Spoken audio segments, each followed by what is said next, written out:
Alrighty, guys. Good evening. Happy fucking Friday. Hope you guys are having a wonderful evening so far, guys. Tonight we're going to be doing more of our reassurance practice, I guess you could call it. We're setting up for reassurance because, as it turns out, it's going to incredibly influence the game. Not just normal killers, or not just tunneling and camping, but also normal killers as well.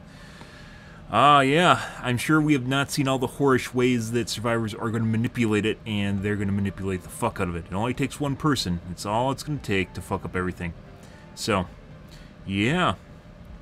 Even if they can only use it once per hook state, it's still more than enough. Once per hook.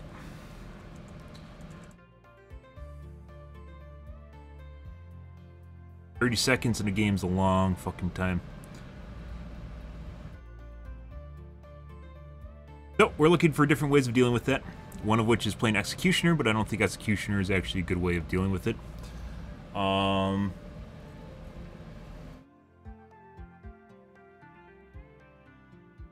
Mainly because you can't infect people with his goo all the time with his poo.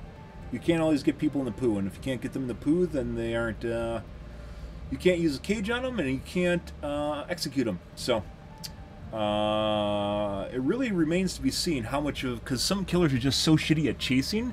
30 seconds is actually a long time if you're playing a shit killer. So,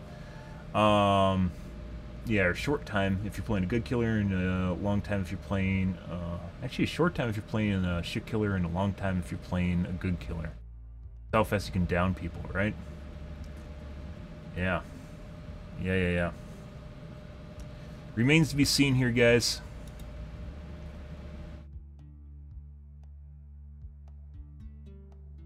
I think Nemesis is out. We're concentrating mainly on finding killers that have information gathering. Doctor being a really good candidate. And not actually that terrible to play either. He needs to have aura reading though. And the reason for this is if you lose a survivor, you need to be able to find them again. So I'm thinking we're going to have to drop a perk for Darkness Revealed. And we're going to have to play a killer that has the ability to find people. Mainly when survivors decide that they're just going to disappear on you, and if you're not around them, because you have to leave for them to actually come and rescue.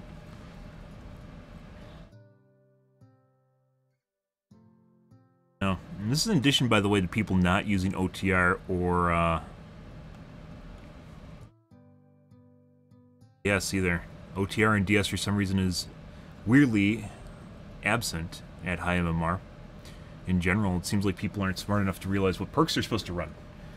Which should be on them, but BHVR has decided to spoon-feed them even harder. Instead of suggesting that they use OTR and DS, they just decided that they're going to allow them to use OTR and DS and then give them reassurance on top of it, so...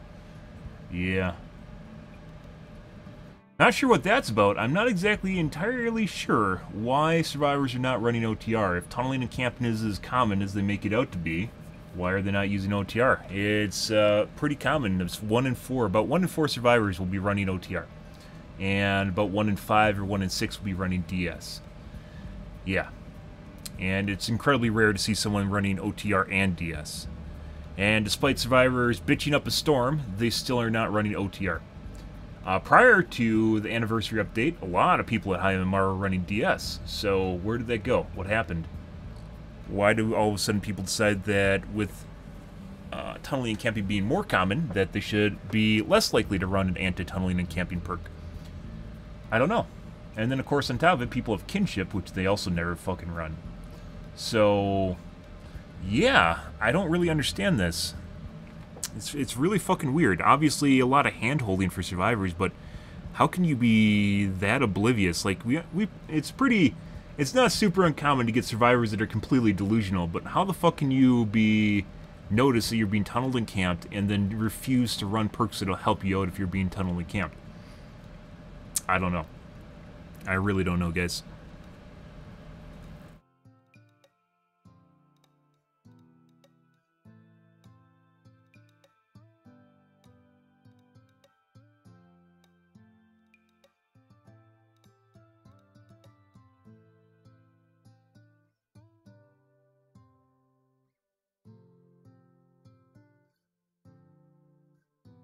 Don't know, guys.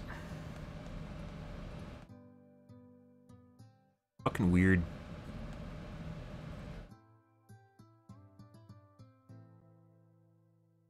So, now we're forced to adjust our gameplay even further in order to better deal with it, so...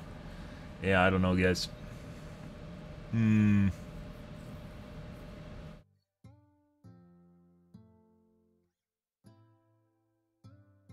Executioner, I don't even know if... He's definitely an old killer, you can tell. Just the way he plays. He has a lot of nuances in his gameplay that are just kind of meh. Unneeded. Then again, Sadako has a lot of nuances and counterplay in her gameplay, and she didn't need it, so... Yeah. Alright. Let's take a look at the tubes, guys, and do some uploads, and...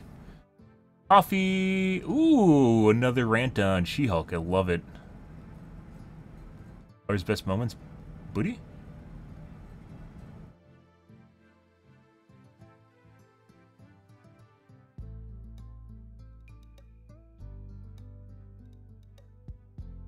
Jedi's Return. Ah, Season 2 Obi-Wan. I can't wait to rant about it. I can't wait. I'm gonna watch the fuck out of that. It's gonna be so bad.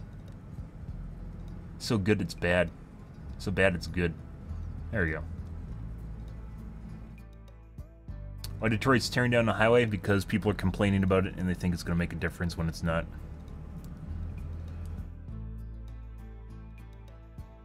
Expensive.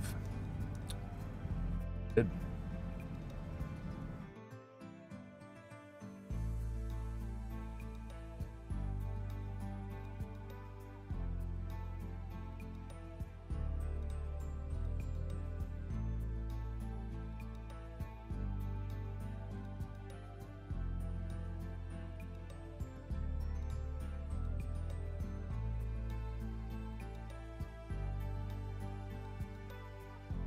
Mm-hmm.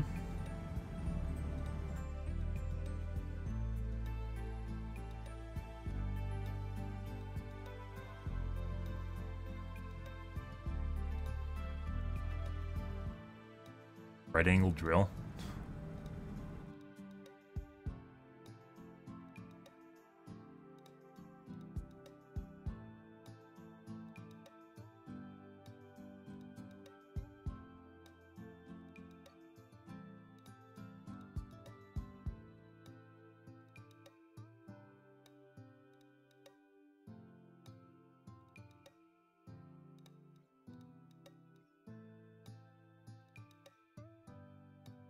Did he really need to use a polo with stains on it? Or is that just to show what kind of... that he's a blue-collar worker?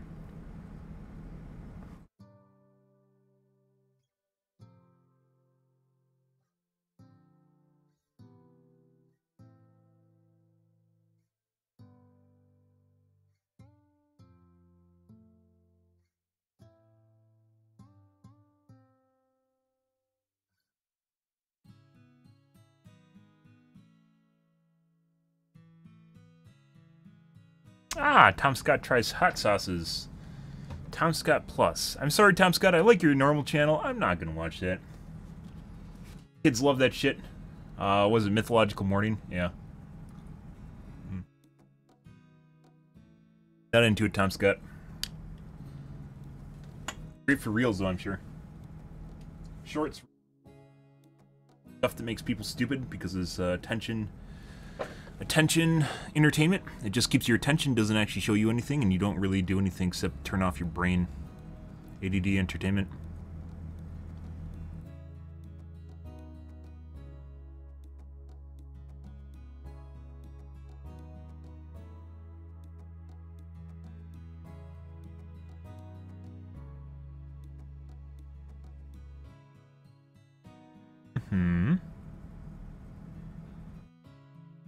Okay, I'm gonna get my coffee, guys. I will be right back in 1 second.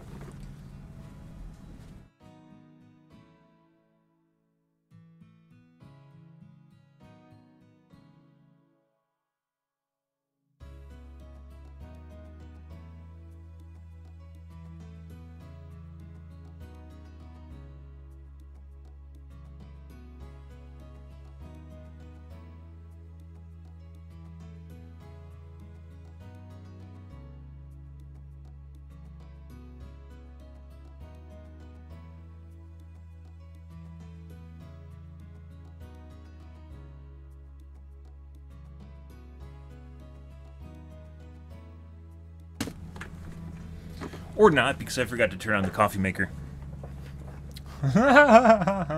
Apparently.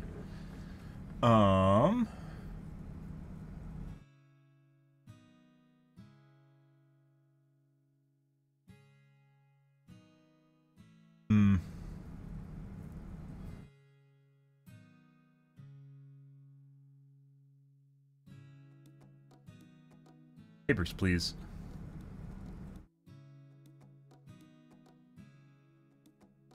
Exhaustive.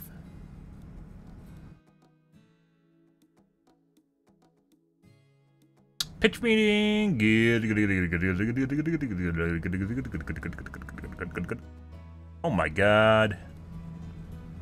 It's a chick. Oh my god. It has an engineering channel. Oh my god. Or actually a mechanic channel. I'll take a look at Pool Guide too. I want to watch She-Hulk though. Now, like a lot of people, I tuned into the first episode of She-Hulk last week with, how can I put this, somewhat modest expectations. Basically, I expected the show to be just another lazy Marvel TV product, written and shot as quickly and cheaply as possible to keep the content sludge pipe flowing, with lame attempts at witty humour and an extra large helping of complaints about how generally awful and stupid men are. And well, that's exactly what we got. And I think one particular scene towards the end of the first episode pretty much encapsulates everything the writers wanted to accomplish with this show. I'm great at controlling my anger. I do it all the time. When I'm catcalled in the street, when incompetent men explain my own area of expertise to me, because if I don't, I will get called emotional, difficult, or might just literally get murdered. So I'm an expert at controlling my anger because I do it infinitely more than you. Are you serious? Oh my goodness, whatever could they be trying to tell me here? Now, as tempting as it is to sit and mock She-Hulk for its awful writing, cringy dialogue, flaccid CGI, heavy-handed gender politics, amateur acting, nonsensical editing and terrible pacing, but don't worry, I'll come back to that in another video. Believe that. I actually wanted to use this show for something positive for a change, because the more I think about it, the more I realise it's basically a textbook example of how not to structure a story and how not to develop a protagonist. So why not turn it into a bit of a learning experience for all of us? Well, leaning back is not the same thing when I'm leaning forward. Dear viewer, because it's schooling time. Now, as hard as it may be to believe, it is actually possible to make Jen's infamous rant function in context. But the problem with this episode is twofold. One, it doesn't actually show us any of the things she's complaining about, and two, it fails to establish Jen as a sympathetic, likeable character that we care about. The writers wanted a big emotional payoff with this scene, but they were either unable or unwilling to give us the setup that it needs to work.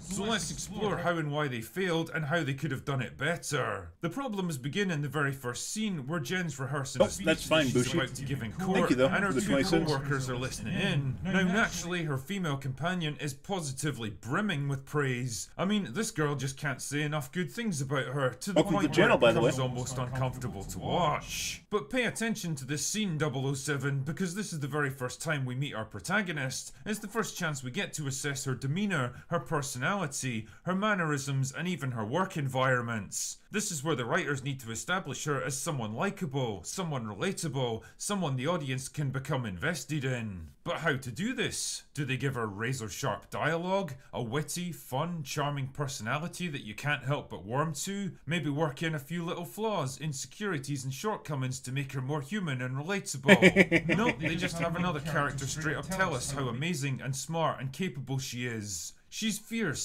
she's a girl boss, she's crushing it. The script doesn't trust the audience to form their own opinions about this character, so it just straight up tells you what to think about her. She's great because we say so, okay? Don't question us. This kind of thing is a hallmark of weak, insecure writers who don't have confidence in their own work, and it's happening more and more in Marvel projects these days. Like Maria in Captain Marvel, who feels the need to tell the audience that Carol Danvers is funny and crazy and kind, despite the movie showing us the exact opposite.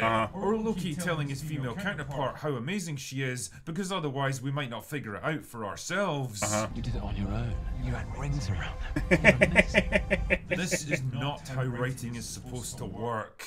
The only voice Imagine of telling a contention story, in the guys, room comes and then courtesy drawing your of own man, conclusions based but on the that's story. okay because he's quickly silenced and sent away with his tail between his legs. Ah, Man, but that's supposed to Did she get work. mansplained? And then immediately he was put into the mansplained wood chipper? The only voice of contention in the room comes courtesy of a man, but that's okay because he's quickly silenced and sent away with his tail between his legs. Ah. Yep, it's a Marvel Not show, quite. alright. But let's take a step back from that and think what this does for Loki's not Jen's that bad. It was character. bad. The character that you actually wanted to see in Loki was the kind of nuanced, frivolly guy, right? From all the Avengers movies. And instead they made it about the female Loki. If you missed that, who won up the normal Loki over and over and over and over again. And then they went out of their way to tear him down over and over and over again, despite him being a reputable character. And someone people actually generally enjoy watching, they made it about the female Loki. Yeah. Development and that all-important scene later in the episodes. What it tells me is that That was Jen literally is like the already last half of firmly the in series when control of her when they life, first working introduced by- her. From the time they first introduced her till the end of the series, she basically one-upped him every single time, and he was just a dumbass throughout the show. He was just a fucking monkey. and As all men are, right? Yeah, Miss Andry, fuck yeah. the people around her. She's able to quickly and easily deal with objections, dissenting voices, and challenges to her authority. That's a good thing, right? Well, not really. Keep in mind the conversation later in the episode where she complains about men constantly questioning her judgment, holding her back, and generally making her life so difficult that she has to constantly hold in the rage that builds inside her. That's telling us one thing, but the episode itself is showing us the exact opposite. She easily deflects her male colleague's doubts and sends him on his way without the least difficulty, and there's no indication that she's even particularly bothered by it. If anything, she seems mildly amused Hypocrisy. by the whole thing. She just blows it off and then gets right back to being showered with praise and adoration. And this is a real wasted opportunity to develop sympathy towards the character. Imagine this same scene where Jen recites her big elaborate closing argument. Watch it only over for the again, more senior and male you'll see partner it to immediately. overrule her and flatly state that he's the one who's going to be delivering it. Basically, You might Marvel, it's a superficially formula like- at this point. It's Marvel MO. He's talking about it. But I talked about this before I even saw his channel. But we watch him now because he basically does a good monologue on exactly the stuff I talk about in a more politically correct, nuanced way. and consoling, maybe even giving her half-hearted platitudes like she's just not ready for this yet. But there's a more threatening undertone to his voice so that we know exactly what he's doing. Like having a and why. fucking... This is like a president that just has a peanut gallery that just jacks him off the entire time. Just, oh yeah, you need to have your own trials and tribulations and achievements in life? Nah, you don't need those. Here, just let me just jerk you off. Inherited wealth. Oh yeah, you got this because you deserve it. You get to see her excitement and enthusiasm turn into crushing disappointment as she realizes she's been held back from yet another opportunity. Now imagine how much more sympathy you'd feel towards her as a character. I mean, nobody likes to see good people getting crushed and sidelined, and instinctively you'd want to see her succeed. Now imagine how much more impact her rant later in the episode would have if we actually saw the negative impact of what she described. Where she's basically being put down because she doesn't do a good job and no one respects her. Yeah. Vibes. But no, the writers were so desperate to have their first girl boss moment right off the bat that they had to make this a quick and easy victory for Jennifer. The scene feels more like them projecting their own personal gripes, frustrations and hang-ups, followed by the fantasy resolution they wish they could have had themselves, rather than a logical component of a bigger narrative. It was more important for them to score a quick, ego-stroking win rather than take the smarter option that would deliver bigger and more satisfying payoffs later. And unfortunately, that's a common thread in this show. Like in Marvel the next in general, scene not where just this Jennifer show. and Bruce are involved in a car wreck. Bruce gets knocked unconscious in the crash and Jen's forced to drag him from the wreckage, and in the process, some of his blood mixes with hers and she turns into the Hulk. Now, imagine for a moment how much more impactful this scene might have been if Bruce had been the one to survive the crash and Jennifer had been badly injured instead. So bad, in fact, that conventional medical science could do nothing more for her. Faced with a difficult choice, Bruce reluctantly gives her a blood transfusion, saving her life at the cost of her humanity by turning her into a Hulk. That would open up a lot of pretty interesting possibilities for That's actually her lore, by the way. That's the way she was written in the comic books, if you guys are curious. And why it actually matters that it happened.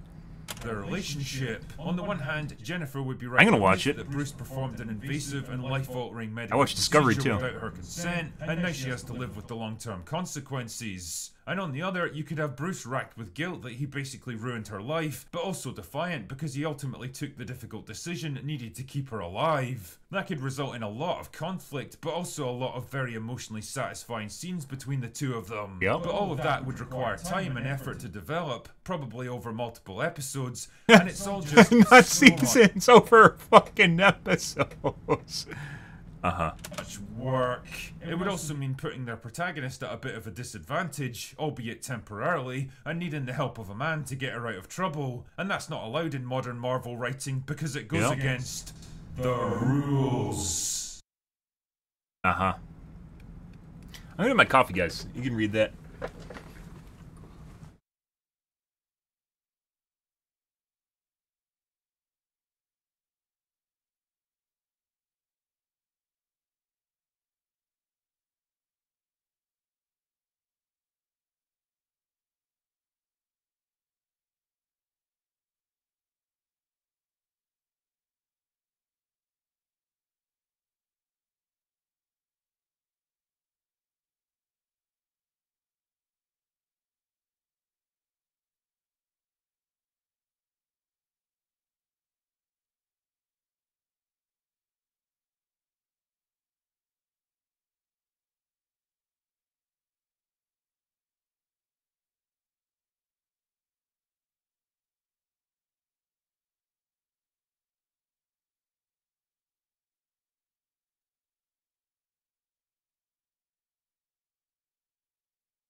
It's not just Marvel, by the way. This actually holds true for a lot of more progressive and left-leaning entertainment right now, which a lot of it is, especially related to comic book or fantasy in general.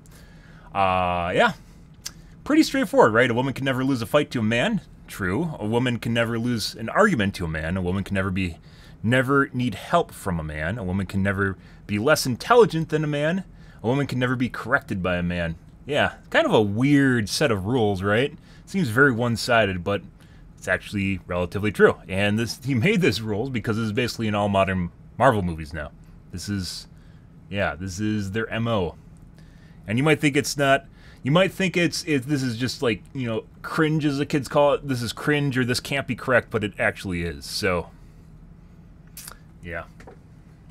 They couldn't have their creation lying helpless and injured on the ground. They were repulsed at the idea of a strong man pulling her from the wreckage and making important decisions about... And by the way, one of my viewers mentioned it the other night, like, women that are stick figures and that function like superheroes, they really need to get rid of this, like, MO where you have, like, a stereotypically beautiful woman, but they don't look like they are capable of actually, like, fighting. Like, there's MMA fighters that are very attractive, but they don't look like stick figures. She literally looks like just an office worker. But that being said, I guess she's a Hulk and she transforms with powers, right? But in a lot of movies, in superhero movies, you don't have, like, built female actors. We talked about this before. In Thor Love and Thunder, Natalie Portman actually had her arms CG'd. Yeah, her arms are like fucking twigs and they CG'd them. I'm not even joking. They literally CG'd her arms to make them look bigger because she refused to work out. Yeah. I mean, meanwhile, you get fucking actors like, was it Chris Pratt, who plays Thor, that literally fucking get chiseled for the role. And that's kind of telling in and of itself. That's pretty ridiculous. It's a gag meme? Yeah, it's actually true, too. They CG'd her arms. Her inputs. And so, just like the opening scene that could have been the setup for a satisfying emotional payoff later, they instead took the short-sighted option and went for a quick, easy, what's with fucking writers now? Of course, Jen, he's actually describing a way in which this character could actually grow and maybe even surpass Hulk, right? Despite her actually being his sidekick, more or less, right? But instead of doing that, instead of actually having a character that you could actually like, they just made it just completely random.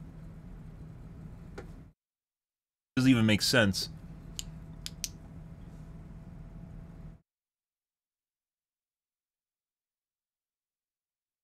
Fucking weird.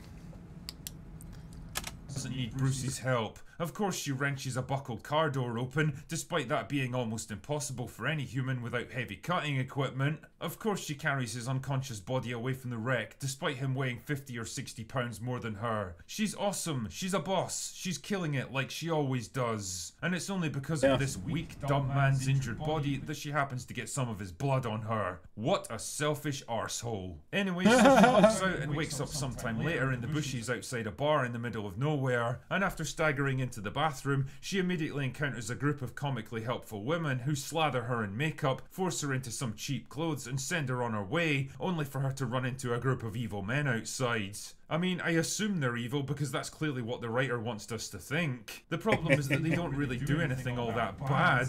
I mean, they show some mild interest in Jen, who's clearly not interested, and when they persist, she hulks up and almost kills all of them. And it's only the intervention of Bruce at the last second that saves their lives. And that's it. The big payoff here is Jen scaring the crap out of a bunch of dude bros who normally would have been scary and intimidating to her, and whose only real crime was being a bit too forwards. Now, take a moment to think about this for what it really is, a logical building block of a larger story. Think about how much more impactful this might have been if it had happened earlier in the episode, before Jen's transformation. Imagine she was making her way home after a shitty day at the office, like, for example, getting passed over for a big court case, only to run into some drunken assholes who start harassing her. At first she tries to ignore them, then she politely declines their advances, but still they keep it up, getting more surly and abusive as the scene continues. We get to see and feel her growing panic and anger, and how hard she has to struggle to keep from losing her temper, and by the time they finally get bored and leave her alone, she's exhausted and upset from the ordeal. Think how much more we would empathise with her then, and how much more impact that big emotional payoff at the end of the episode would have had.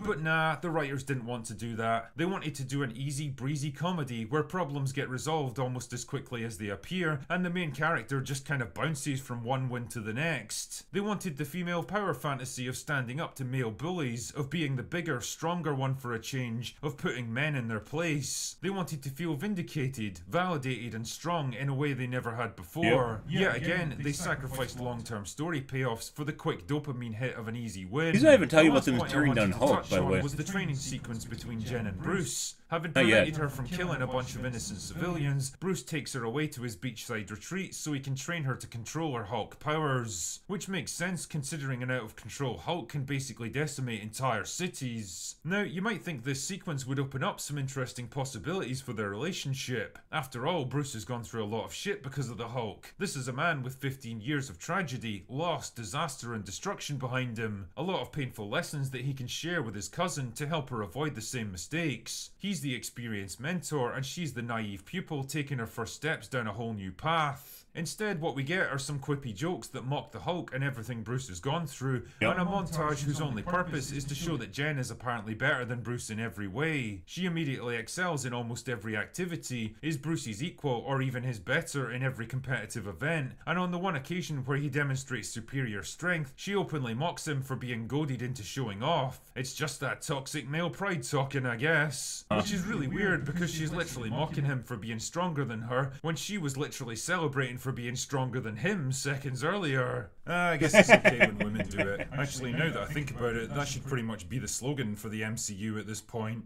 But more importantly, it yet again blows another perfect chance to have some kind of meaningful character development between the two of them. Imagine having Bruce training arcs, no guys. to impart and no In shonen or in manga in general, they have training arcs, right? For characters to get stronger. It doesn't matter what gender they are, by the way. They have training arcs to get stronger, so they have to overcome challenges, trials, and tribulations, and you know, try again to get things to work out right. And through hard work or dedication or pure finesse, like skillful intelligence, they're able to overcome it, right? But no, they're just... This is why I can't watch comic book movies anymore. They're just pre-built stronger and better, and just, yeah, they just exist.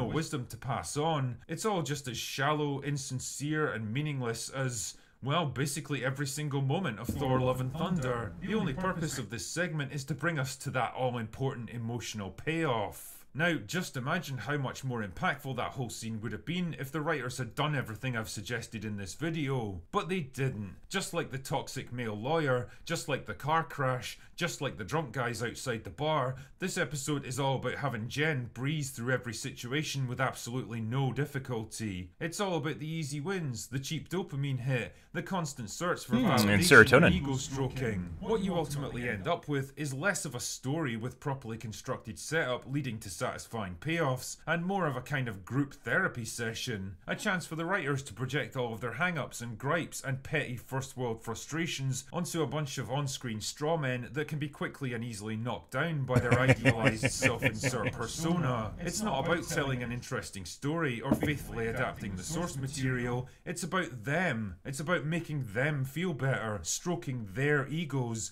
validating their life choices. It's weak, cheap, selfish writing from people who either can't or don't want to produce anything better. But hey, if you've got any interest at all in the business of storytelling, Spider-Woman. then There's a lot of basically a perfect female variants example of what not comic to book do. heroes. It's basically been And done that to being death. the case, maybe it does They just have have, like, a useful generic purpose knockoffs. after all. Now, since I've spent so long talking about writing, that serves as an awkward little segue into this neat bit of self-promotion. See, it turns out that my new novel, Dark Harvest, is now available to buy from all good bookshops. And a few shit ones. I believe in practicing what you preach, and instead of sitting on my arse bitching about stuff that other people have made, I like to throw my own hat in the ring and see what I'm capable of making. And if by chance you're interested in picking up a copy, it really helps support my work, so I'll leave a link in the description. Huh. Anyway, He's a that's writer. all I've got for today. I was gonna say you would actually make a Go pretty good away, writer Mike. earlier, but I didn't say that. I should have said that. Huh. Surprise! He actually wrote a book. Hilarious. So one of the things he doesn't cover here, it could be because he's not familiar with the comics, and I'm not actually familiar with the comics, and the only reason I'm familiar with them is because I read about them. The points where she's basically lecturing the Hulk on her terrible, horrible life and how horrible guys are to her. We've talked about this before, but like Hulk, his mother was beaten to death by his father. He tried to commit suicide after becoming the Hulk, but couldn't because he turned into the Hulk and stopped him from killing himself. He had 2 lovers die, and all the while battling with addiction and internal turmoil, where he's a very smart guy but turns into basically a hulking brute. Yeah, so kind of weird when you have one character that just immediately just overcomes everything he did, and then tells him, basically just explains to him how horrible their life is when they don't even put into context what happens with his life. And kind of a big deal. That's a lot to go through for anyone. That's a lot to fucking go through for anyone. And instead they just have prefabbed She-Hulk that just is fucking fantastic at everything. Yeah. Good. Happy Friday, by the way, guys. This is one of the reasons, by the way, I can't actually watch modern comic book movies anymore. They've gotten to the point I'm going to watch this just because it's so bad. It's basically misandry at this point, which is fine because it's hating on guys, right? You can't hate on women. If you have a guy that mansplains, he immediately gets fed into the mansplain wood chipper, meaning some random event just shows up and he dies or meets his fate that he should get for doing so, right? So much so bad. There's actually people that think mansplaining just involves a guy explaining to a woman something. Yeah, like that's just man explains, right? When it's not. It's based on the fact that the person perceives the other person as not being capable of knowing or understanding their job and therefore has to explain it to them, right? Which there's woman-splaining, by the way. And that doesn't even need to be their job. There's woman-splaining as well, but no one talks about that. Interesting. Gotta love balancing the scales, guys, of equality. But this isn't equality anymore. Good stuff.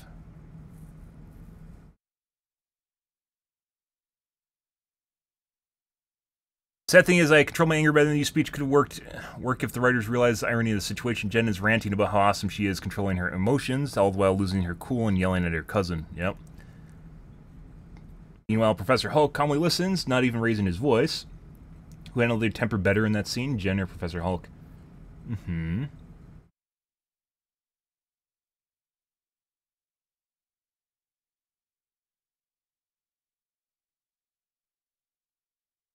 The way you described how Jennifer could become She-Hulk is actually how it happened in the comics. I'm pretty sure he knows that.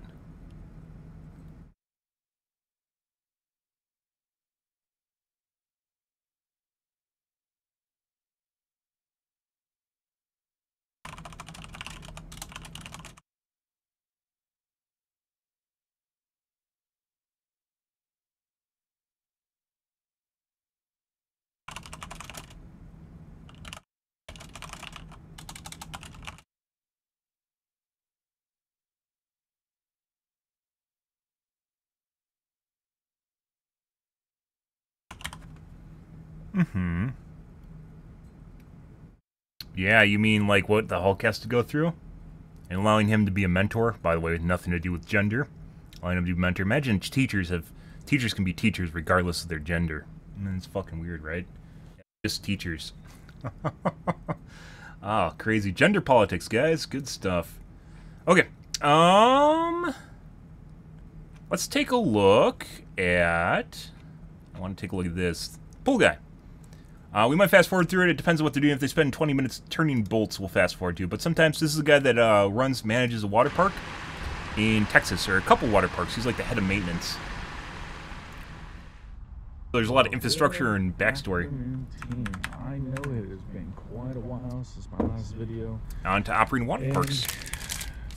I owe you an explanation. You do? Well, fuck you. Some of you may know, some of you may not. Uh-oh. I was recently promoted to our corporate director of facilities. Actually, he said that. So now I'm over the maintenance for water parks.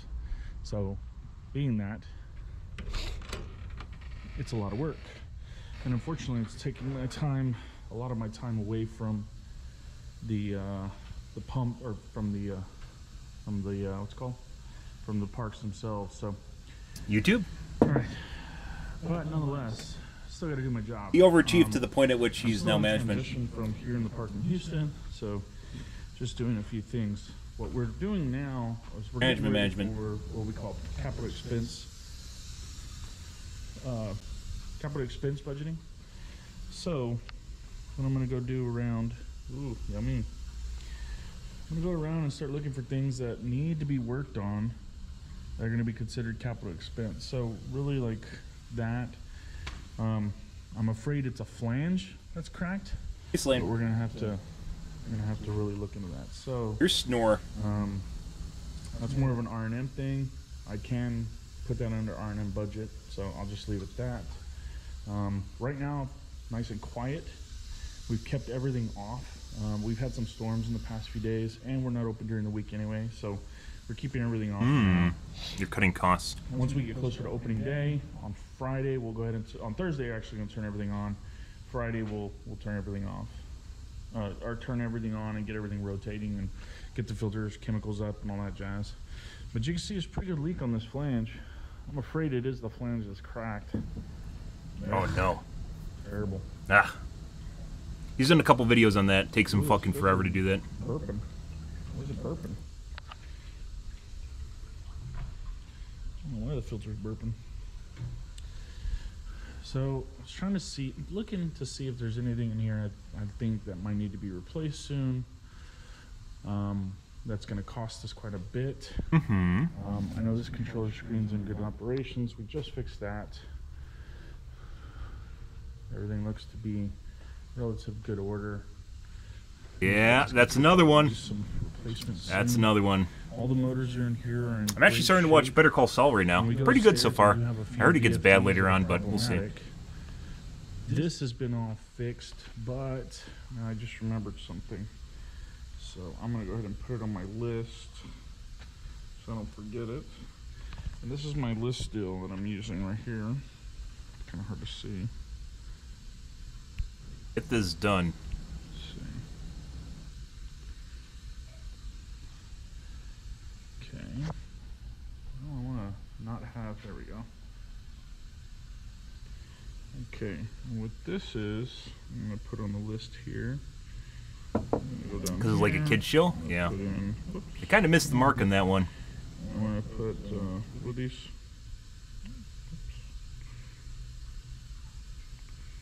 Autofills. Replace autofill valves with Hayward. Whoops, not Howard. Thanks, autocorrect. God, I cannot. Autocorrect just gaslighting him. Alright, so once that's done, gets transmitted, and I can put it on my CapEx list when we're done. So you'll see I already have quite a few things on here. These are from the other parks as well.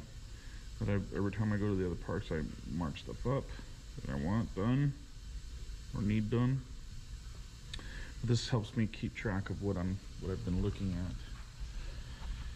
at. Okay, so up here, these VFDs have been in good shape. These have been in good shape. I have a shopping number of cart? these that are problematic. This one specifically, number 12, I have a backfeed high voltage, and I'm not really sure why, so we're gonna have to chase that one down. Number 2 and number 1, I think, unfortunately, their VFDs are fried. Number 16 might be the same, but I think it's a wiring issue. Somebody's coming in here. It's me, Mario. What's up, bro? I don't know why, but IT is in my room now. Oh, I know what he's doing in here. All right, we'll let IT do what he does. Everything else in here, oh, this VFD's trash. We gotta fix that one. So, all right, let's go to the next room. All right, you know what? Let's just walk down here a little bit. Let's see if I see anything crazy when we're walking down here. There's the old VFD is new variable attraction frequency going up drive, soon, by the of way. course. They're used to ramp motors up and down. Let's see if it's not too muddy. I walk to this pool. It's not too bad. We do need to resurface the bottom of this pool. That's on my list as well. Yeah, this curve has always been really bad for some reason. And I've got some chunks missing out right there, the concrete. Jeez and rice. Okay. Couple things on the mat racer I'm working on doing, but for the most part, attraction's in great shape. Don't have to worry about her.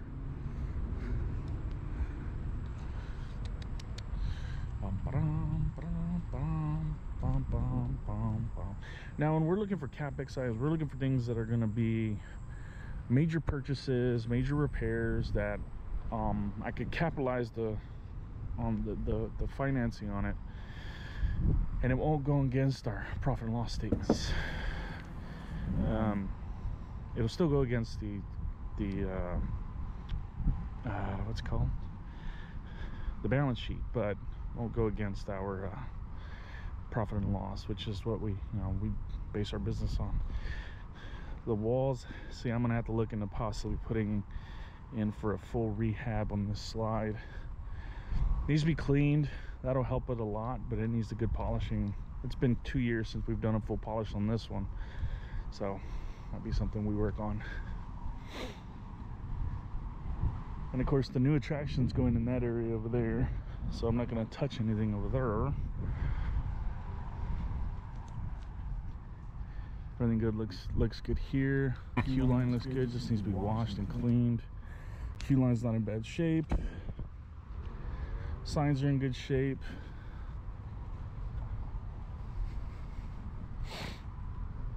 Yeah.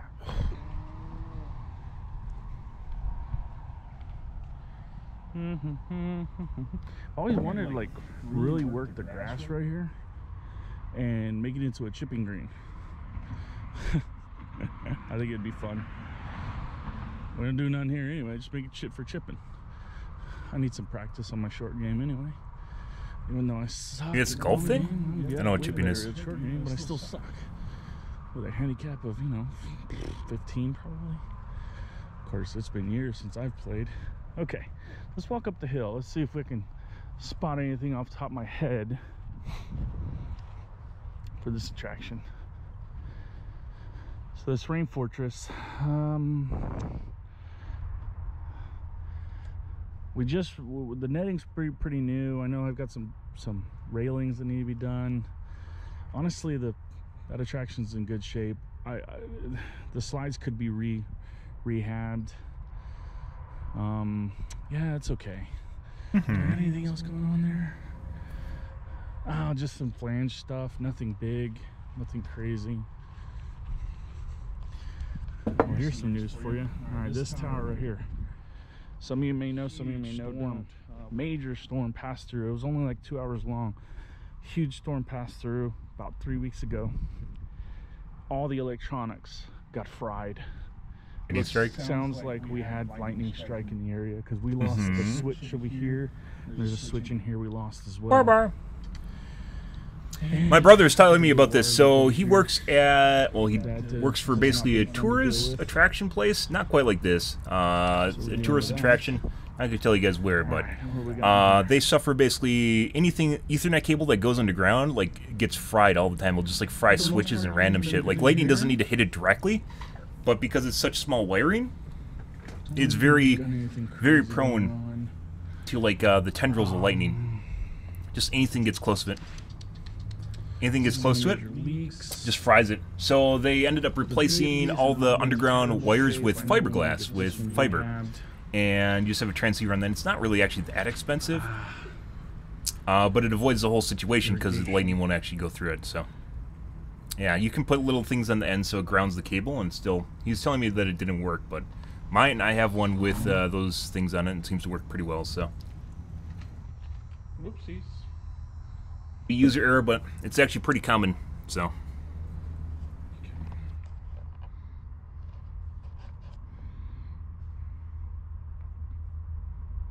Whoopsie.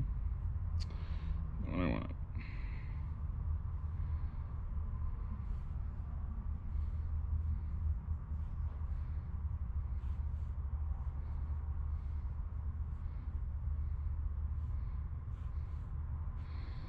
Okay. This air compressor's been in great shape. The chemtrol unit's in great shape. I don't have to worry about that bad boy. So anyway, a little bit more information on this guy. We had to get all the parts brand new for the top. That's the control panel. You've seen some videos. I'll tag it in the description above so you can see what the top looks like. But inside there's a PLC, a motor control unit for the door. It opens and closes that top hinge door. Bunch of pneumatic equipment. All that is likely fried, so we're having to get all that from the manufacturer. It's pretty crazy that they actually make more money by not running the parks during the weekday than if they had them open. Try one slide, make sure that has a lot to do with not having the manpower. When we went on vacation last year, people were talking about this, where parks are basically shutting down because they'd rather not pay people. They'd rather not pay their employees to be there, as opposed to, because it costs them more, because, you know, wages are going up right in the U.S. Most likely we're going to replace so they'd rather pay them less by working less rather than paying them more to work more, basically is what comes down. Even if they're turning a profit, like, they just don't care. There's a lot of places that do this, that are doing this now. I don't think, like, it's not like they're negative either. Probably not negative. I wasn't here for it, but I know it sucked. So these guys are in great shape, actually. They're in relatively great shape for being as old as they are. I have a company locally I've been using to repair them. They've been great. This pool's a little foggy right now, but she'll be fine. Might even have the guys come in tonight and start her up. Why not? Poles are in good shape. I got some new lily pads recently. So yeah, it hurts.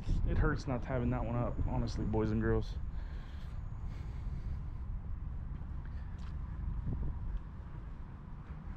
It's been a while since we've had no audio, no crazy sounds coming from the pump house. I mean, I'm not upset about it. It means that we kind of get a break. Whew, man, it was a rough summer, boys and girls. Rough summer. Here in Texas, we barely got any damn rain. Usually we have 30 some odd rain days this summer, so it gives us a little bit of a break, right? And Death Valley got a flood. This year it's been crazy. Once in a 1,000-year event. VFD's still running. What's happened to happen now? Let's see.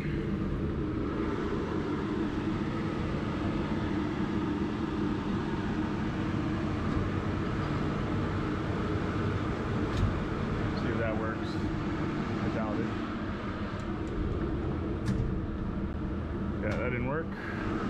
So unfortunately I didn't get these in the right position. Not, it doesn't work. Death Valley. There we go. And watch it. Boom, boom, off. Okay. These two VFDs, having a lot of problems with these guys. No, this one and this one. Man, a lot of problems with these two. Yeah, they've been problematic. Okay, I know we don't have too much going on down here. Man, she's a mess. She needs to be cleaned.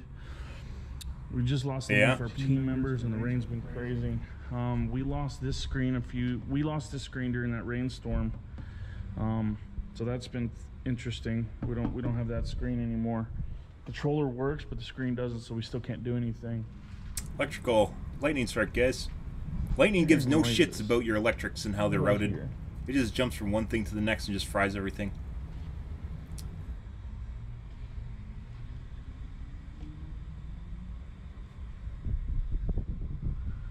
Oh, I got a switch above me. That's what the noise is. Okay, all these VFDs are in great shape. We want to talk about, we're talking about possibly trying to enclose this and air conditioning just this area right here, so we can cool down these VFDs. But man, it's going to be a lot of work if we do that. But I'd rather do something like that than deal with what we're dealing with now. It sucks. Okay. Have cooling. You can actually get cooling fans for those boxes. I assume they have them. That's what those shrouds are on the side, but it might not be. For yellow slides, which would be this one right here. This 20, I bet. I bet you it's a 15 or a 20. Noisy as shit, but they keep them cool. Okay. Or you can even get air conditioners that fit on the boxes. Or you could just pipe them all together. But that's probably some sort of violation. They have cables coming off of them. So... Parity cage is just directs lightning around it, but if it's jumping from the wires to wires, that's not going to fix anything. Crazy going on in this attraction right now. I think we're not like they're getting hit directly by the lightning. It's propagation through the ground and through other wires. Mi scusi. How's this at the bottom of this attraction look? Shades look good. I know the steel's relatively good shape. This shade sail looks pretty good too. Yeah, she's looking good. It's good. Boom, boom, boom, boom, boom, boom, boom, boom. Okay. You can see on top of this slide a little bit. There's some delamination from the clear coat, but it's not terrible. It's not going to stop the ride from operating. Just maybe 1 year soon I can get it to stay. Get some new stuff on there.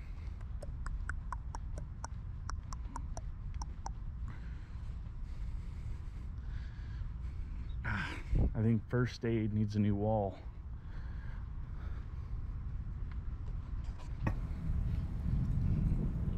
Darn it, I don't have my keys.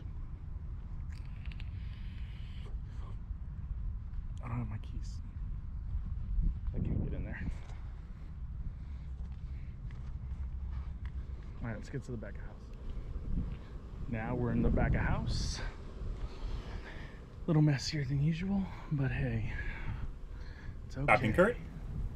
Look at that air compressor running. Hopefully it shuts off soon, because if not, that means we got an issue going on. Like I said, everything's off, and the reason that everything's off is because we're not here. We just don't want to run the equipment while we're not here. You know, we're doing extended leave.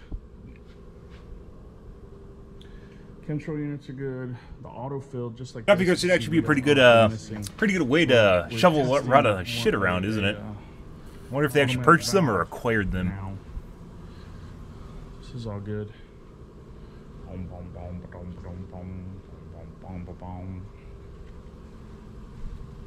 See VFD boxes open. We need to put some kind of cooler on them.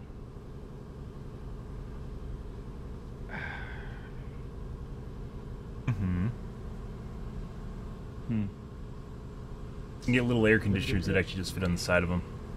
Pretty neat. Obviously expensive, but... I always like more light in here, but... yeah. Okay. Well, there we go. Air compressor finally turned off. Thank gosh. And then if we walk back here, you'll notice we got another hole.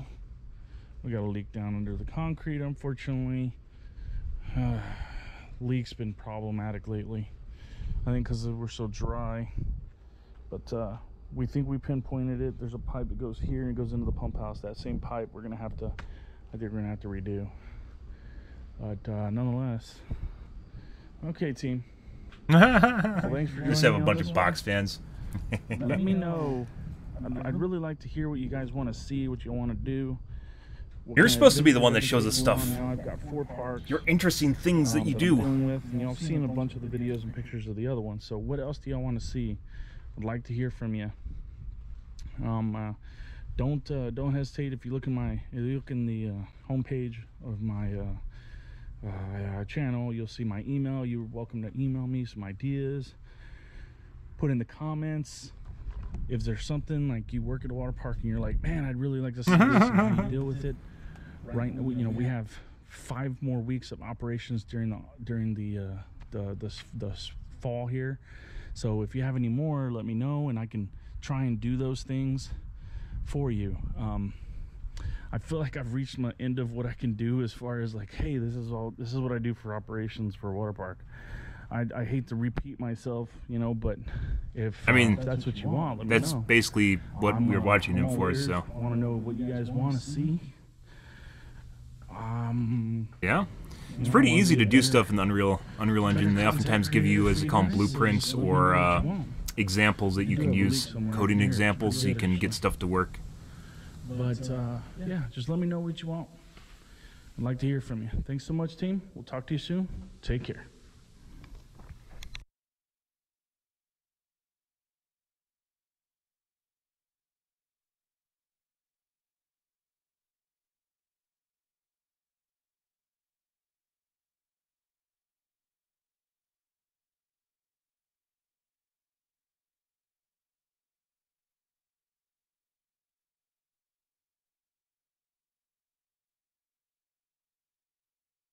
Good. Like watching his stuff. He's feeling uncreative right now, I guess. What do I do? I mean, you watch the pool guy because he does pool stuff, so.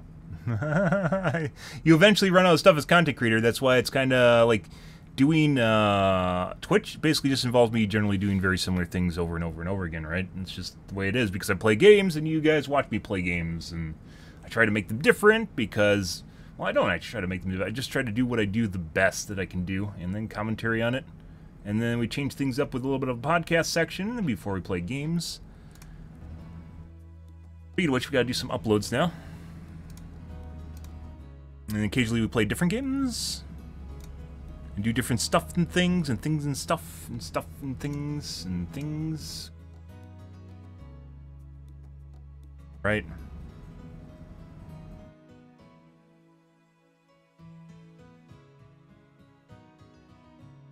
Okay. Let's do our uploads from yesterday.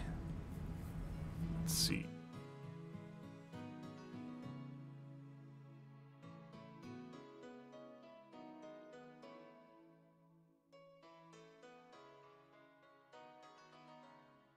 August 25th.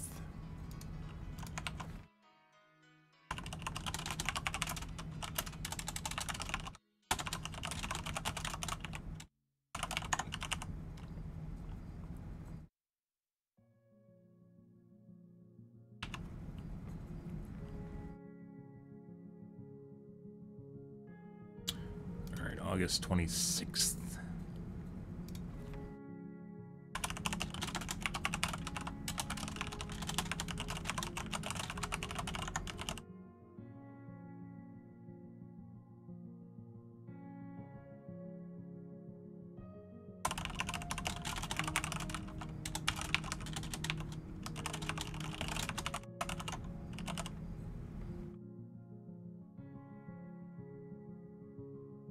Alrighty.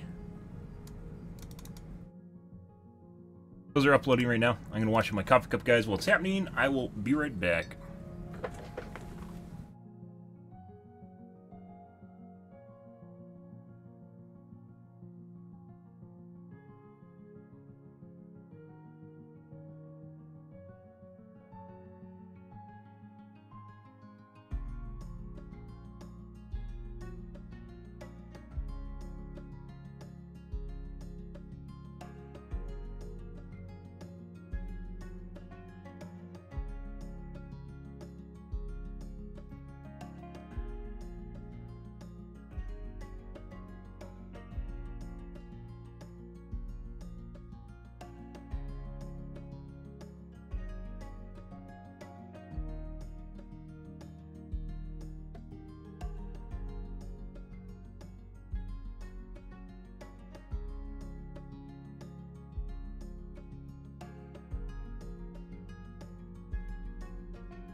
Okay. From what I've seen of the Unreal Engine documentation, when I've looked at it a couple times, I thought it was pretty good. And there's a lot of tutorials on YouTube if you're looking for stuff particular, though. Some people are more visual learners instead of just looking at information. There's a lot of different ways of learning. All right.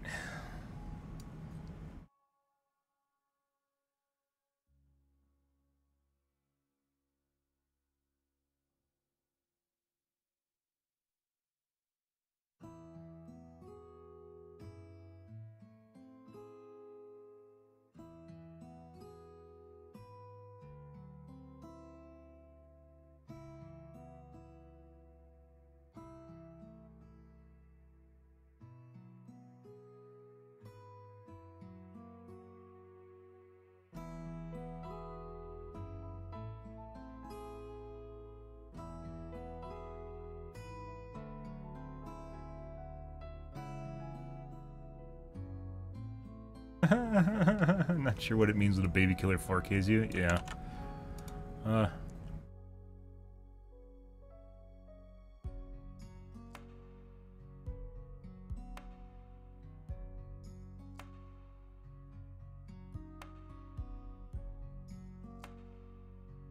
English US of A. Normal English.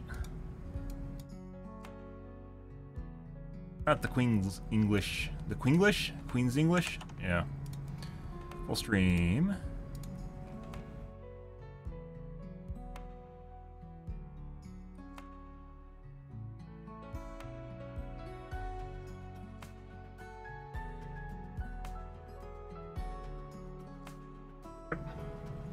Alrighty. Schedule 28th.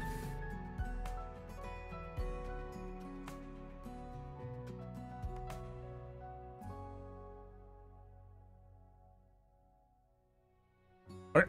Done and done. Fuck off, fandom. I don't care. I don't care, my dude. Let's take a look at the Reddits, guys, and we're gonna play some Dibble-Dib-Dibs.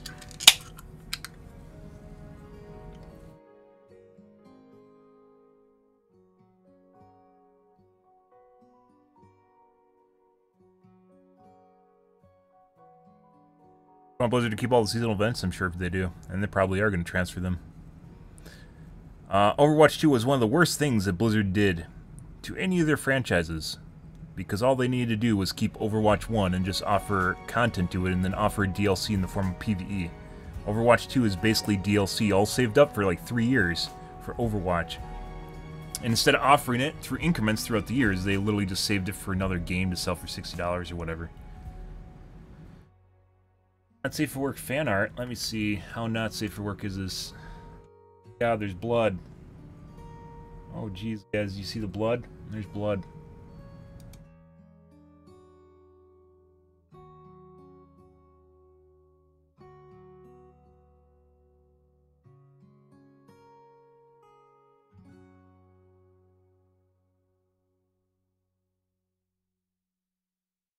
Indie Reddits. FSR games. FSR is basically the equivalent of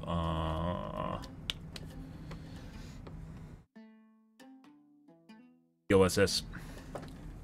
It's AMD's equivalent to DLSS. It's very, very close. Pretty good. And the funny thing about that is NVIDIA can also use it too. It works on NVIDIA cards as well as AMD. 50X 3D launching Q1 2023. We saw that yesterday. Supposedly the 3D cache variants are supposed to launch in the end of November. But that might be particular to the 7950, which is usually lags behind the other 8 and 12 core parts. 6, 8, and 12. Benchmarks.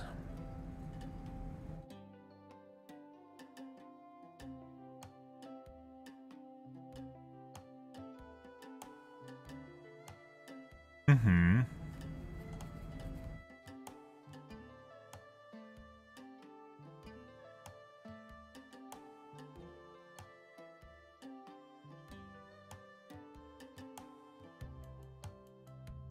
skibidi Reddits.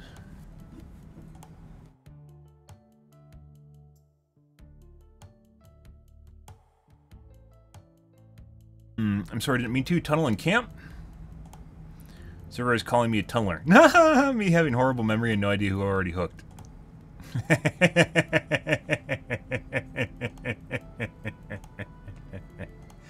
Yeah. Yep. Yeah. Imagine most killers just kind of flail around randomly. And then it works out for them.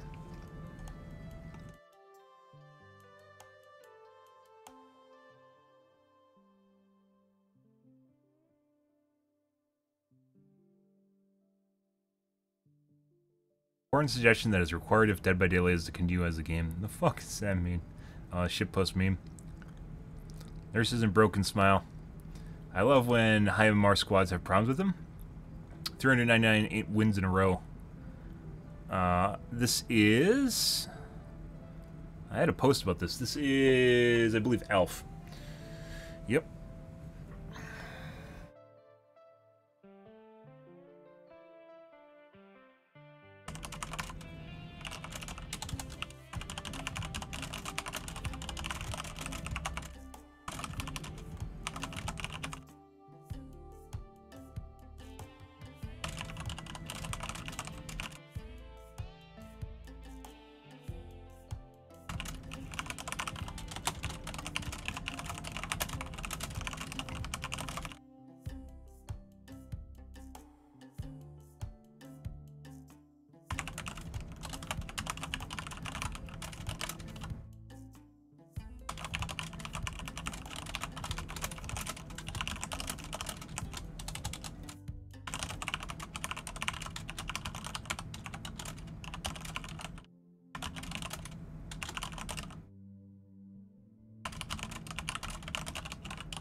Let's see. Let's reference my posts.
Yeah, so this streamer, Super Elf, is from UK.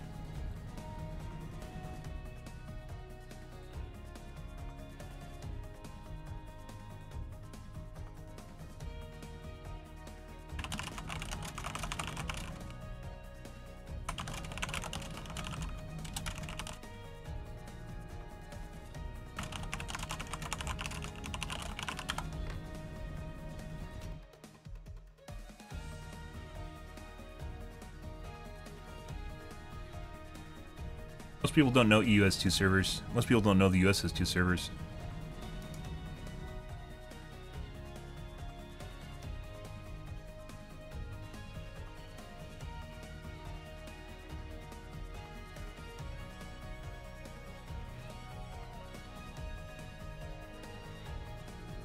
Fucking posted too late on this too.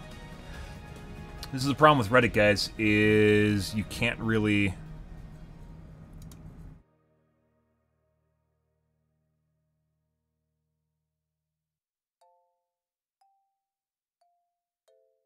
Does it normally sort by best? As best. A combination of upvotes and how new it is. The problem with Reddit is when posts like this pop up, 20 hours is basically at the absolute tail end of things. So this is going to be basically not on Reddit in like maybe 8 hours or so. It's just going to disappear to page 2 and no one will ever see it again.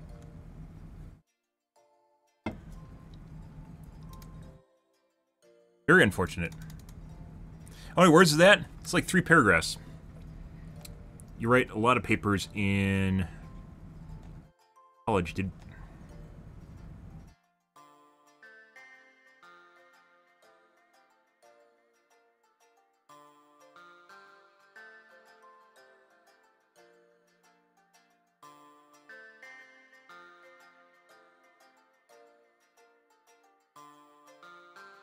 It's a long topic. It takes a lot of explaining to explain to people and then offer evidence. By the way, crypto's pooping itself again, so be careful, guys.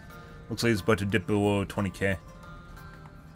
And it's probably gonna have a problem after it dips below 20k.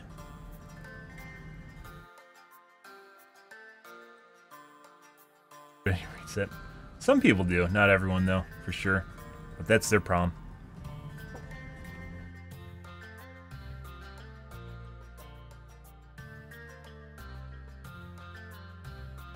The people that I want to talk to are people that are willing to read more than 100 words, so... Yeah. Doesn't actually... It's like a way of almost gating who you talk to. Because for people to understand the topic and what you're saying, they actually have to read, so... Works out.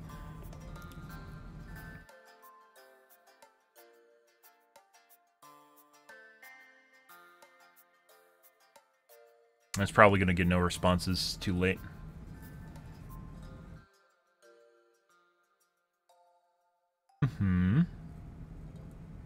That's more so than it just being long is the fact that I posted to that 20 hours after the post was made. Okay, let's do some games, guys.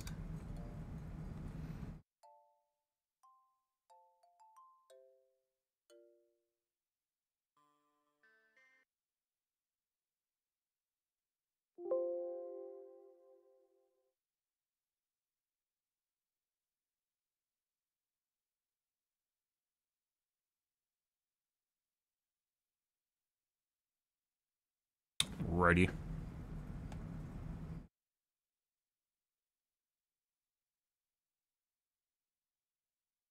Dead by Daylight. Let's play some games. Good, good, good.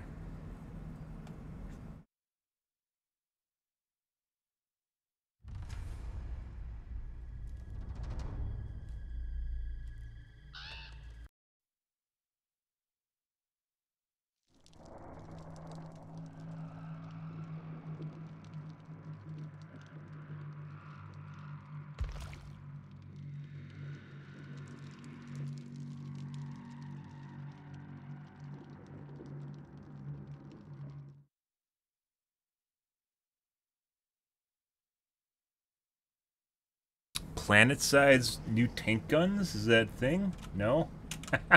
What? No? Not really, no. The rituals don't care. They could probably triple them and I still wouldn't do them. Right now they're like 30k, I think, 40k. That's like nothing. Drop in the bucket, guys. Time. Alright, let's do some warm-up games here.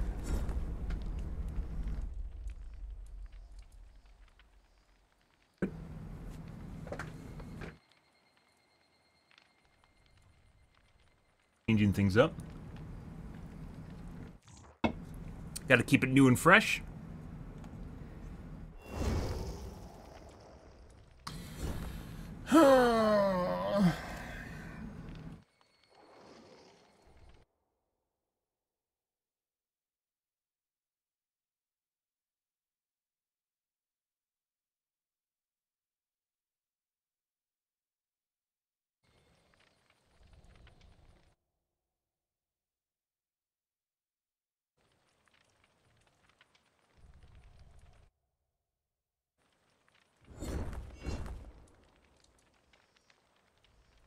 Good. Good, good, good.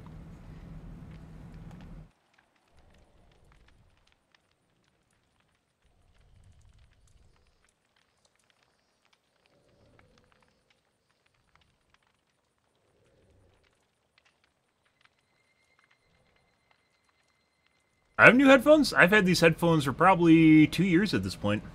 I bought them during my Attack on Tarkov phase.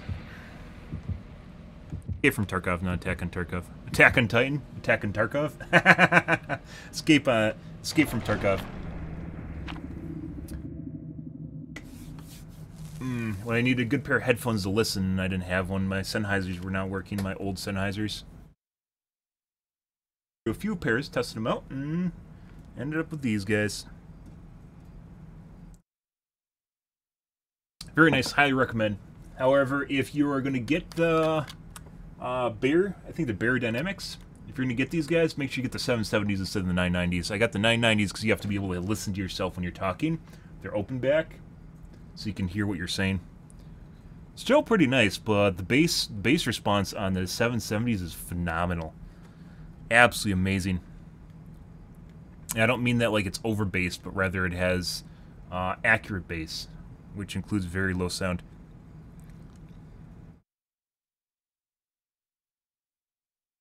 Alrighty. You cam off for a first game? Boop. Done. Eerie. Great headphones though. They're a little bit too, as the kids call them, what?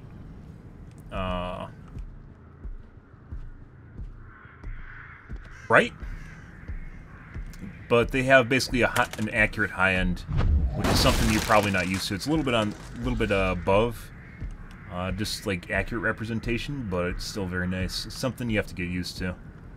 But after I got used to it, all the other headphones sound like they're muddy now. So, not just a treble thing either. Hey guys, it's about done. There we go. Had to wrap up.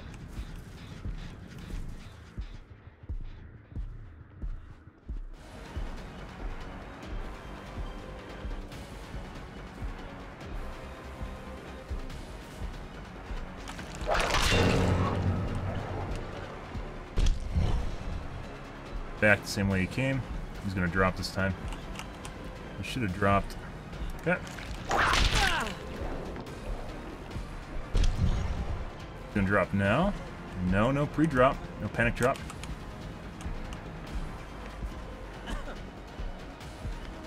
Drop, my dude. That hard?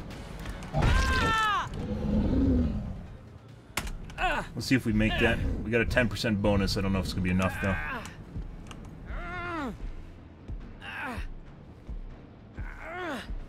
Didn't fuck things up. There's no central hook, unfortunately.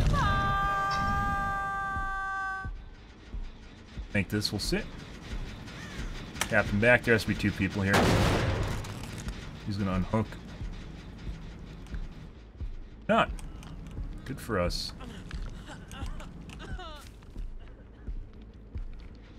Buddy, good job. Parking. Oh, yes. Thank you, Steve. We'll give him a head nod. Good job, Steve. Good job. Good job, Steve. What a great guy. Go for save.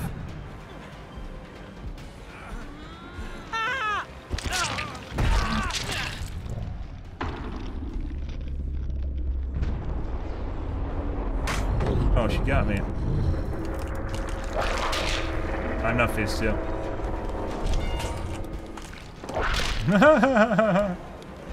Okay. Enough of this. He's actually going to be able to get off the ground pretty soon.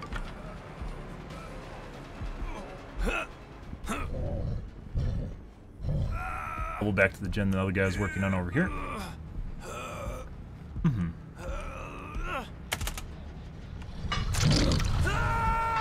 Make this. We did. Good. Good, good, good. Still sparking, guys. He never tapped it again before he decided to poke at Steve. Tap for me? Oh, yeah. Thank you.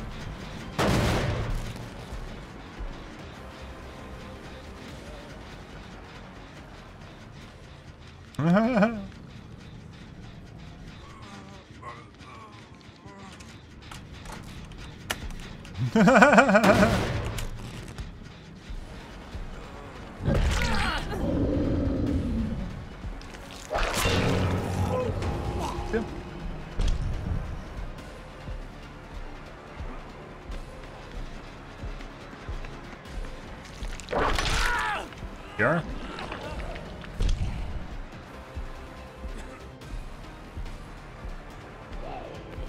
I'll drop. Nope, it's not here. Ooh, that's very fast dodge. He's gonna drop.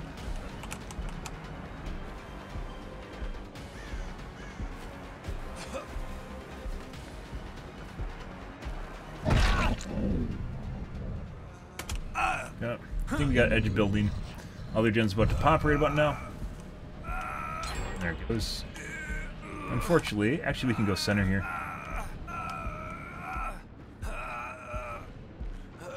She can't make that.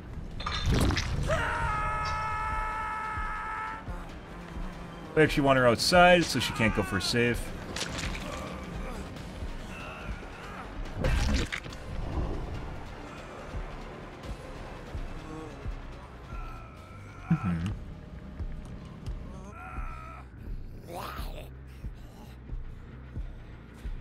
Tap him back. I think should be going for rescue right about now.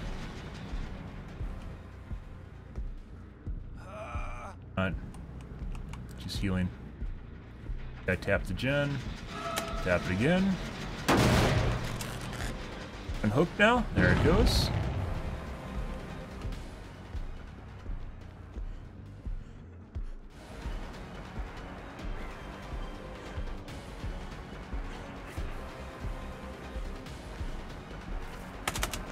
Hey guys. Any drop for me? No.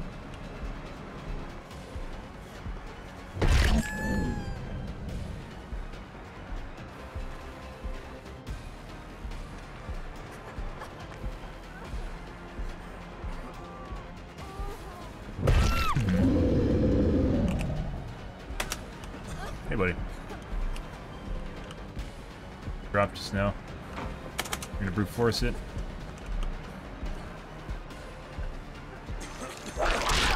PR.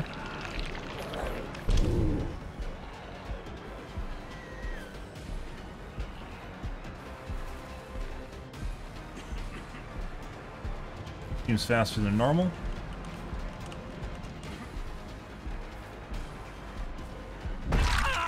Fucked up there. I don't think she used for a save. I think she's going for pickup right now. Yeah.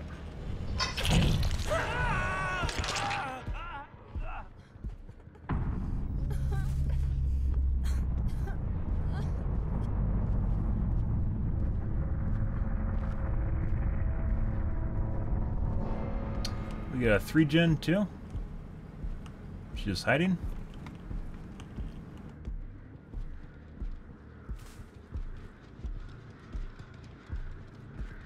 Book.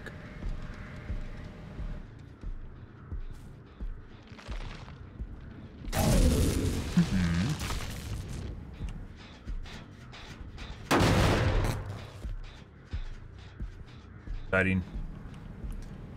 Pick up.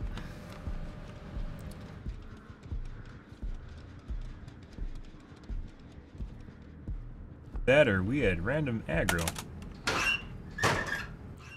Weird.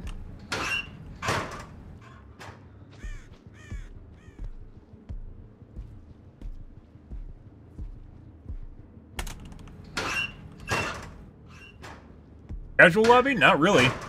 We had a guy escorting to fucking Jonah, so yeah. Pretty hardcore too, willing to go down for that. Set.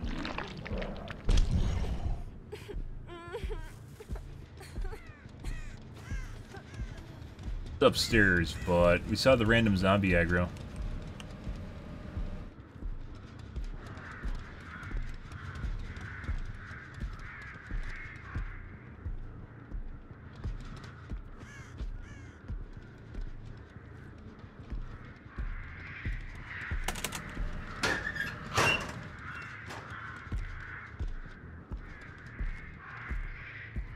Of going in the dungeon.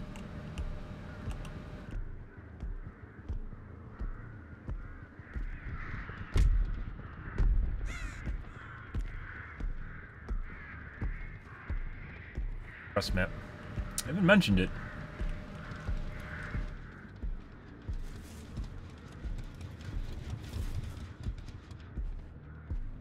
Probably gonna see her right before this guy bleeds out. Because he wants to go, haha, got you good. So. Kill dungeon.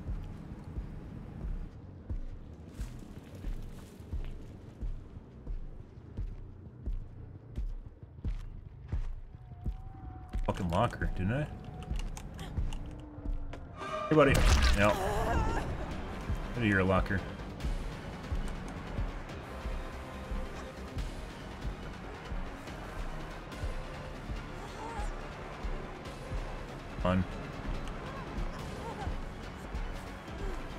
No, you got a dead hard? Oh.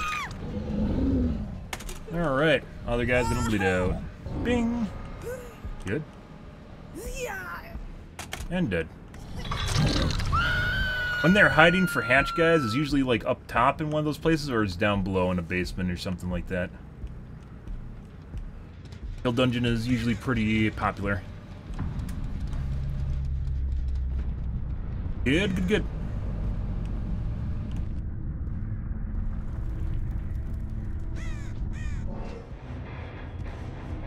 Ah, lovely.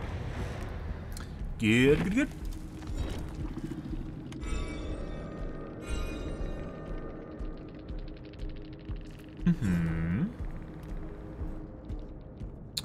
Blast mine.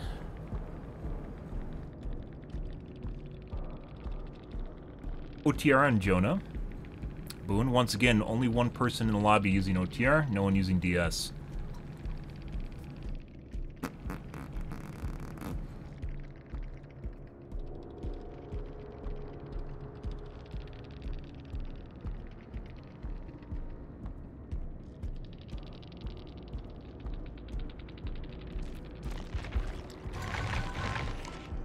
Heal.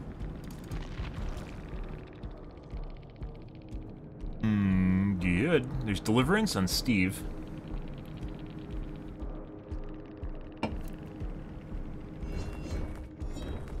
Jonah definitely felt fast at the end there. Okay, I need to use the bathroom real quick here, guys. Got the tip. Hippity tip.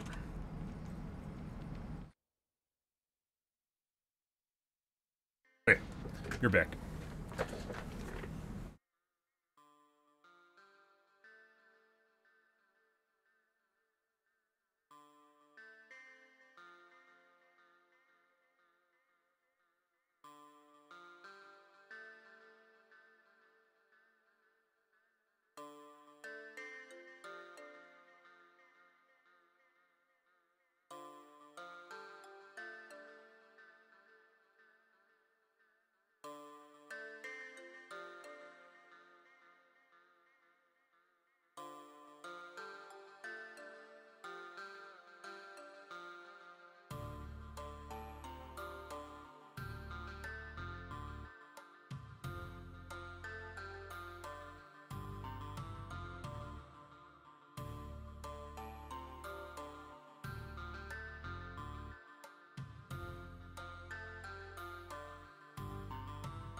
Alrighty, kids.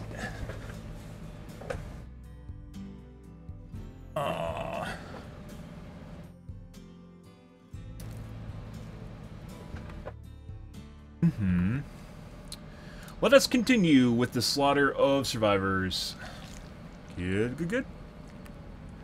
What do I want to dip my next 2 mil into too? I think maybe Doctor.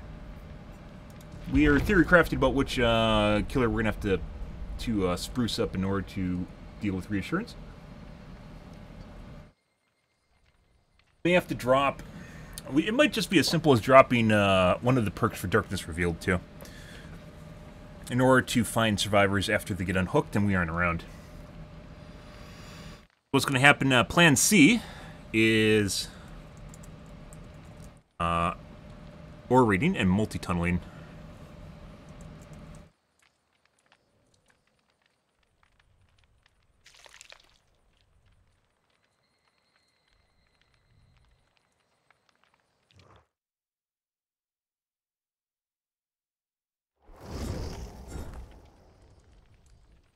Whoops. He just left like there's a bad smell in the room. Not a bad idea, seeing as for some strange reason, other people didn't show up. So to prevent shenanigans, we're just going to leave and requeue.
And TTV.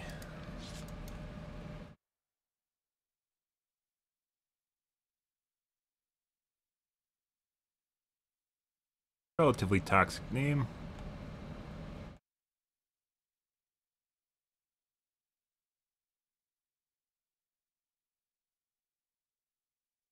Next stream. Next game.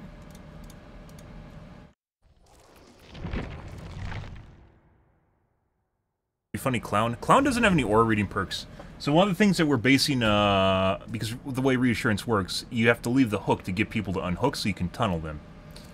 So what's going to happen right now is Plan A was looking for ways to get around reassurance, and one of which is Executioner, the other is Tombstone Myers. But I don't want to spend all my time playing Tombstone Myers, so we're looking at Plan B. And Plan B says Execution I don't think is going to work very well. Plan B is to multi-tunnel, which is being capable of finding the same survivor after chasing another survivor, and effectively tunneling 2 people out of the game at once.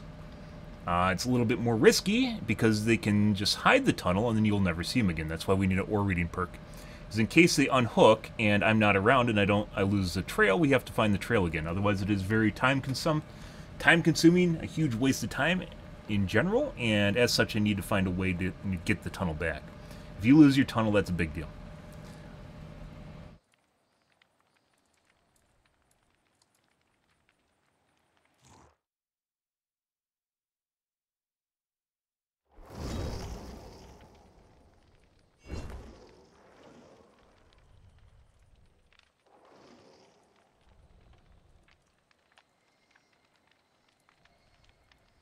And Clown is not one of characters. One of the characters in which you can actually find people with. Nemesis isn't even one. Nemesis gets Killer Instinct, which is not the same. With Killer Instinct, you can't see who it is, except when they use a vial to cleanse an infection, and that is incredibly unreliable, especially if they know what's happening. So, and it's only for a little bit. So we need an aura reading perk and or a killer that's capable of seeing auras particularly well, and not just like Killer Instinct, because Killer Instinct's very generic. Sounds pretty good though. I don't think he's a bad killer. Just the way the things are working is just changing.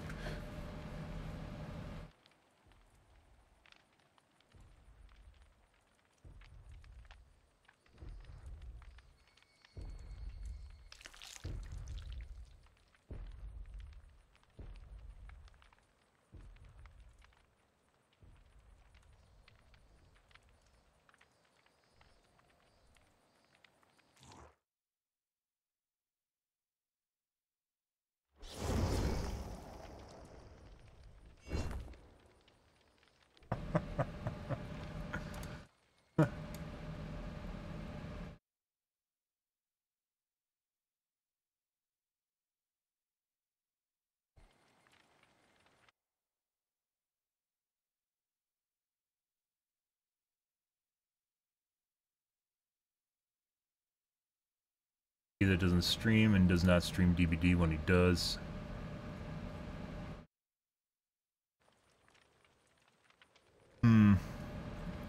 Okay. But in order to use Darkness Reveal, we have to drop a perk. That's a big deal. All my perks are very refined at this point. I think we'd have to get rid of Noed or Overcharge.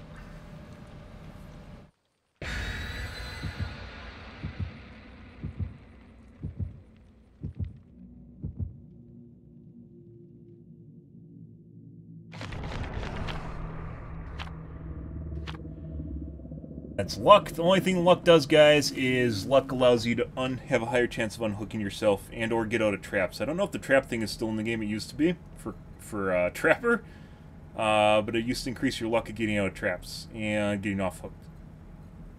Unhook yourself, that is.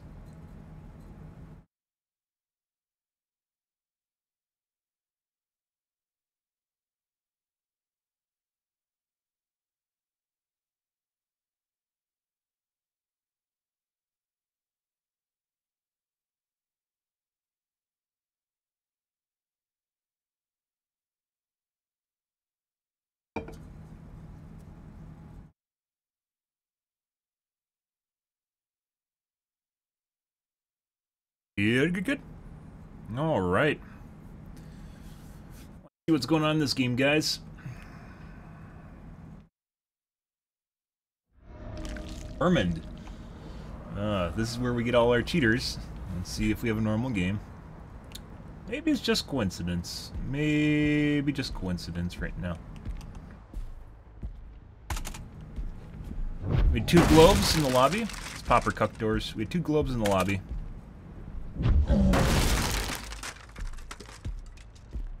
And still considering going upstairs and popping the top door.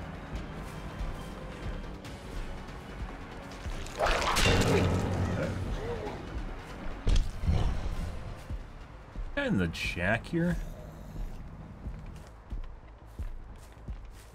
Oh, they both spawned there and neither got on a gen. That's really weird.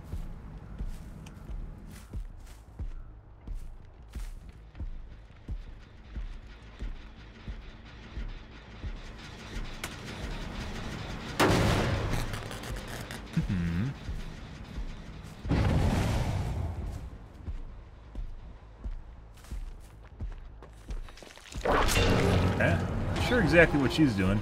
I'm gonna tap the gen. Phase 2.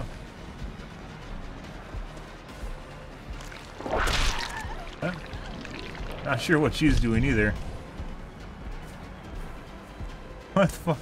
Okay.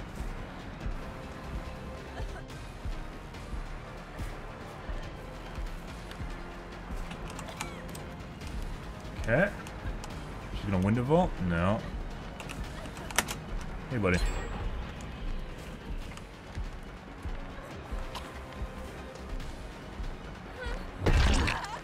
Ooh. There's either a Styptic or Dead Hard. I didn't see the hand. I think there's a Styptic.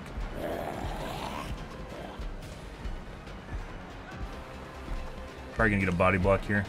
Nope, she fucked up. Yeah. Second most stun gen is in front of us in the bottom left.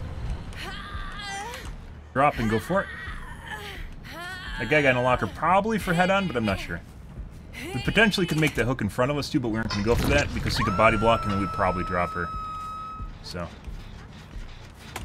Okay.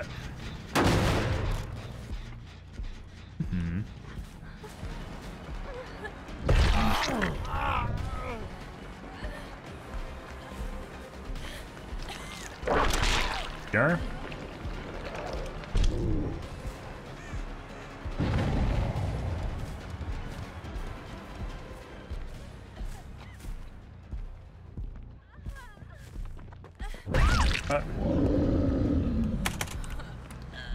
Can't make that.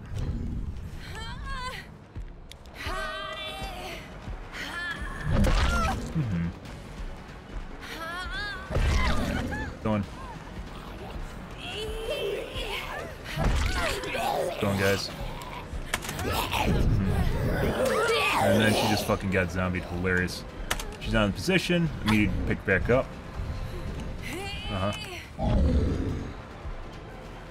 Oh? Okay.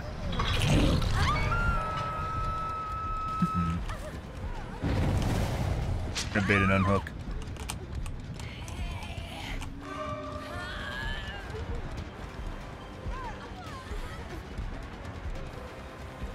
Tommy's broken.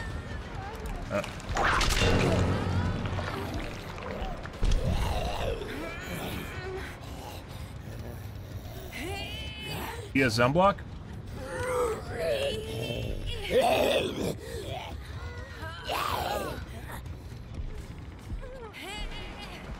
Hi. No, they're trying to pallet slap him. Nope.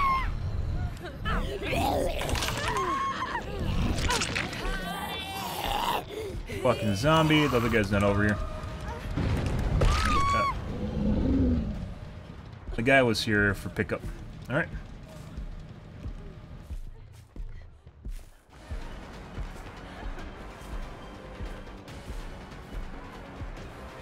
Right, she's very unpredictable. Not as in good unpredictable. I should have hit just now. Hey, buddy.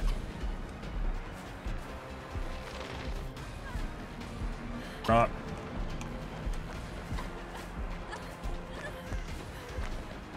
I don't know if that's dead hard or not. Kind of looked like she went for dead hard there, but it might have just been a spin. Let's see. If we can down more people, that'd be great. We're gonna go for Katie here and hope that the body block.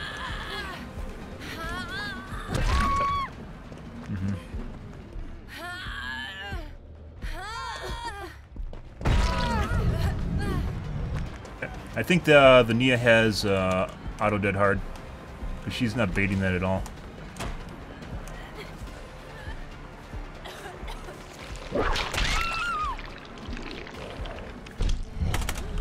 She can't get that. We're gonna hook her now, because we have 2 slugs. Other guy got zombied? No, didn't get zombied. You should be on her.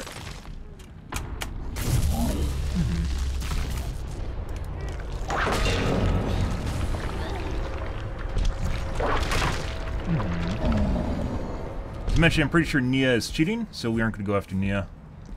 We're going to chase the Kate. Pretty sure, based on what we saw, that was a double auto body block, or auto dead hard, excuse me.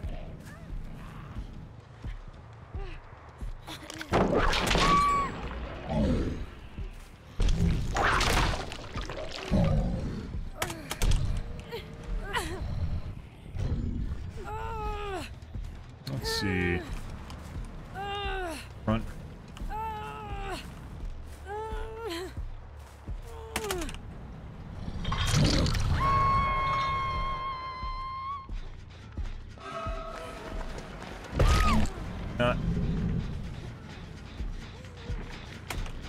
Not sure what she was doing there. Also, I did a short swing. Short swings can sometimes overcome auto dead hard because it fucks with latency. Going the long route, that's fine. Buddy.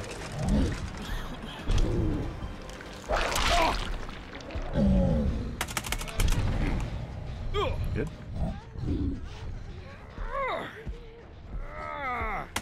Yep.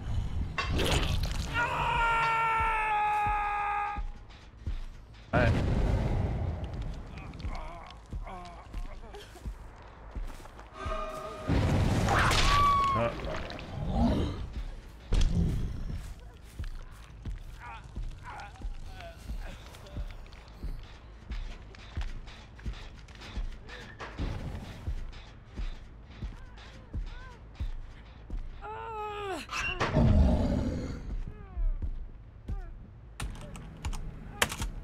Alright.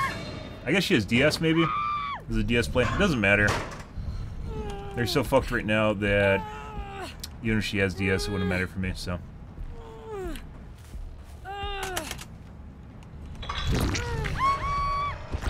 Good, good, good.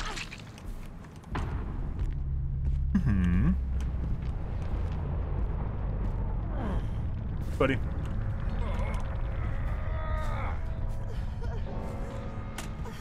Alright. Might have flip-flop? Now we're just gonna drop her in case she has flip-flop. Pretty sure I'm feeling a flip-flop here just based on her position. She had enough time to go really anywhere. And he's almost dead, so. And this guy was sus.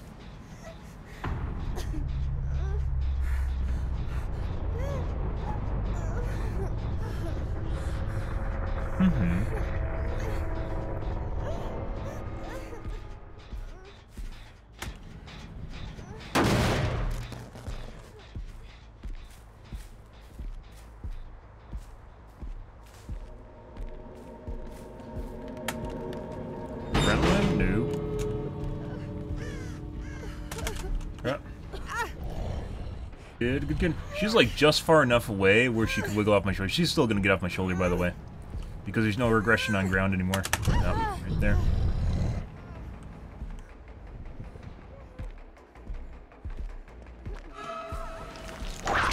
Oh. So we couldn't find Hatch, who would have bled her out.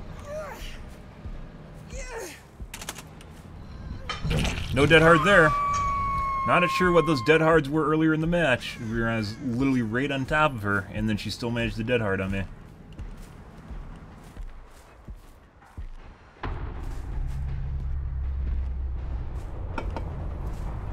Good, good, good.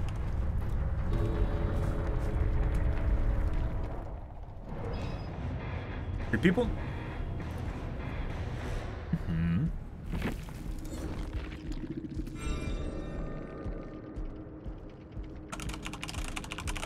She did have dead hard. I mean, 4K, good. I always tunnel and camp.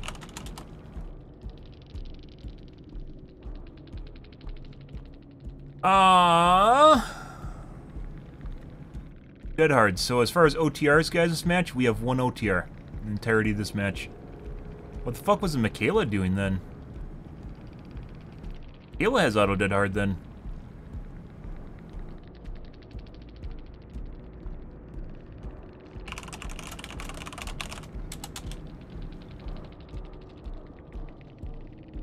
Fun to have a...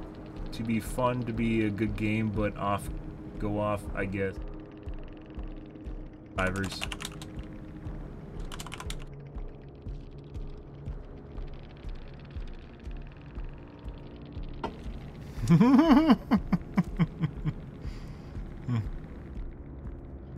Yeah, not exactly sure what's going on here.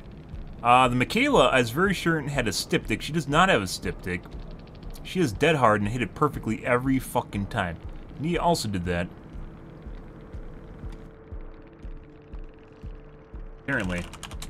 I did enjoy this game, though. Thanks for having me.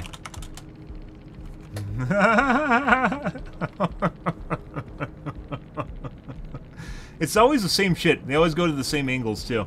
It's like something about your dad leaving to smoke, go get a pack of cigarettes from the gas station or something stupid.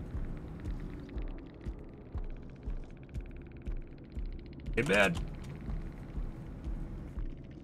You realize I'm the other team. I'm not here for your fun. I'm here for my fun.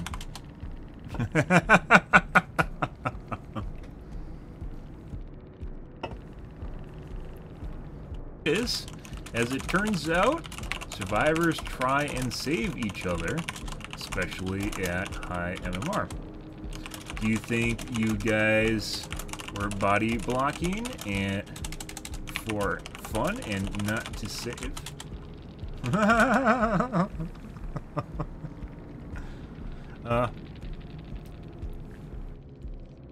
Tunneling and camping isn't purely face camp. That will get you 1 to 2K.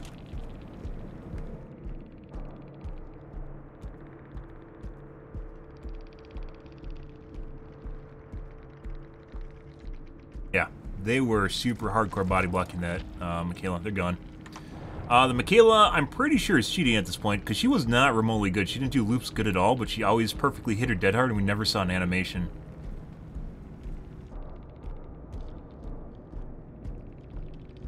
Yeah, I also think was using auto dead hard.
She didn't, after I pointed out that she has auto dead hard, that stopped tabbing, so I'm not exactly sure what to make of that.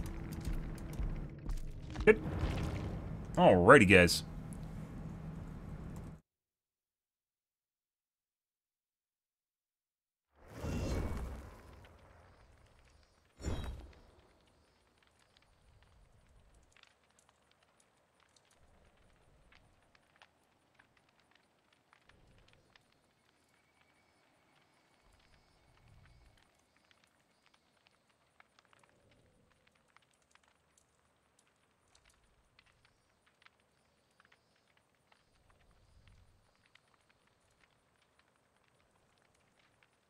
Alright.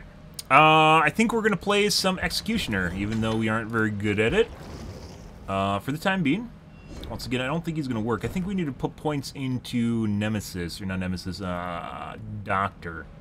I lean towards playing Doctor. If we have to play a killer, either there we have to... Maybe we should try Nemesis with Darkness Revealed, just to see how well it works, and then leave hooks so that people will go for unhooks behind me. I mean, I generally proxy pretty far anyways to begin with, so maybe it's not even that big of a deal. But when I play against harder teams, generally, I won't go as far away from the hook because they'll always make clutch saves behind me. So...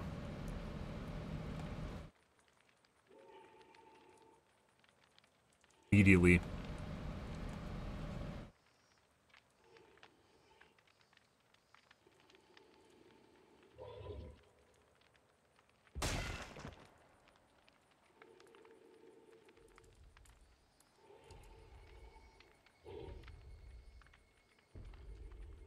Mm-hmm.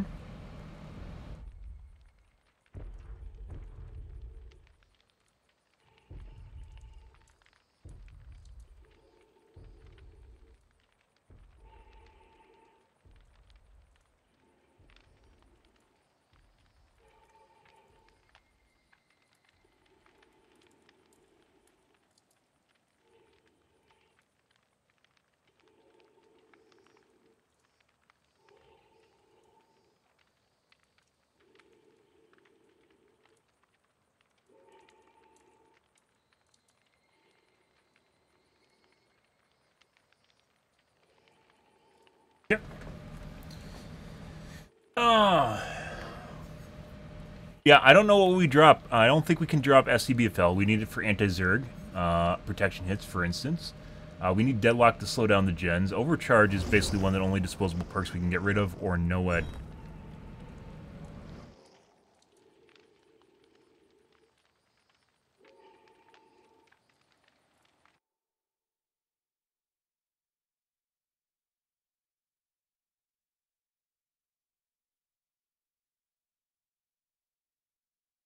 Grass name.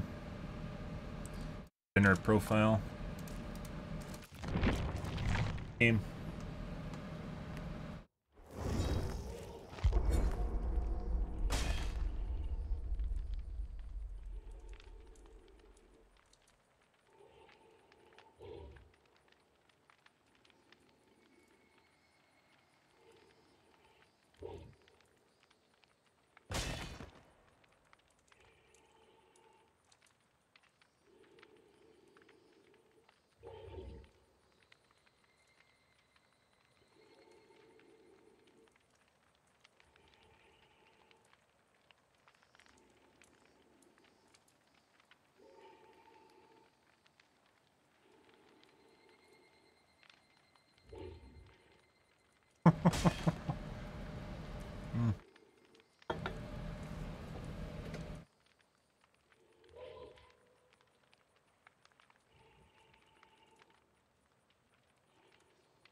Good.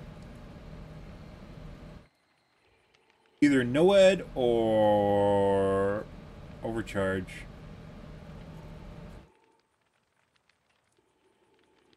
You have to keep Deadlock, and you have to keep STBFL.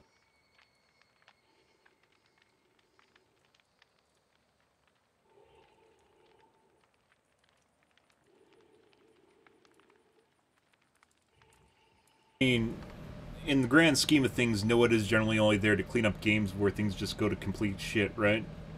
Which is fantastic at doing, by the way. It's a great clutch perk, but the frequency of those games in which I actually need it is probably like 1 in 20. It's relatively uncommon.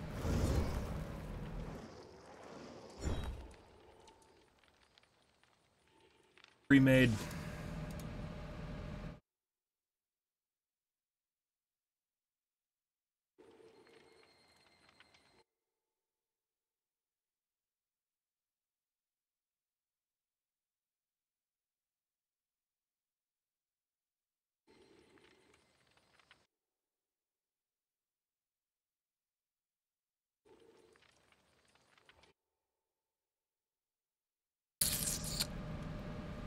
Pretty sure this is a format pre-made.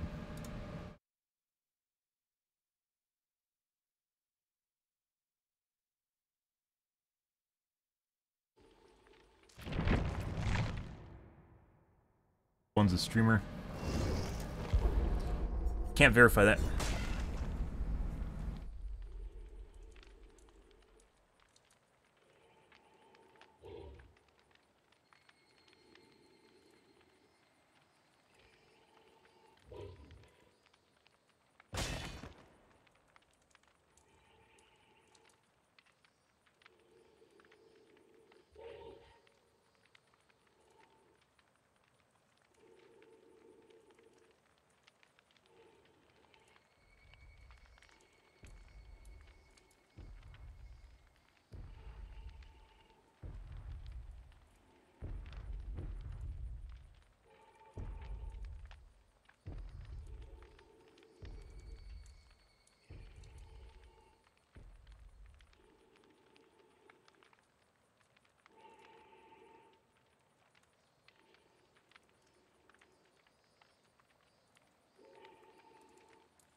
I don't want to put on as good add-ons because I don't like wasting add-ons when I'm new to a killer. Also slower queues than normal.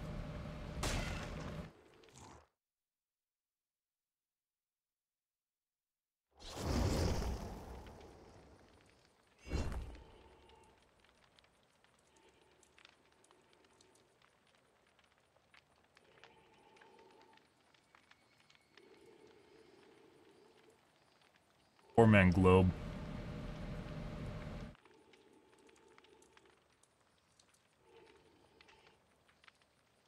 Guess we'll just take it. This probably isn't going to go well anyways, so.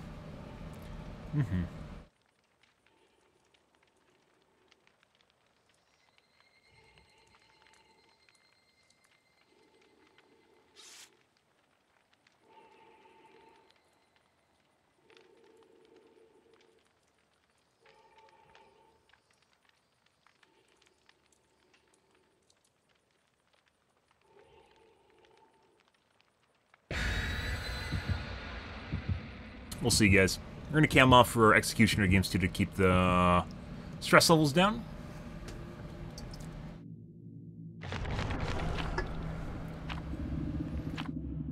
Word.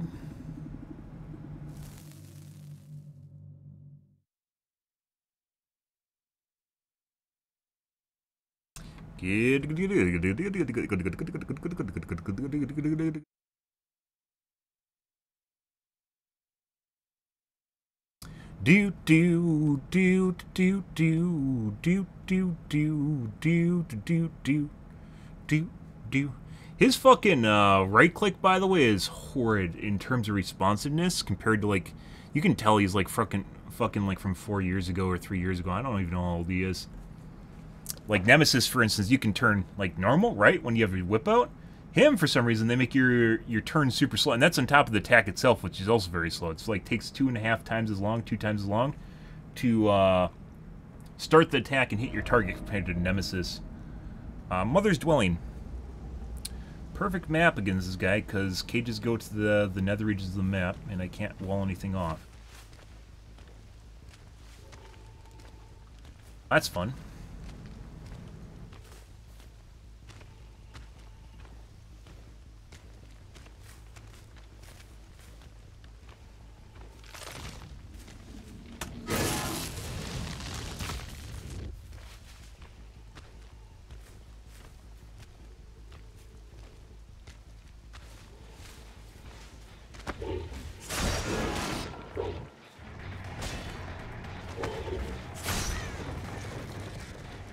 Close, isn't it? Yeah.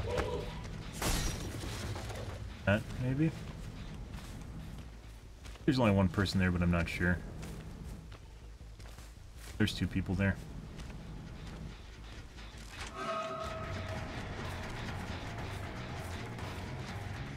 Better. Wait. They can totally respond before you can even get your attack off.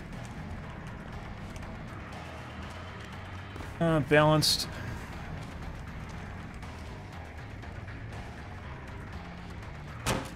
Yeah, W key.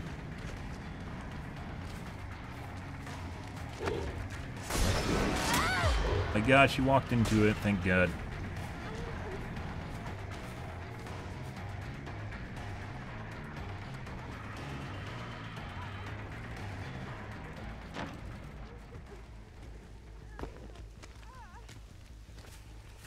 Fast.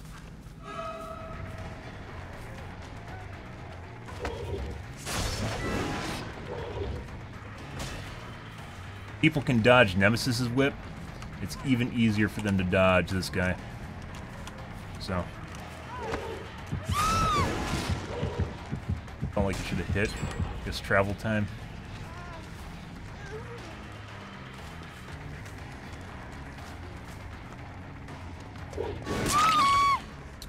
Cool. I guess we'll cage her. Just so we can, even though we shouldn't cage her. Probably means it's across the map in front of me, where he's running right now.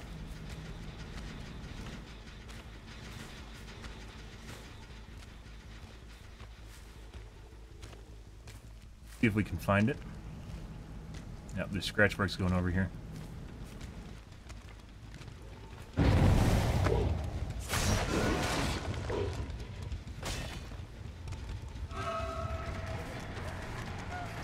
OTR.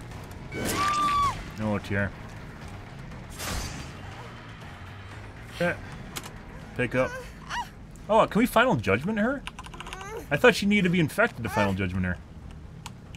Oh, you can just do it to anyone. No, that's not right. No, that's just your right click. Okay, you can't actually do that. Alright. Even with the protection hit, she can't do this. She fucked up. How the fuck did I fucking hit her instead of fucking Meg in front of me? Okay. Bye.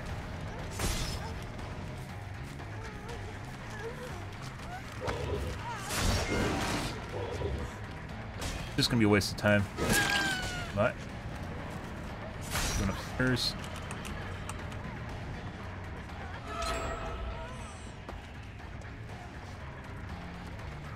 He has a huge disbalance. Hi.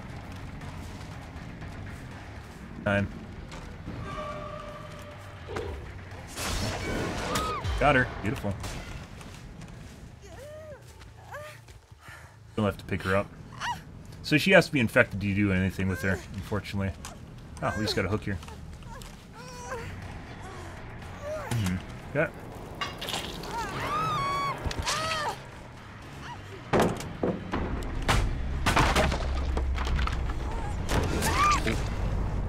Yeah. Yeah, so being able to actually, for most survivors, guys, being able to actually get them in your goo is next to impossible. It's just like a fucking huge waste of time. Like, why would you do it sort of ordeal?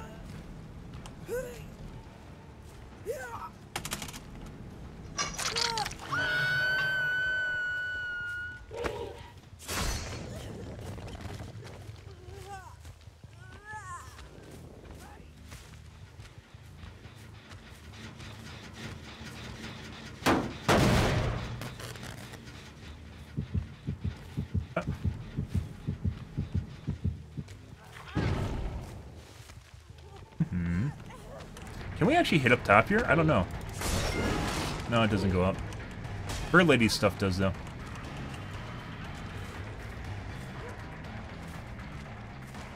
Balanced again. It's like they knew they were coming to this map, so they ran balanced. There's a lot of areas to drop off on this map. Got W key, because I don't know where the loops are. Okay. Should already used it up. No OTR. Let's actually go tap this gen. Because this guy's going totally double back.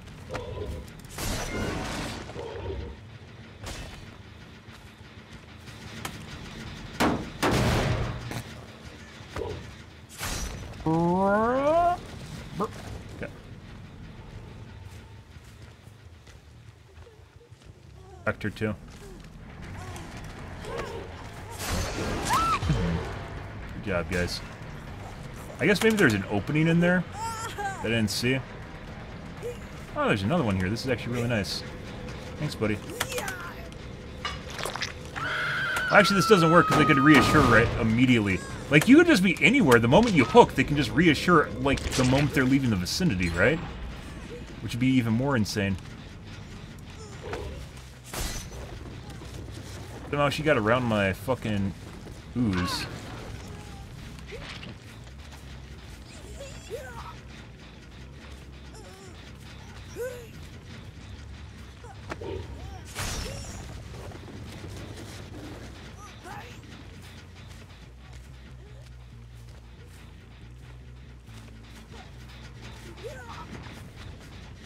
Completely negates the point. Actually, if he's in a cage.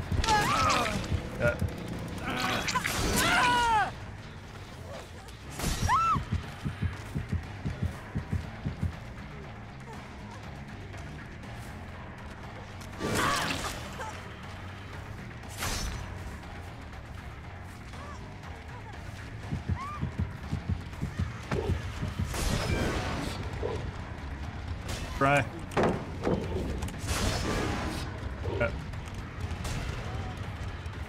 Enough trying.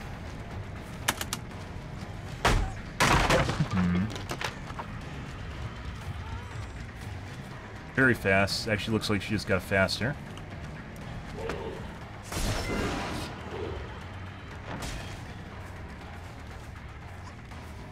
W key.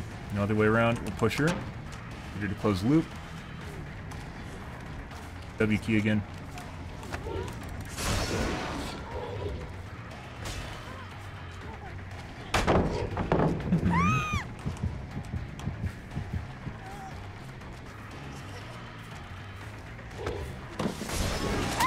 go. Oh, she's dead.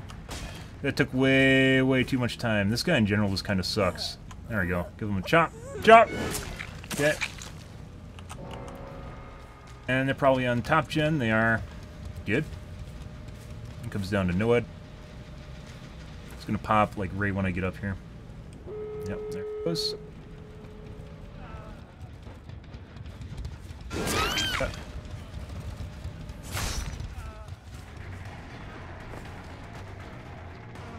Well, once again, the time between when you can attack with this guy is so long that even if you know they're gonna vault, you can't set up. If you set it up beforehand, they just vault. They just vault. That's it. She might have Unbreakable. Whatever. Oh, look, guys, Unbreakable. It's kind of weird. Let's actually put her in between. Right here, actually. So now we can watch both handles.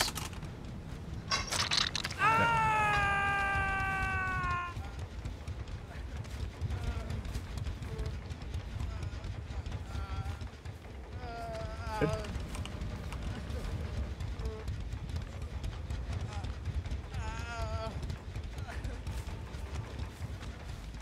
And you think you're going to 4% deliverance behind us, too? Let's find out. He's not 4%ing. Oh, he fucked up.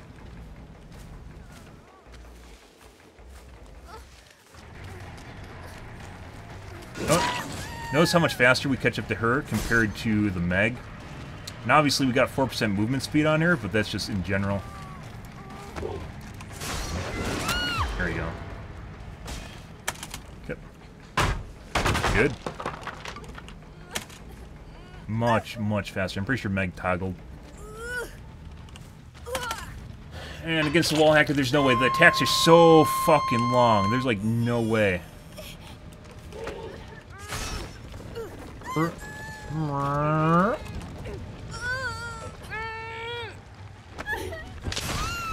Oh.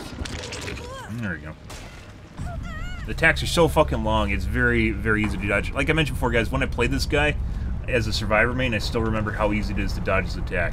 It takes like almost like a full second too long to actually go off. It's insane. Pretty absurd stuff.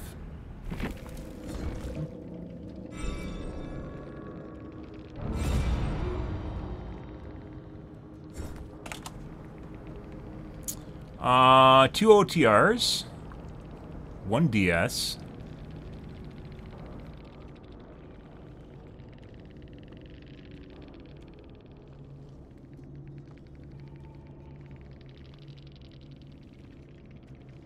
We actually saw the DH come out though.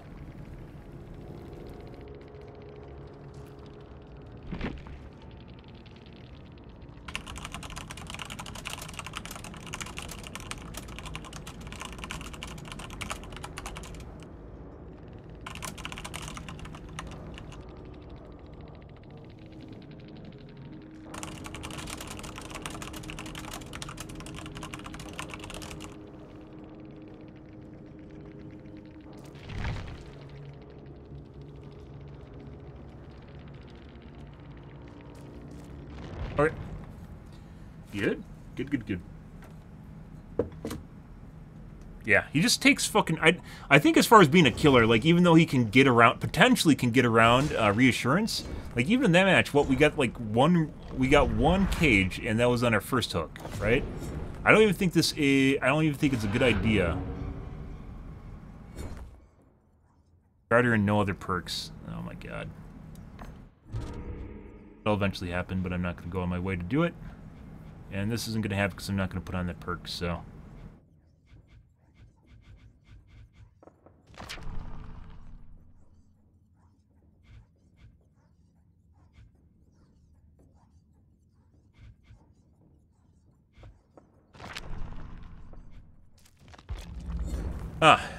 So I don't think he's going to work, guys. I think he's too old. He's too old and antiquated. He's not like a horrible killer. Well, actually, I think he kind of is. Like, B tier is what I consider any killer that needs to be capable of going against the high MMR squad and potentially 3 or 4 cane. And I think against the high MMR squad, this guy can't do that. His abilities have too many nuances to it that the players can counterplay on. His most 2, which is something that you need to hit survivors, only kind of works when you're on the edges of corners and they don't know. Like if you can get a cheeky one off, but if they know you're going to do it, you'll never hit it. And they're remotely good, you'll never hit it. You have to just keep doing it until you finally hit them. His cages are very sporadic, and you can't depend on them to actually use them for reassurance. Counter reinsurance, or, I mean, off hook. They don't even fucking do off the hook plays anymore. They're just literally, yeah. Potentially, what we could do to make, what we could do in order to make the splooge more reliable is we down someone, we put splooge on the ground, and then we drop them in the splooge. That's a lot of, like, can you afford to do another chase and intentionally dropping a survivor to do another chase to avoid 30 seconds of reassurance? I don't think so. That does not sound viable at all. It does not sound like something that can do constantly and not be punished for it. I think that would be a horrible idea. So it basically relies on them getting in it, and that essentially relies on basically a second hook for them walking into the poo on the way out.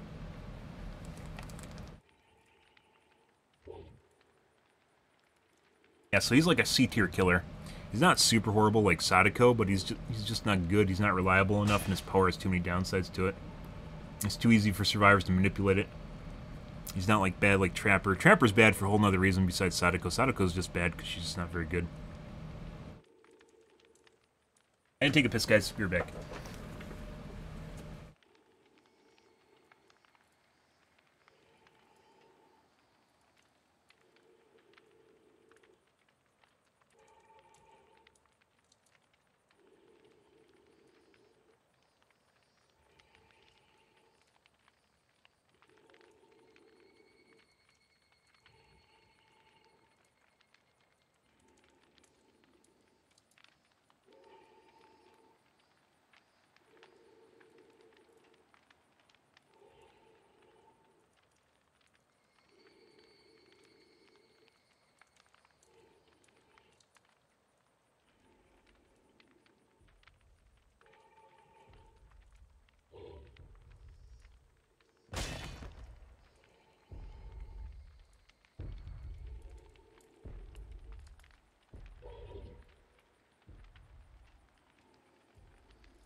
So maybe, I mean, if it just relies on his multi-tunneling instead of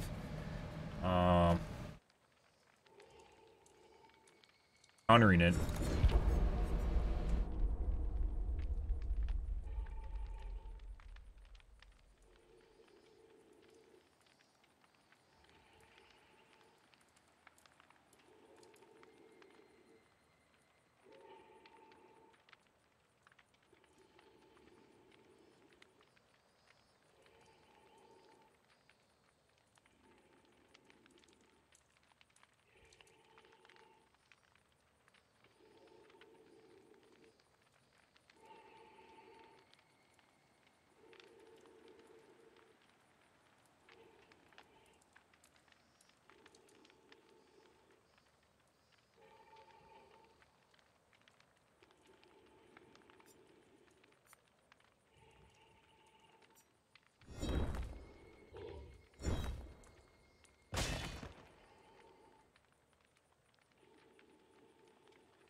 It almost feels like you should just be able to use his right click while you're running. There should be no special, like, it should just be like, puts it in the ground and you still run at 115. There should be no real downside to it. Like, they should almost have his most to time between when you put it in the ground and when you can most to.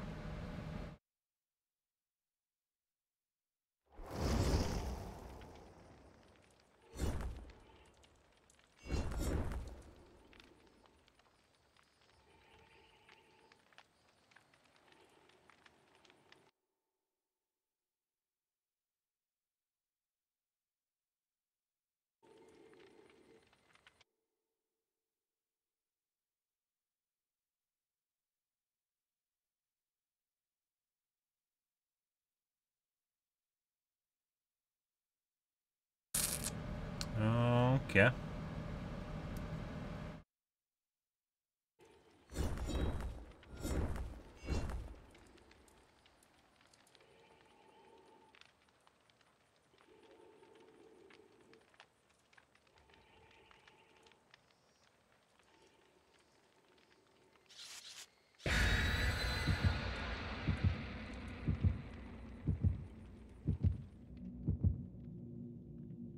I guess. I think it means we just need darkness revealed. Act like we're oblivious and go run over to a gen and start poking it until they unhook someone. Hmm.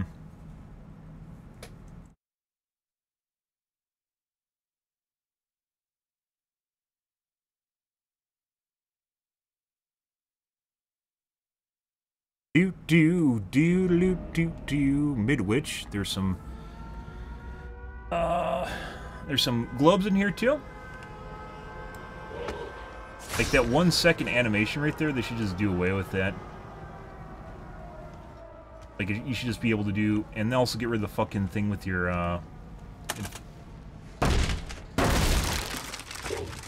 text turning and shit.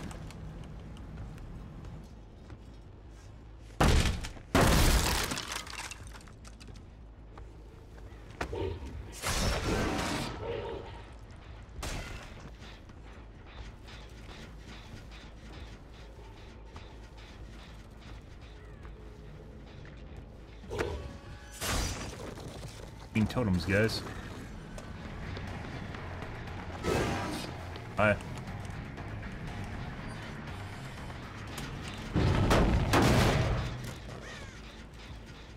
We need to go do the front door too. I'm getting distracted here, guys. Just leave it.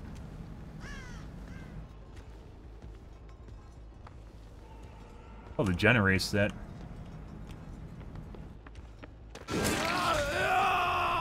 That sucks. So that stairwell got erased because there's a gen right there in front of us. You can't just, like, keep it in the ground, too. So, like, you turn into a 110 killer, but you can't keep the sword in the ground because you run out of juice.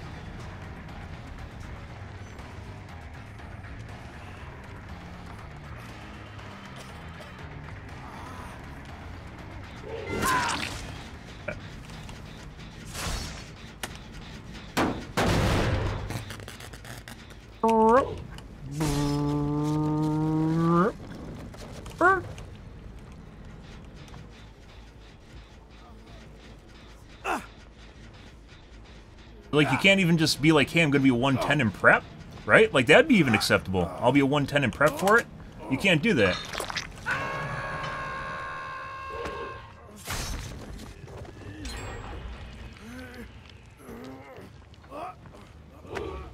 Because you just run out of go juice.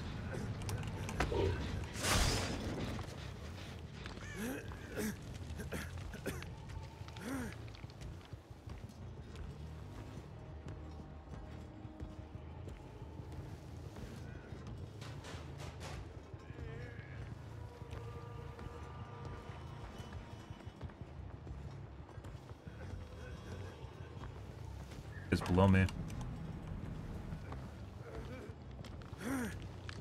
Ah, I forgot you can crawl around in it.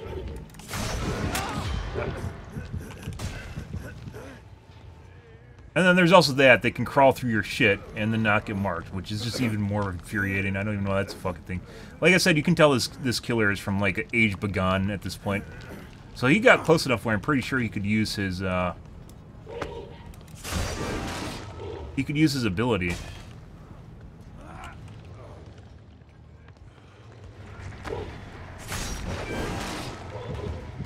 There you go.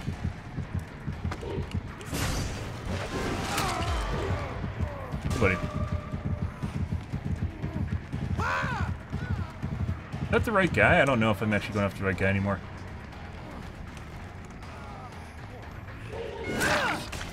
No.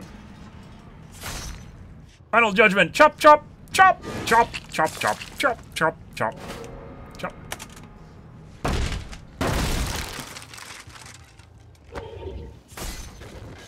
Like, there's definitely things they could do to improve this guy, make him viable at high MMR.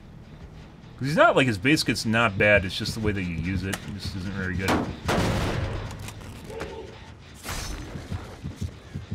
You're just doing that on purpose, by the way. Hey, buddy. Oh my god, sprint burst.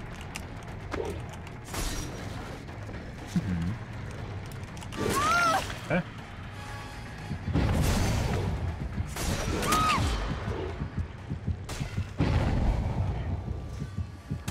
We're gonna get pallet slapped here. Yep.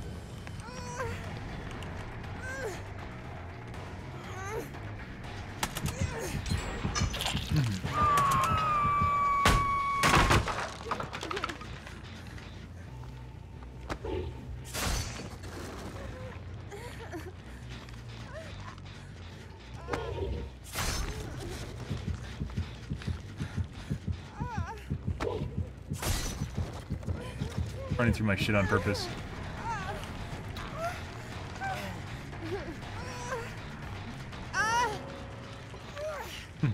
Bye. I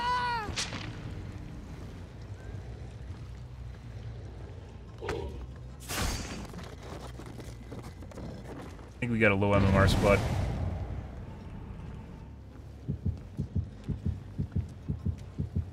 No, that's yeah. So unlike Nemesis, even though he has killer instinct, you can kind of pick out who has it based on what happens to their portraits.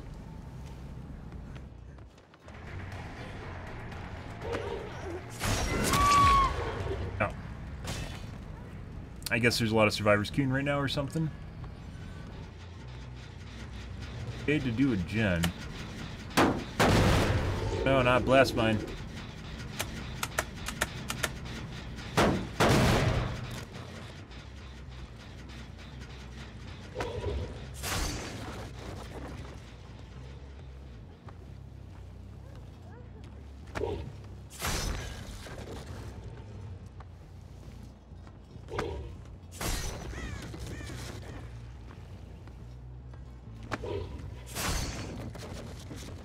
Like this, the school presents a lot of opportunities for using your power, right? And walling them.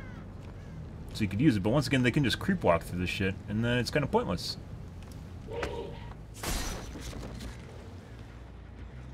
Came back to do a gen. Good for him.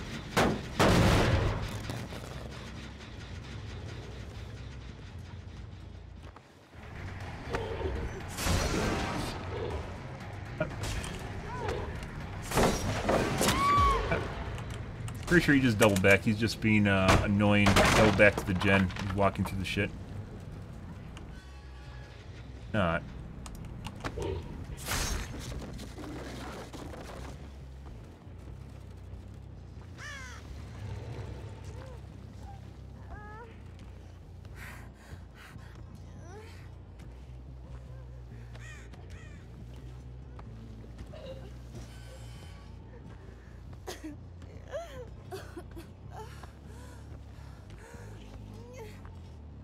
You get in a locker?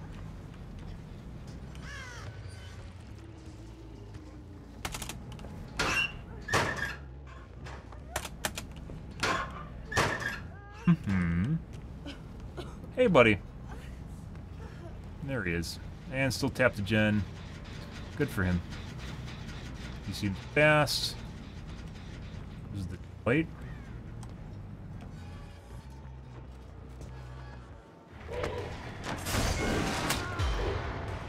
Unfortunately, we gotta do this now.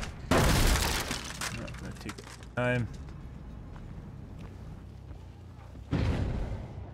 Up now.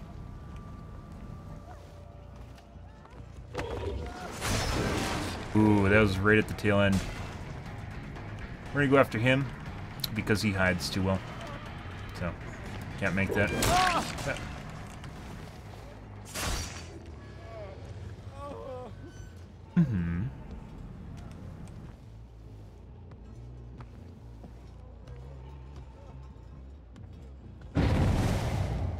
Fucked up the gen.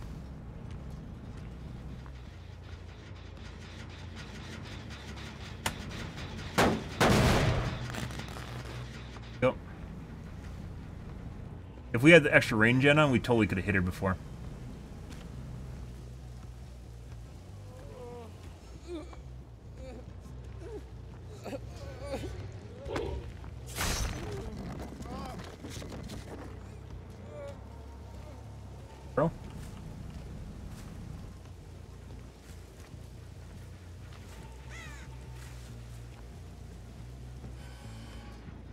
Parking.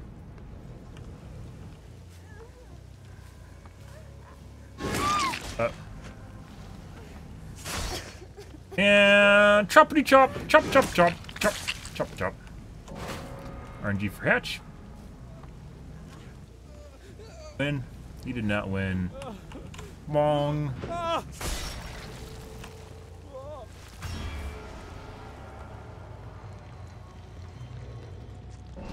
Dead. Can just kill you really fast. Good.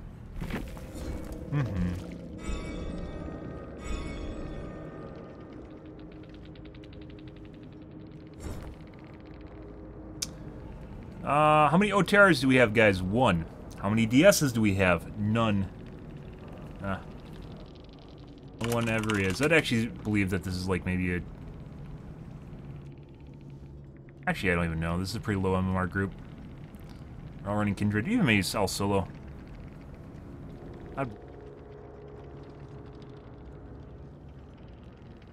Yeah. I love camping people to death.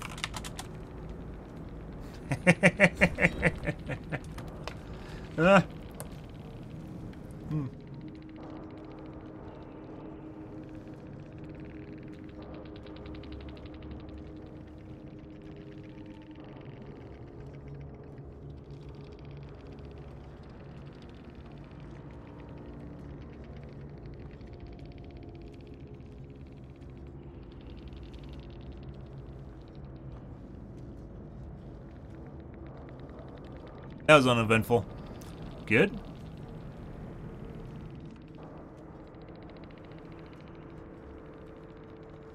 Yeah, I'm not defensive enough when people try to insult me by saying I camp and tunnel. Maybe I need to be more like, of course I do. Why wouldn't I do that? Instead of going, yep. Camp and tunnel, guys. That's what we do.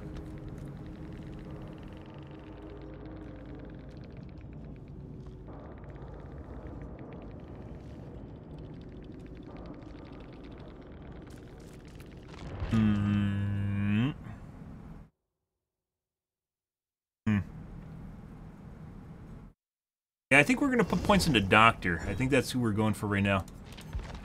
As far as... Let's take a peek here, guys. As far as intel gathering perks, Demogorgon would also work, but I think Doctor is more viable as far as a killer goes compared to Demogorgon. Whisker has some intel gathering perks too, so we might just swap off to Whisker. However, Nemesis...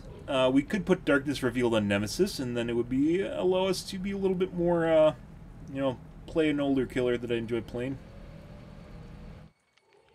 A Bird Lady maybe has intel. What does Bird Lady have for Aura Gathering?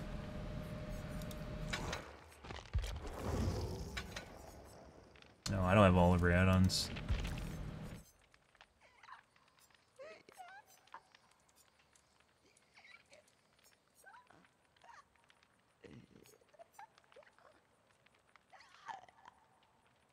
Pega has intel gathering, but she's not very good, so already kind of sucks too.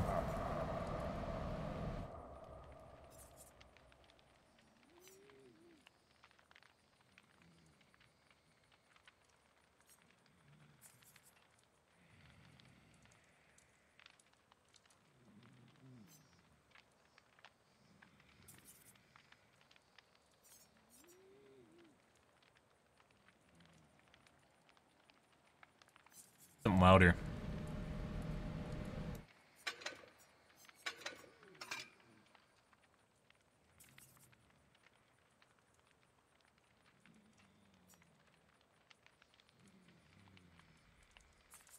Oh, it suck. Doctor. I think he's a newer killer than Freddy, just his auto dream pallets, basically. Much better.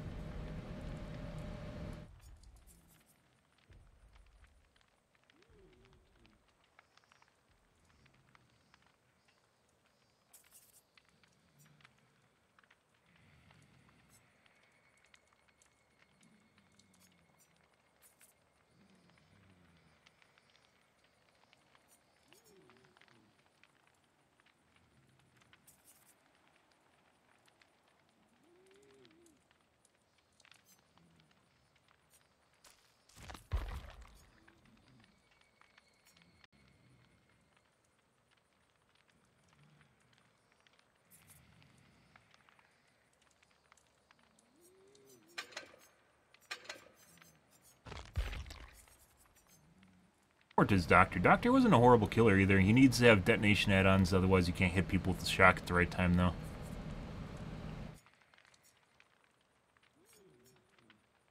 Bing Bing Bong? We could play some Bing Bing Bong, maybe. Doctor is completely out add-ons, too. I am absolutely out add-ons. God, and I never... Did I ever update him? Does he even have my build? Best for last.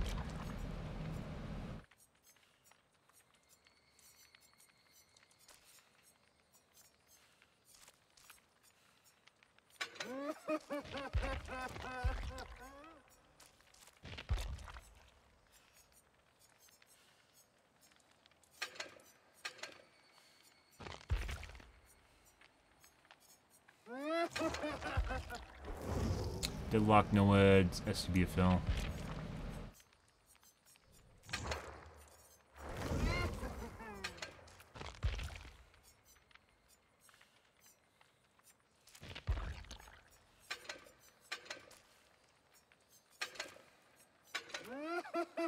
Deadlock is new. His darkness revealed. So I have been updating him. I don't remember when I did that.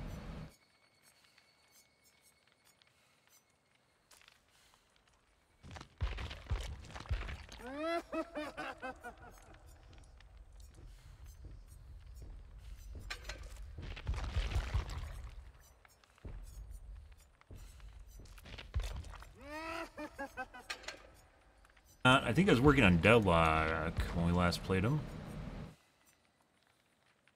Deadlock. So what add-ons are we looking for then? We have to dump points right now.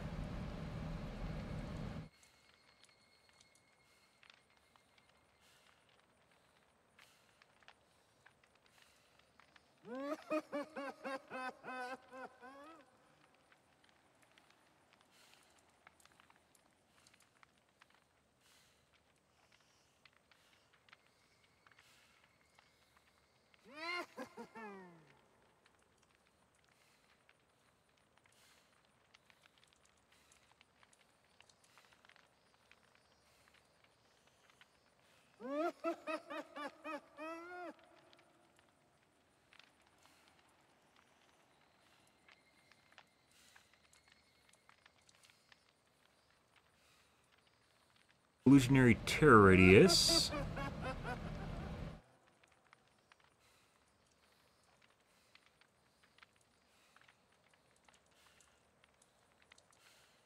Changes the Terror Radius. Calm. I don't think that was very good.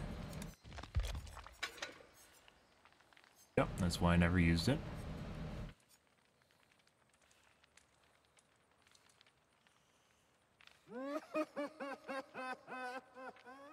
Real survivors aura for 3 seconds when their madness level increases. I don't think we need to use this. But it's another add-on we could potentially use for finding them. We definitely need the detonation delay on his right click.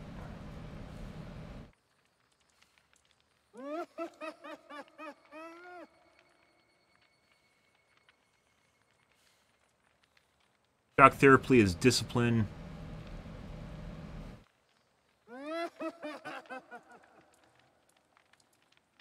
Illusionary pallets is order.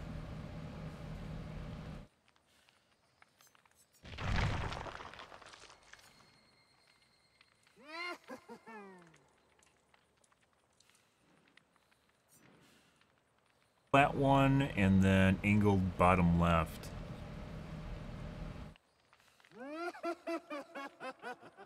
It.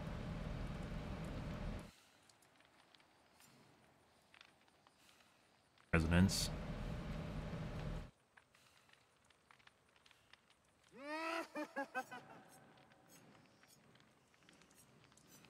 Once again, it would be nice if you could favorite stuff so you could just find it in the blood webs very easily and when you go through them. But once again, you don't have any choices for the first 40 levels, so is it even useful?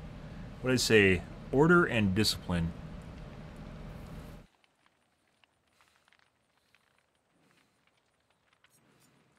Like, they don't even look the same, so you have to keep going through each and every one of them to look at them.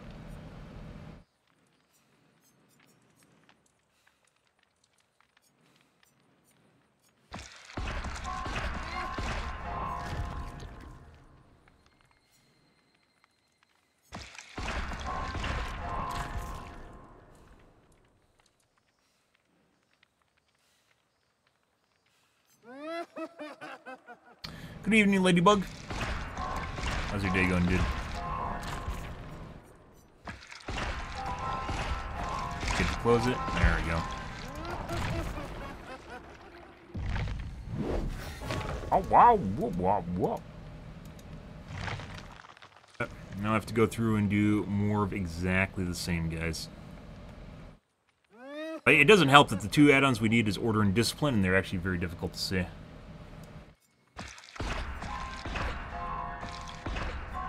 You have to hover over each one and look at the name. Please.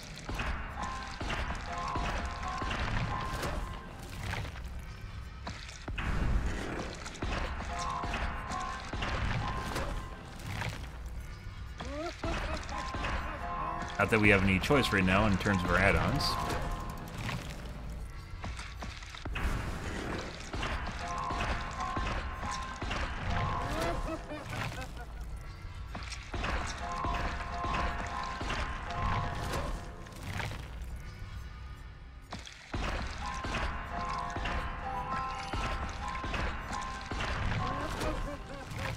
Oh, the patch is coming up too. Not that it fucking matters, though. If we play for the next 5 days, you basically have to throw out your BP for then.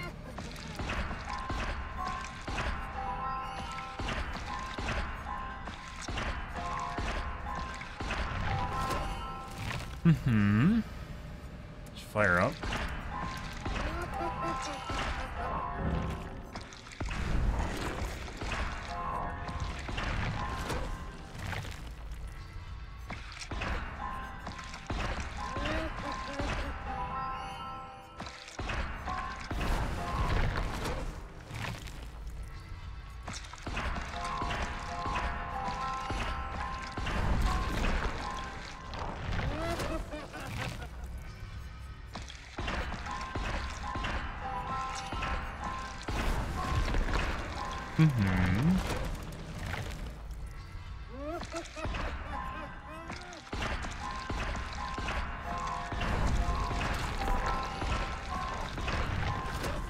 Good, good. There.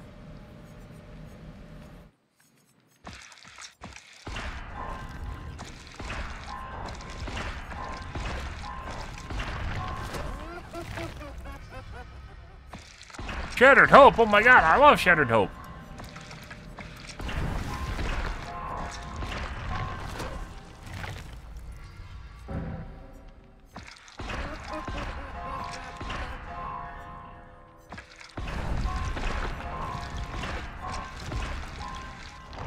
We don't even find any purples, by the way.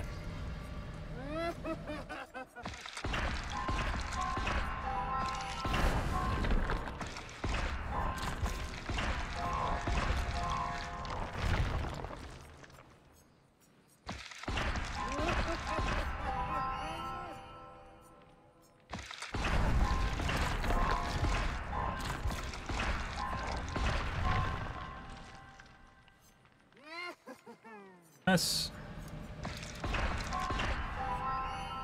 Wrong one, guys. So, in addition to the tech trees, there's discipline. In addition to the tech trees, just not having options in it, it's still not having like the rarity, the proper rarity of add-ons in it. It still takes fucking forever to find the add-ons you're looking for, because some add-ons are actually more rare than other add-ons based on how often they're used. Because BHVR actually balances this game. The lottery is rigged, as they say. Even though there's more of a chance of dropping like greens and yellows, that doesn't mean that you're actually going to run into what you're looking for, the add-ons you're looking for. Because they just make them more rare regardless, just as they were in the level 50 blood webs.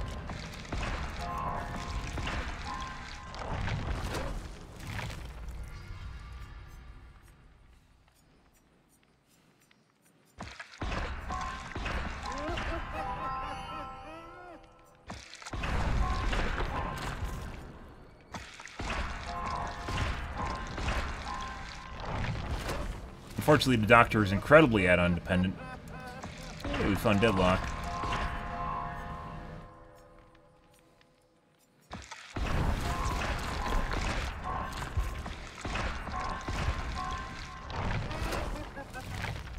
Meaning you're literally missing out on parts of his power if you don't grab them. Hey, we found a discipline. Oh my god.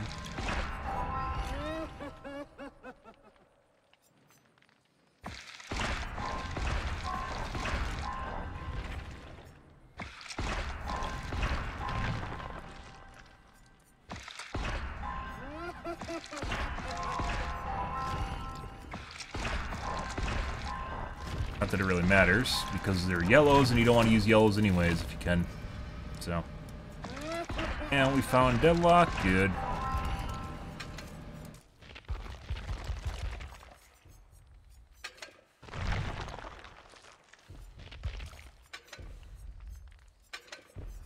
We didn't even find a purple. We've dropped 800,000 in. We haven't even found the other purple that I need. We've only found like one purple discipline. No purple order. Yeah, 800,000 points in.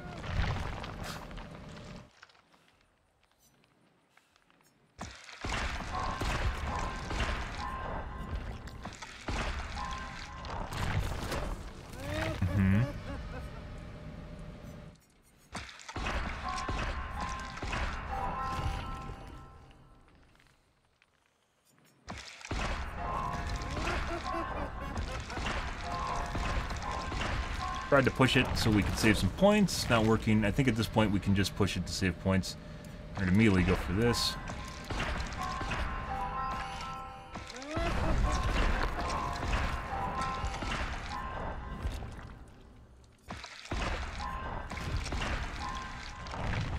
Got one black hand.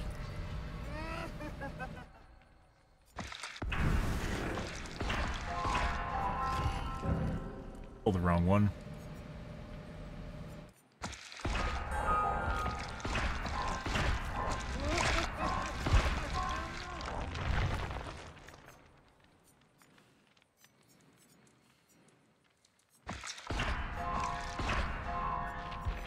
How many perks are we on our last perk? 7, 3 perks.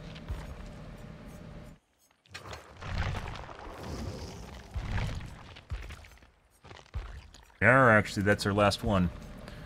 Oh.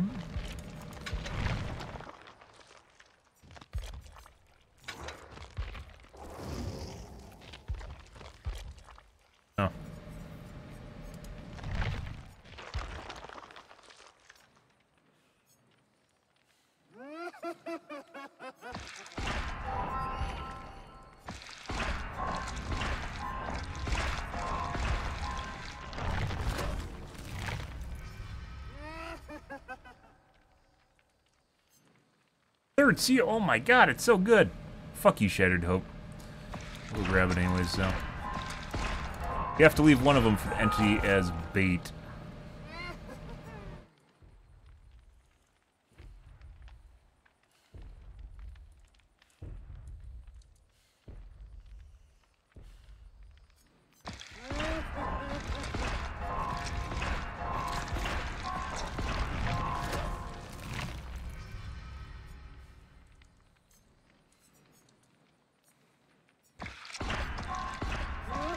Yeah, like, look how incredibly fucking rare the purples are, guys. We're at 1,000,000 blood points now. Found 2 Eries.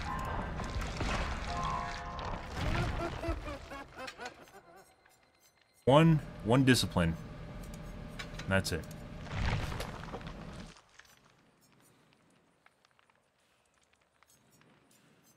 Another discipline. Hey, we found an order. Oh my god.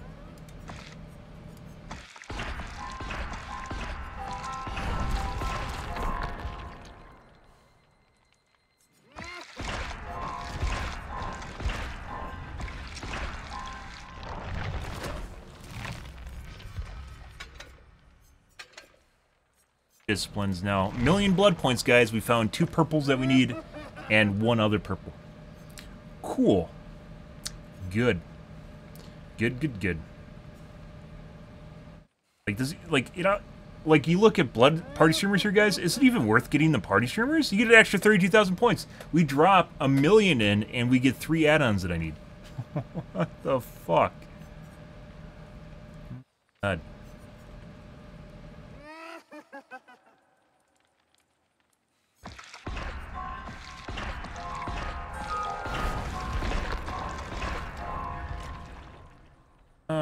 Okay. Close the bottom one. No, it didn't hop right.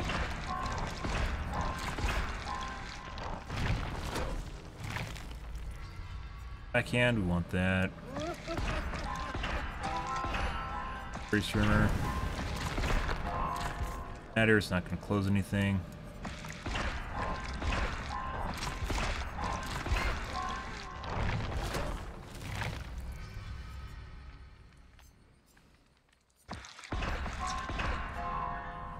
Almost grabbed that. That's why we have it, by the way, is so... No.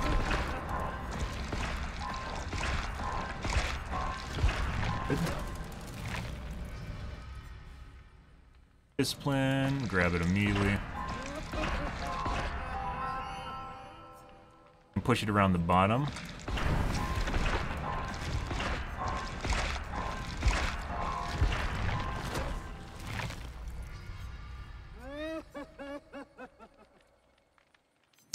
We'll gobble that. We can get to close that. We actually want it to come down here. So we're going to come over here and do this.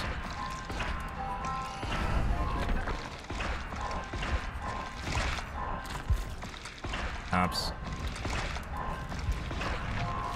Too low of a blood web, guys. There's order again.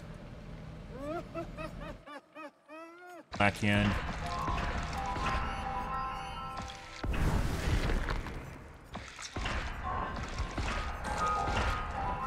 Kings and queens do anyways.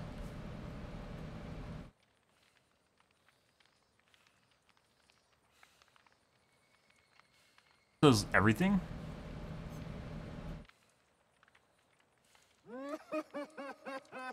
Work?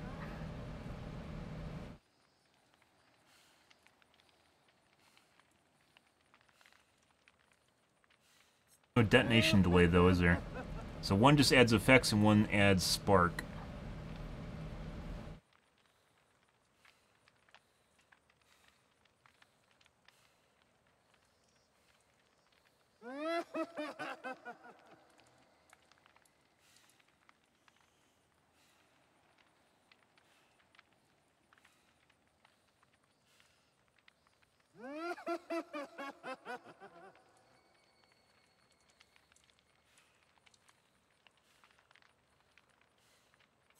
So you still need the detonation delay reduction.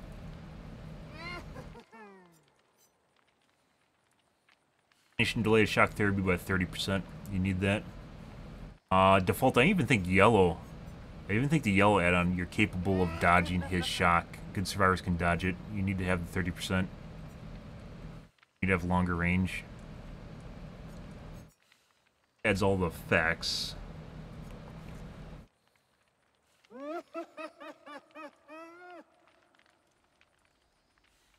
Yeah, I think this just adds all four of...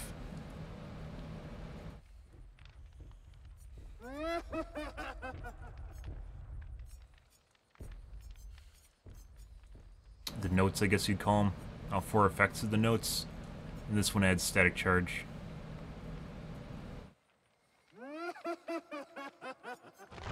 Yeah.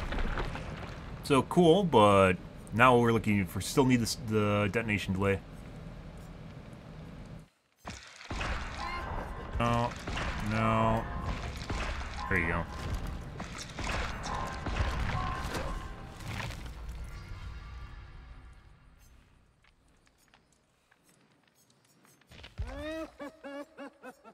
Order and discipline, guys. Like, look at all these. Look at the ones we find. They're all the wrong ones. Once again, this is rigged. Putting aside the anniversary update, which completely fucked things over with prestige, the blood web is rigged because it's based on lower drop rates for meta items, so you can't get them as easily, which is absolutely absurd. It's gonna spawn here. I think we're gonna try and swing it around the bottom. I don't know if that'll work. We might have to go side here. We're gonna do this too. To cut it off. Yeah, I fucked that up. I could have cut it off easily and I didn't do that. Again, order and discipline. Restraint. I see. We want to come over here immediately. So what we're going to do is we're going to go down here. We're going to body block it. Over here. That, yeah.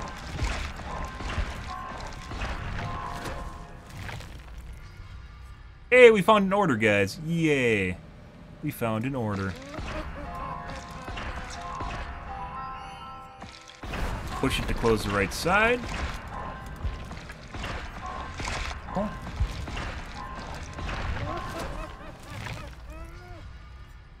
There's a discipline. Good. Can have it closed there. Or do we want to hop immediately? It closes here, it closes 1. It closes here, it closes 2.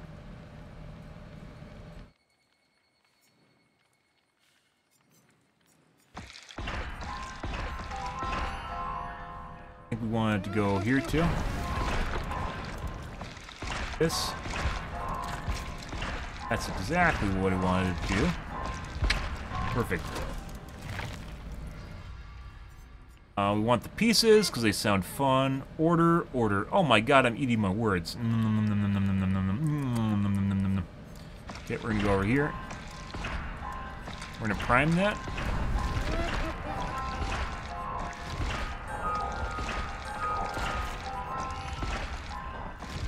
This is Swiss cheese, but that's the way it works because of add-ons we wanted, finally. Once again, we are in the last segments of the blood web in order to do this.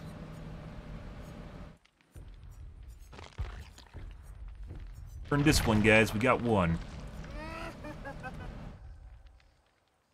There's no options in like the first 25 levels. Even like the first 40 levels, I'd even say there's no options. You don't get to pick and choose. Or comms. I love comms. Good comms.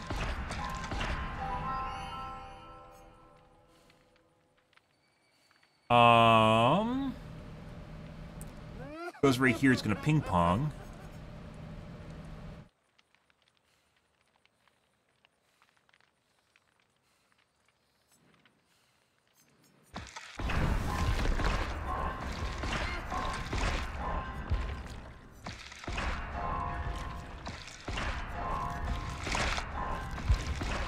Bitching, guys. Good. Notice how you can actually play and save BP at high MMR, at high blood webs.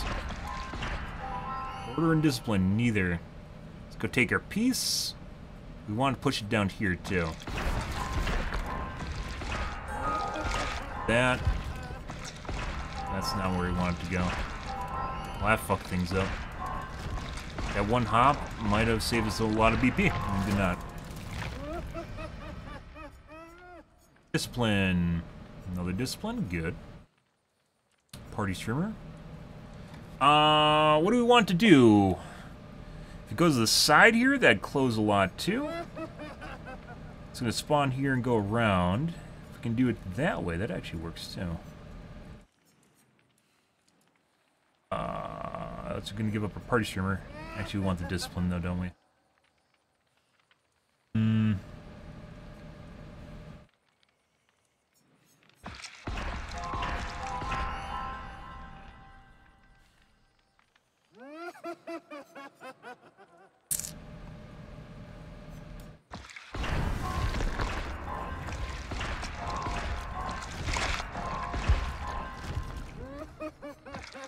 Time it properly, guys.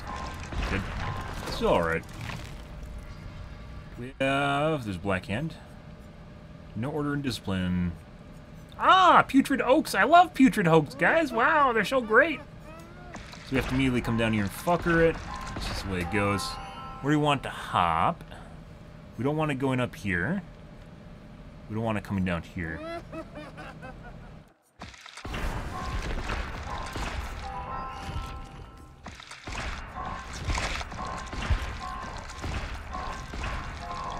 Unfortunately, it's gonna do that. Oh my god! Look at the black hands. Holy shit. Okay. Black hands, by the way, are the best. Literally the best BP item in the game. Hands down. They save incredible amounts of BP. Had to RNG with that piece. That's just the way that it works. Right.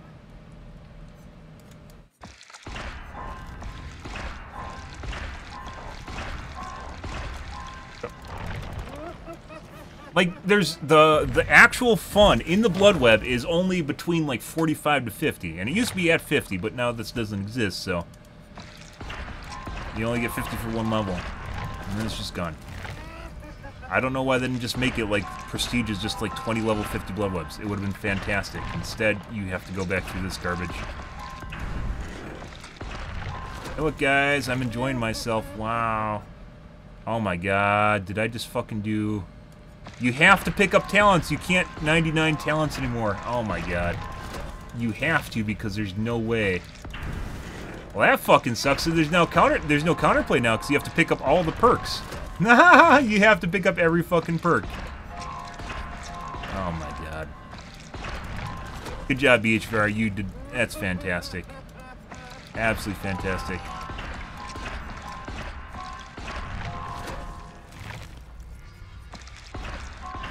Got all the fun of the minigame's gone, guys. Don't worry. I'm thoroughly enjoying myself right now, though. So.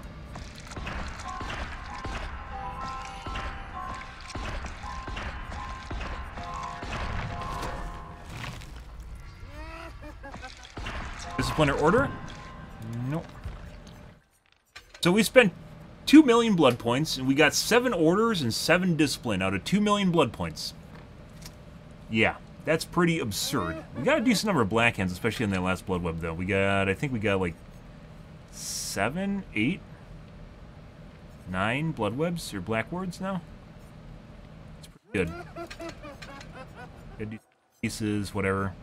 This is the one I'm actually interested in right here, because it gives all the effects and it opens up a slot. Oh, it doesn't even open up a slot, it just gives you all the effects. Only the detonation delay. Okay. I know. Tee-hee-hee. So, they took out the counterplay too, because you can't just leave a perk in the blood web. Nope. Got that. Good job, BHVR. You did a phenomenal job with the fucking blood webs. Absolutely phenomenal job. Good. Okay. We were playing Executioner. Let's go back to doing Executioner. I think we have a pretty good understanding of how Executioner plays, and I think he does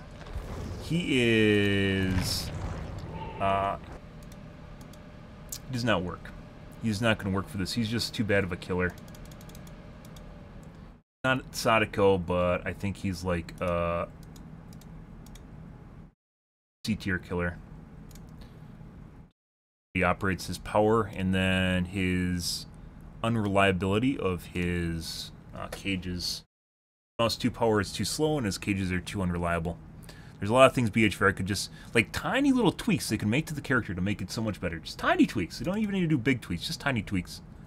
Tiny little tweaks, guys.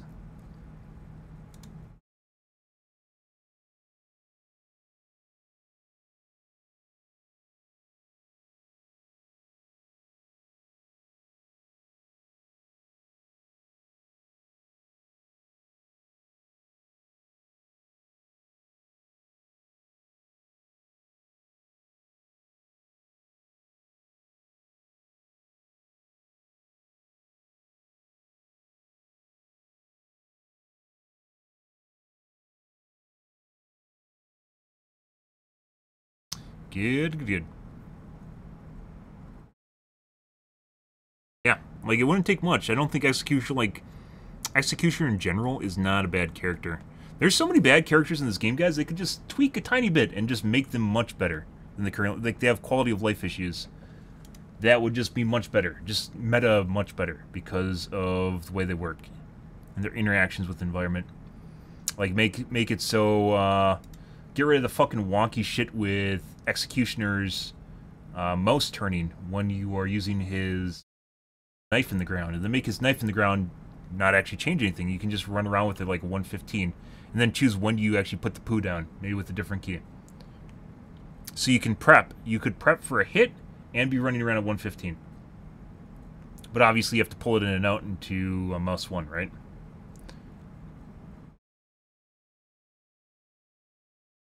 Much better.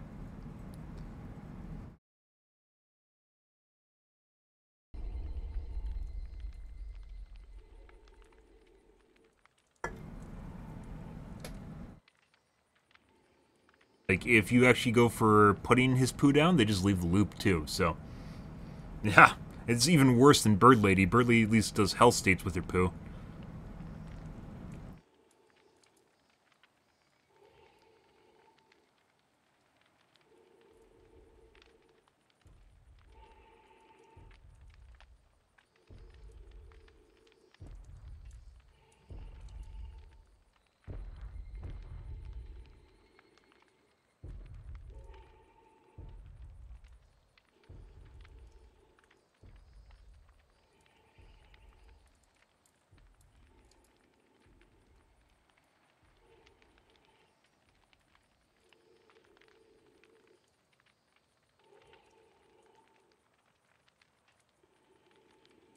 Do do do do do do do do do. Trickster's another one. Despite what people say at high MMR, he doesn't work. Just people being dumb and not realizing you have to just fucking go around something that can't be thrown over. It's not that difficult. Because he's a 110, then it forces him to basically just W key, which takes fucking forever. All it takes is you just seeing one survivor that loops you around a rock, and you can't get line of sight on them if you ever try to throw the knives at them, before you just have to fucking keep following him around the rock. Noxious shit.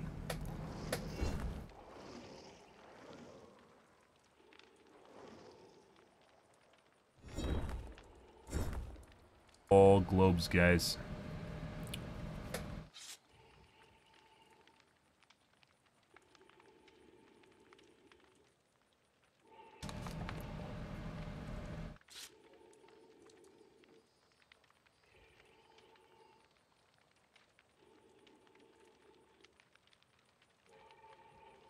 Well, hope you guys are having a wonderful evening, guys.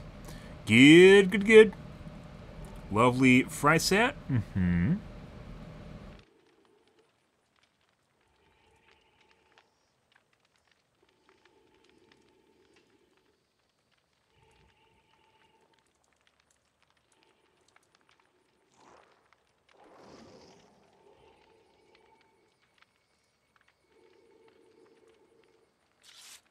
I probably should actually use his range add-ons, too.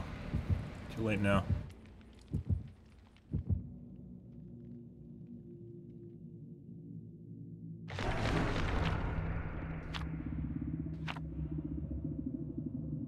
Red?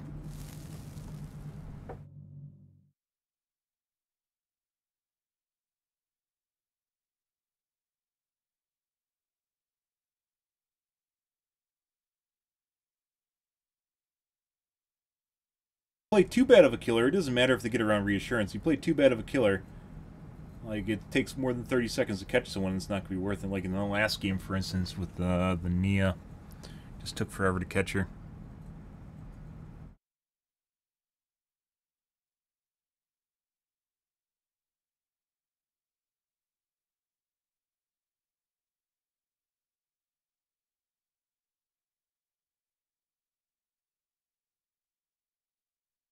Mm-hmm.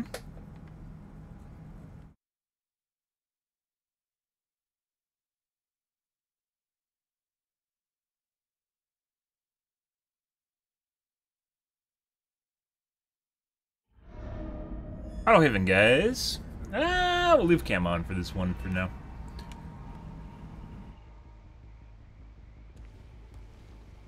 Go up the main building.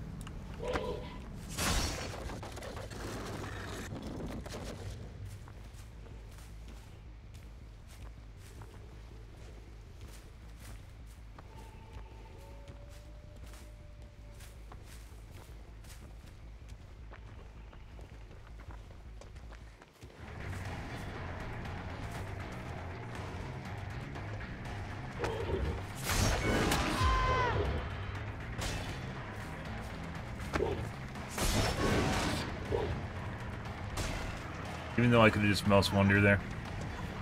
I'm just gonna W keep because I can.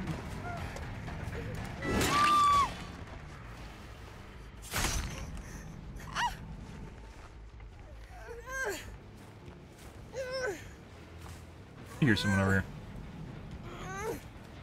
Don't want a protection hit? Hey, buddy. There you go. Mm-hmm. Just in time. Boink. Now we'll practice our poo trail. Yep, go around. Right there. Oh. Gotta make a connector now. There we go. Good. Ah! The moat is ready! The moat is ready! Although it's not a moat because they can just crouch walk through it. Oh! They can just crouch walk through it.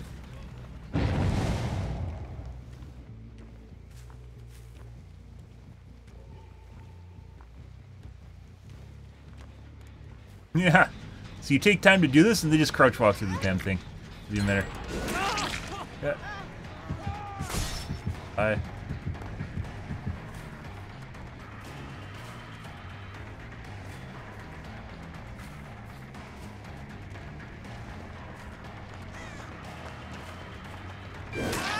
Sure.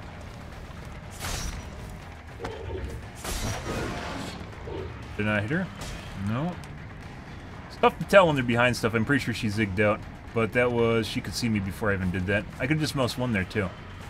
Would have been fine.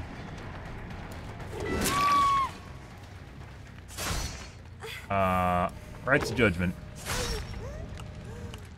Wrong one. She didn't actually go through my shit. Okay. Cool.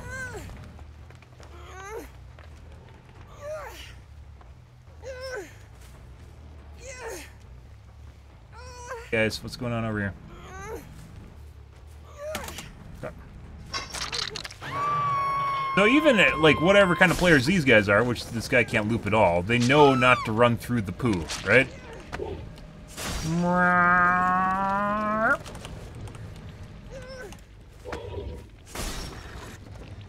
That. We'll go do this too. Thanks for notifying me of the issues with my poo fortress. That's full regression, by the way. No. Yay! She just crept through it. I don't know why she did that. Or it doesn't really matter anyways.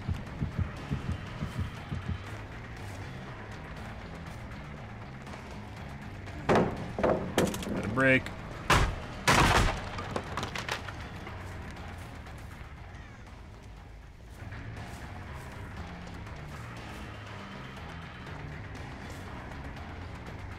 Like she doesn't want to be executed? Not that it really matters. It is kind of nice that you can actually hit someone and the other person at the same time, so. There's a guy literally right here. Did I just see him sneak around? I did. Hey, Dwight.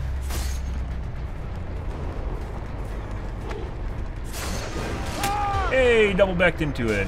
Alright, let's put him in a poo cage. Wait.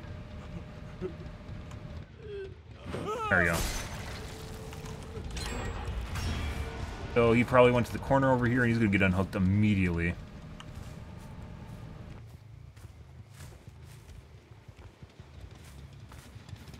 Here? Yes, right there. Cool.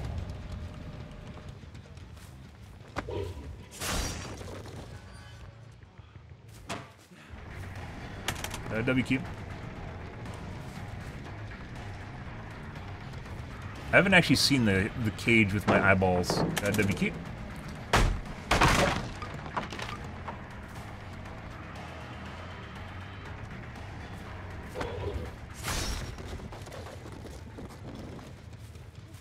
Probably not going to go through there. He might, though.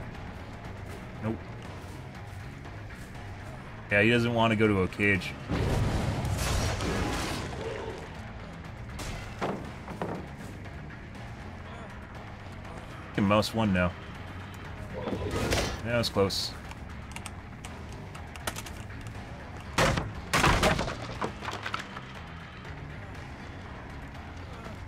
Like, it makes you want to go for a hit shot. A skill shot, but you can't. Because he's so slow, he is incredibly easy to dodge. Hey, thank you, my dude. Yeah, It is incredibly, incredibly easy for him to dodge shit. Like, it's so telegraphed. He's got a W key, guys. This is gonna take forever if I don't W key. It actually looks like he's faster than normal, too. Yeah, you might have toggled on. I don't know what the fuck you just did that. Yeah. The fuck are you?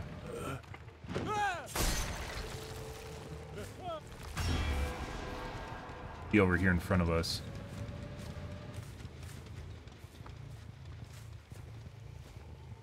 There.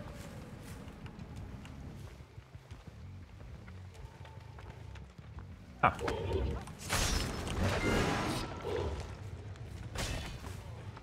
Buddy.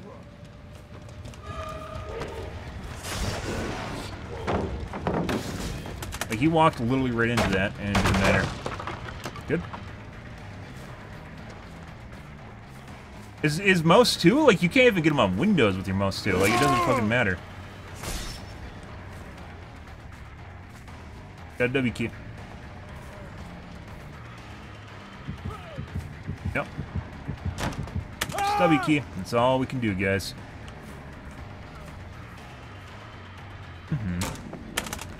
Hey, buddy. It takes more time just using your mouse 2 than it does with normal attack. And he's down. Just fucked with my aim assist. Yeah. 100% cheating. Good stuff. Oh no. And he's dead.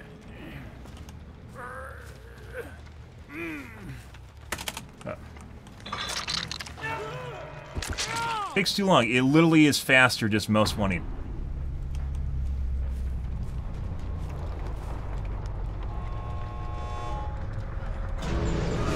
No, nope. We're gonna leave him.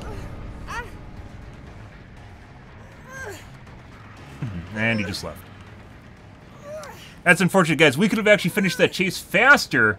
We could have finished that chase faster had I mouse 1'd him. Instead of going for any mouse 2s, we could have finished it faster. Even when they're going through a pallet, you don't have enough time to actually start the attack and finish it. Unless they're really stupid. They can dodge on the inside edge or they can dodge on the outside edge. It doesn't matter. So if they're good, it doesn't fucking matter at all. Unfortunately, so. Good stuff. That was a pre-made. Good, good, good.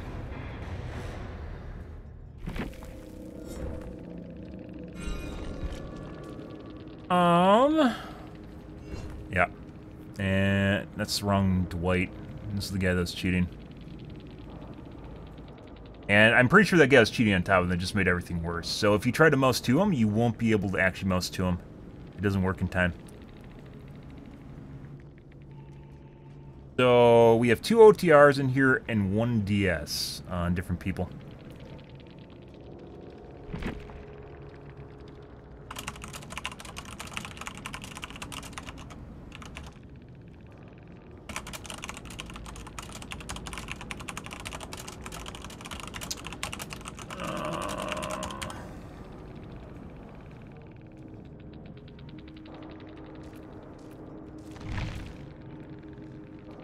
Yeah, that's really unfortunate. So you think you could use his right click, but unless they're like in a corridor, like where they can't actually dodge in time, if they go for a normal window vault, they can 100% dodge it.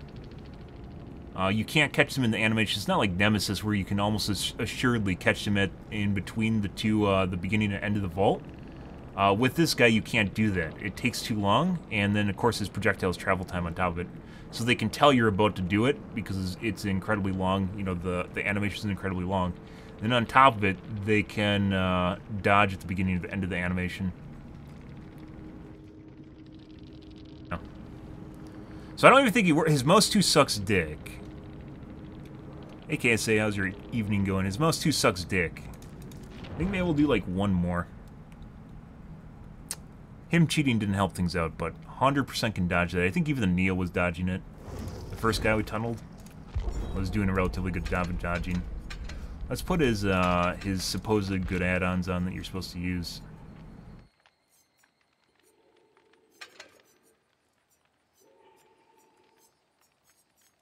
we actually looked for when we were leveling them up, and we didn't even find that many of...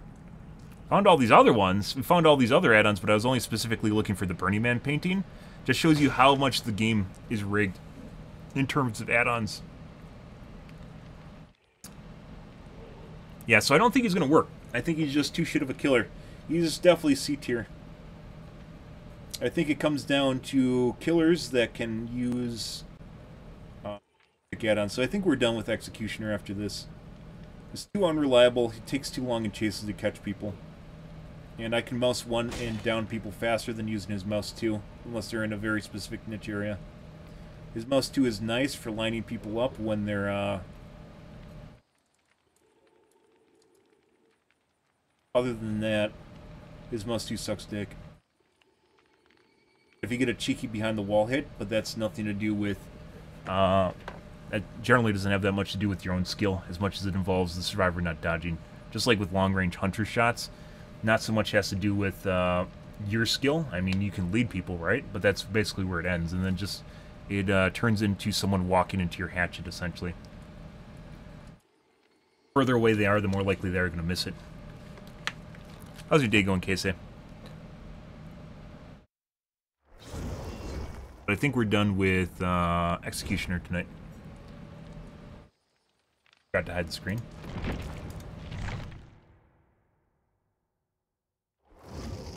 He does not work. Even if he gets around reassurance, it doesn't matter. He's too bad of a killer for high MMR.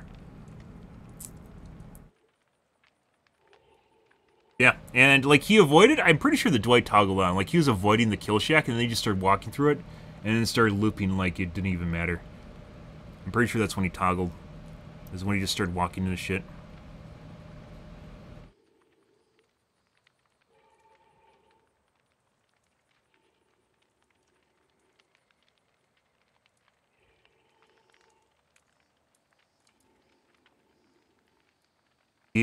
Good.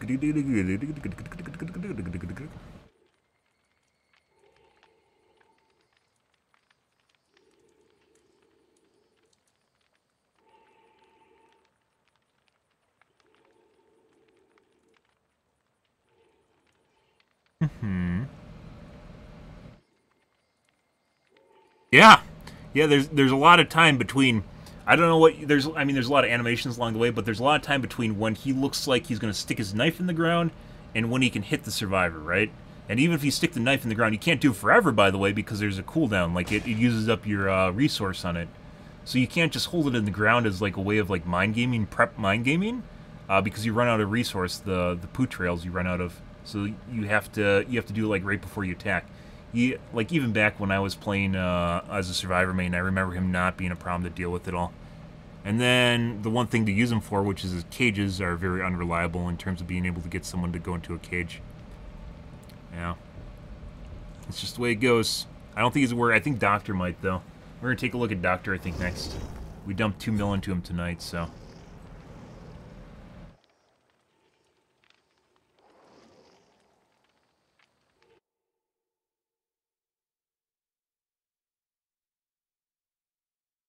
Generate lobby.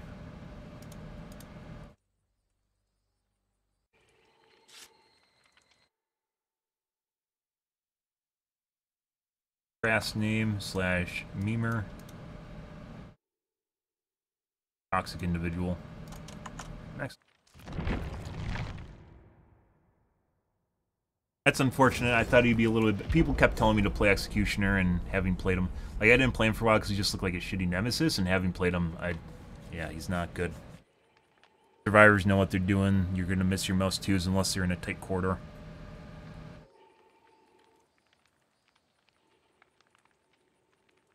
Yeah, but that... You can hear it, right? You can hear it go off, and then you just assume if you're going around a tight corner, and you hear him do his attack, you can hear him go shunk, right? You just veer off to the side, which we had happen last game. So even around corners, it doesn't work. It relies on survivors being dumb.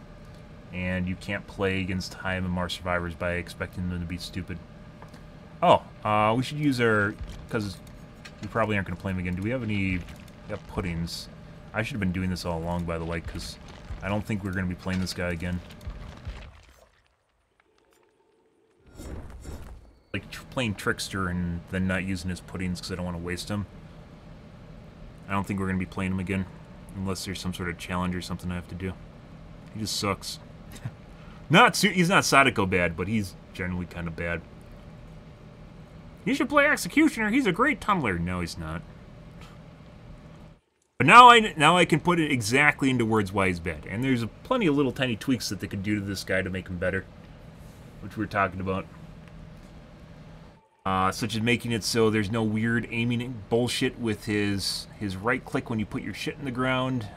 Make it so there's another key so you can mind game by putting the shit in the ground in the first place, but not actually putting down trails. And then of course it just makes you move slower. Obviously they could speed things up in general. Difficult to get people to walk in your poo though.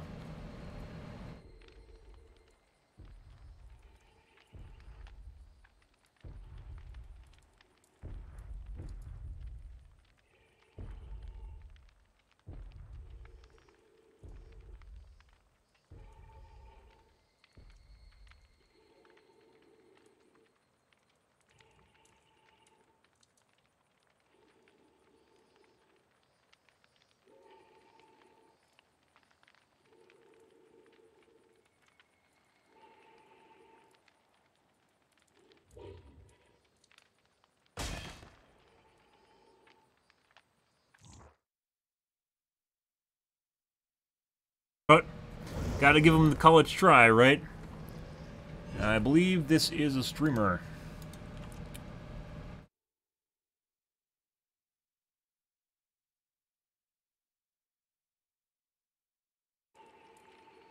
Immediately left, okay. I think they knew who I am and just left.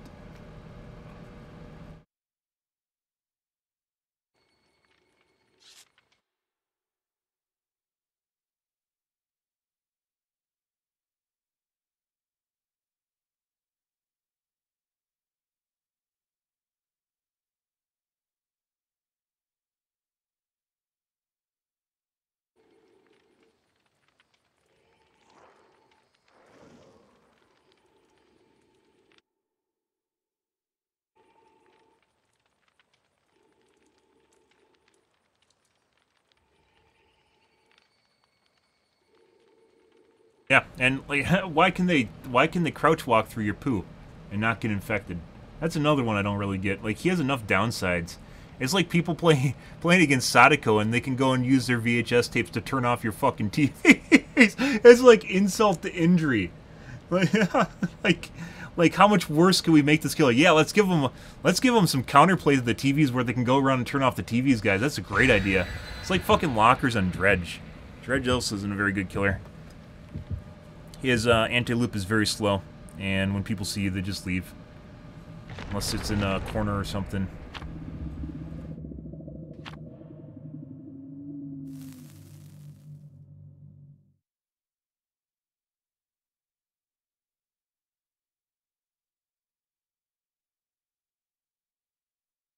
They can just walk through your poo. So you build the poo fortress, and they just walk through it. Like, what the fuck? Like, it's not like it hurts you either. Like, it just gets you ready so they could potentially put you in a cage or you know, execute you. But the execute's just a mori. You can literally add a mori to your character, so that's not a big deal. And the cages actually kind of hurt him because not only aren't they actual hooks in terms of scourge hooks, but it also puts them across the map. So there's some like good and bad downsides to it. So it's not even like one of these things where it's like, oh my god, so much more amazing. Pros, guys. We'll cam off again. That last game was stressful. That was because there's a cheater in it, so. They usually like going in the boat chill thing, so we might as well just go and mark this with shit to begin with. Might eat some. No, it didn't.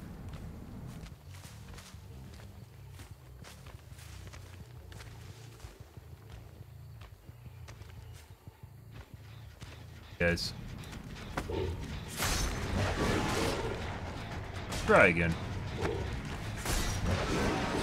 You can barely, like, when you go to mouse 2, you can barely do it. Like, I try to swing, and the time between, like, when you swing it and when you don't, it takes forever. dropped. That was with the tippity tip there.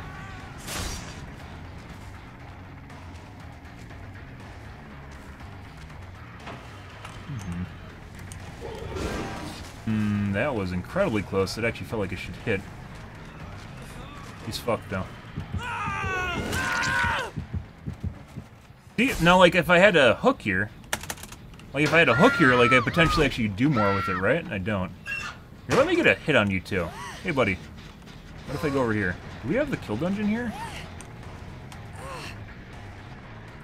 We do, actually. Okay. Unfortunately, he's about to get up. Yeah.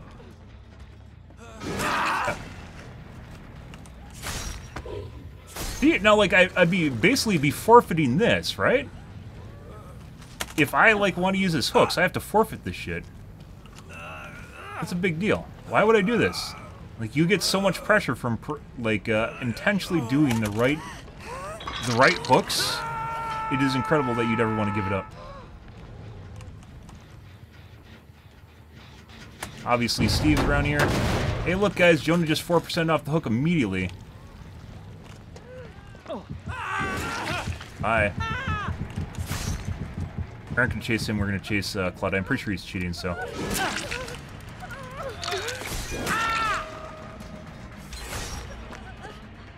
Okay. She have DS, I guess? She might have head on, too. I kinda doubt it. No, I don't know what that was. Yeah, Jonah, I think's cheating, so.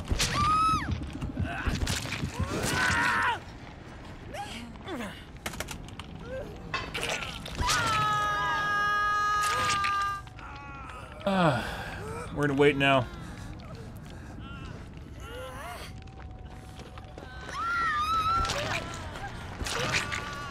Kind of unbreakable.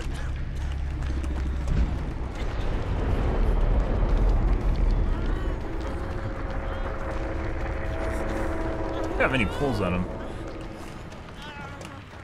Jonah realized I wasn't gonna chase him, and then he came back because he realized he fucked up. Jonah might have unbreakable here too. Okay.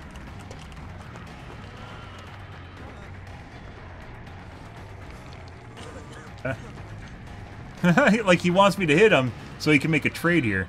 Is what's going on right now.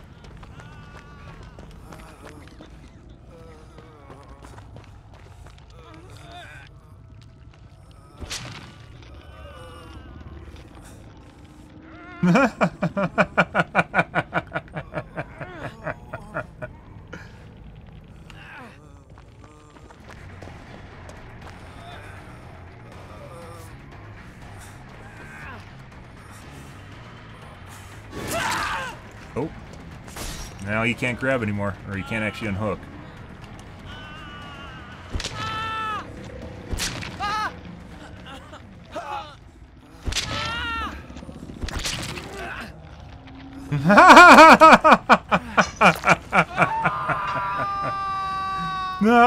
Now we wait for his 4% of deliverance. That is absolutely phenomenally managed KD, guys. That is beautiful. This is a thing of beauty right there. If you aren't getting that right now. Yeah. KD is my fucking home. You don't go into my fucking home and demand me to do what you want. That's my house. That's where I live, in the basement. Yeah. That is, you occasionally get to see my skill from Degenerate Hours, guys. Not all the time, but mainly because they usually won't actually try to save. But, yeah. Jonah just 4% immediately off the hook and saves? What the fuck is that shit?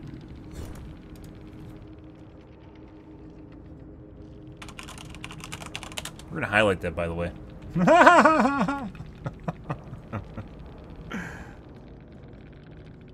Breakable Soul Guard. 2 OTRs. There's a Soul Guard. Nothing to get her off the ground, though. What? The fuck is that? So what is Claudette doing here? Calm Spirit. I guess maybe she doesn't know what she's doing. Actually, that's Calm Spirit. That's not even Soul Guard. No, it has another hand. It's not the same hand, though. Yeah, but once again, I could have done that with any killer, so it didn't do anything. But being Executioner in that game did absolutely nothing for me besides look cool. Yeah, S tier. Oh my god, it's S tier. So, like, any 115 killer could have done exactly the same thing, because that had nothing to do with what killer I was playing. It had everything to do with my own personal skill in that case. Oh, like I said, guys, one of the reasons that we stopped doing basement, one of the reasons we stopped doing the kill dungeon is because people generally won't go for a save. If you're really good at it, especially if they know who you are, they'll just leave them down there to die. But, yeah, that Jonah, kind of fucking weird.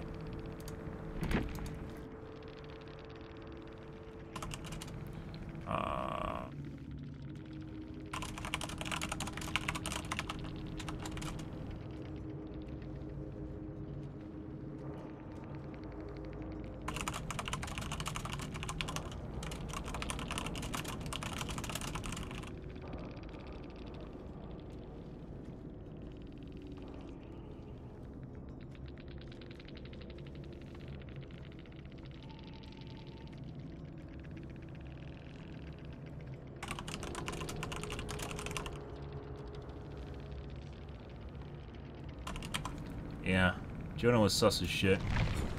Everyone else was legit, but Jonah had some weird shit.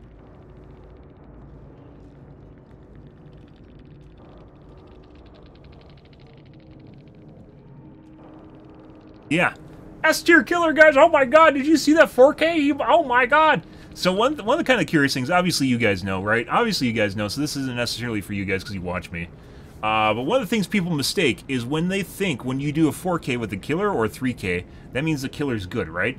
But objectively, we can look at that match and nothing actually happened with any of my powers that contributed to my success. The only checkbox that this killer had to be was a 115.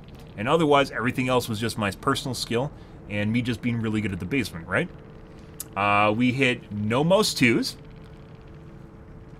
We put down poo, they walked in it, but I didn't actually cage anyone, so it didn't fucking matter, or execute them for that matter. And that's it. Everything else was just most 1, basic most 1, 115 killer.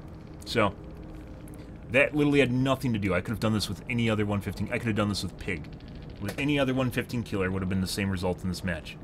And probably would have been faster because I wouldn't have wasted time on that fucking pallet at the beginning of the match trying to hit the Jonah, right? Who just seemed to know exact. He's fucking.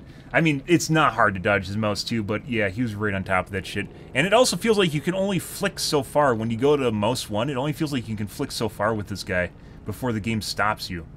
Like when you go to mouse 1 and like you try to flick it really hard, you only can flick so far. You can only turn so far before the game won't let you. It actually feels like there's an angle like this, in which when you go to flick and hit, you can only turn so far before you literally can't turn farther than that. So I think there's some sort of turning metric too, where you can only turn so far so fast, and then the game just stops you from doing so. Like I've tried flicking pretty hard, and it doesn't change anything. It only goes to the side, and it's like an area like this. From where I'm looking to when I flick, it's like this. What's a good way? That angle-wise, it's like a 35-degree angle, like that. Maybe 45-degree angle. A 90 is like this, right? 90 degrees, 45 is like this. It's like 35, 40-degree angle in which you can't flick past it, and it won't let you change. This guy has a lot of problems. People might say this is a good tunneler and camper. It's not. He's just, regardless of his cages, which are kind of cool, he has a lot of downsides to his character. People can walk through your poo. Let's start with that. People can walk through your poo, which makes it kind of pointless, despite the fact that the poo isn't even that strong. When you do actually cage someone, they go across the map from you, and obviously cages have pros and cons, meaning that they can just go off. They can just get people out of it.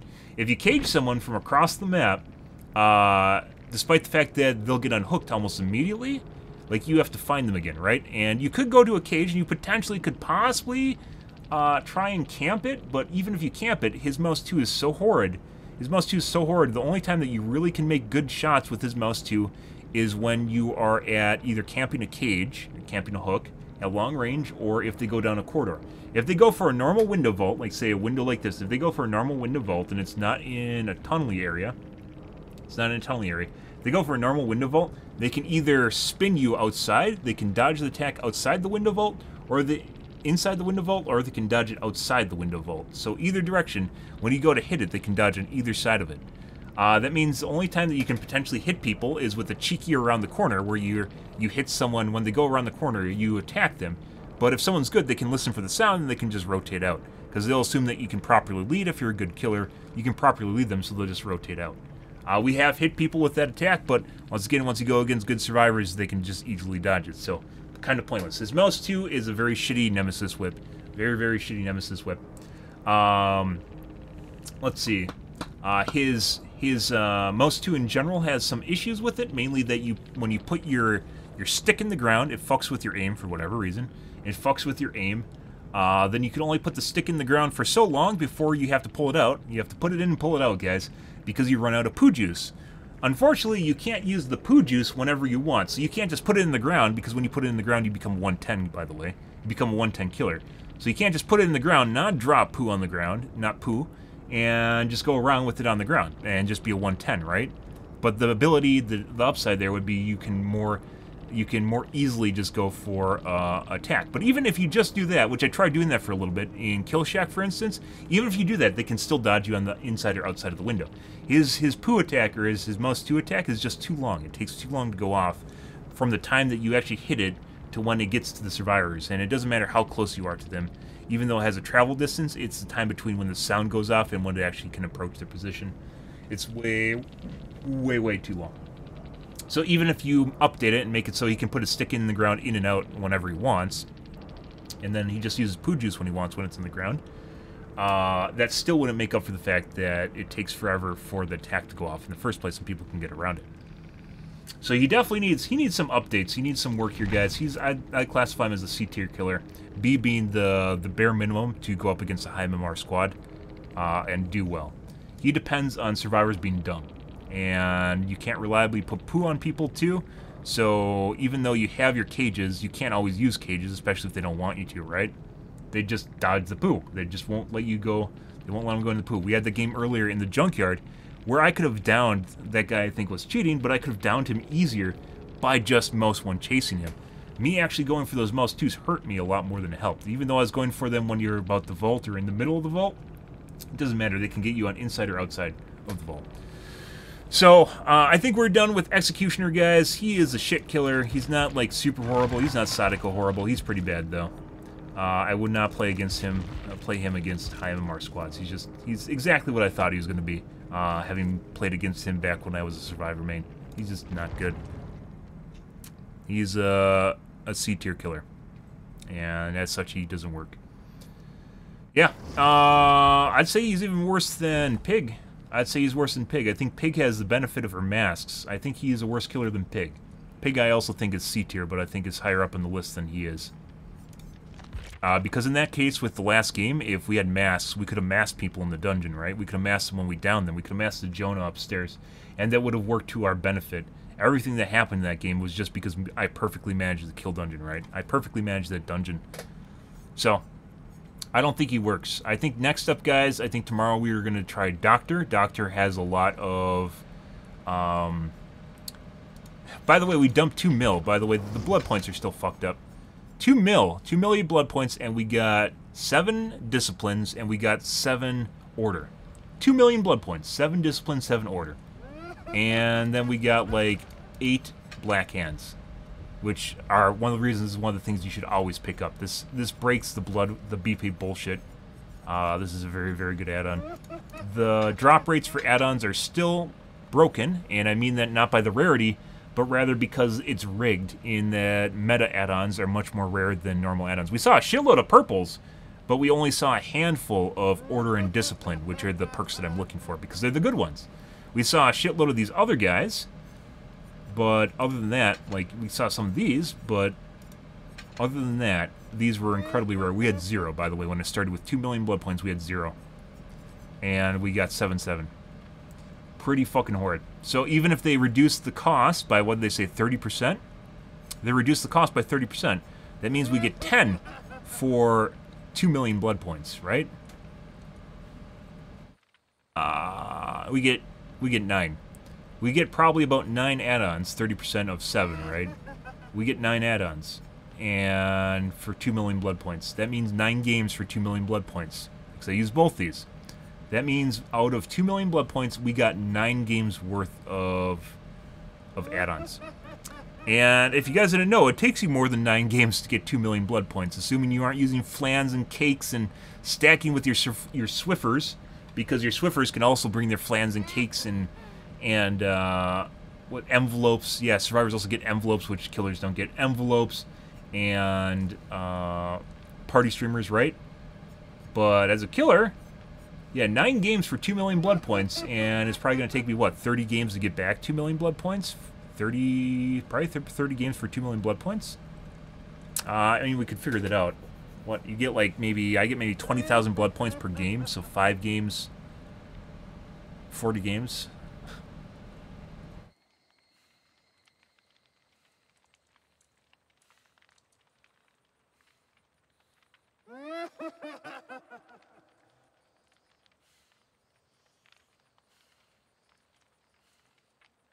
There's 5 games for 100,000.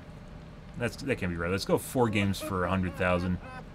And then 10 times that, you're looking at 80 games for 2 million blood points at 25,000 per game.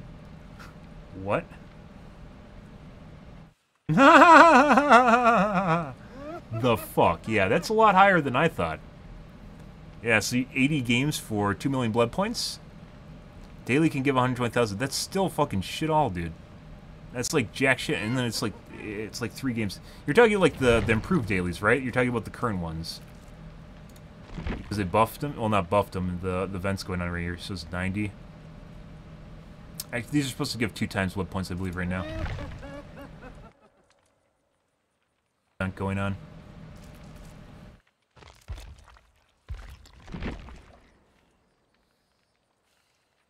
And honestly, like, if I have to play... I have to not enjoy myself in order to play a game. Can I actually get different ones? Oh, we can get a different one. And why don't they have different fucking rituals for each side? How do I have this? What? Yeah, I mean, that's pretty shit. Even if it gives 120,000, you can only do 3 of those per day. Still shit. You're literally looking at, like, for 9 games worth of gameplay, you are looking at somewhere around, let's say you do the daily rituals, looking at somewhere around 50 games for 9 games worth of replays. Worth of add-ons, replays.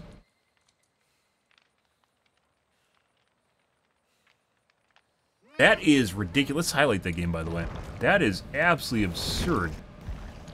Like, it's not even close. You have to look at it not just in terms of like the amount of add-ons you're getting, but the burn rate of your add-ons. You don't even need to look at your BP income. Look at the burn rate of the add-ons. It's absurd. Absurd. Let's make a nice highlight, guys. We got a highlight here. Let's. Yeah, so I said I was going to play a little bit more of Executioner, and we did. So. And he's exactly like I first surmised. Those, maybe?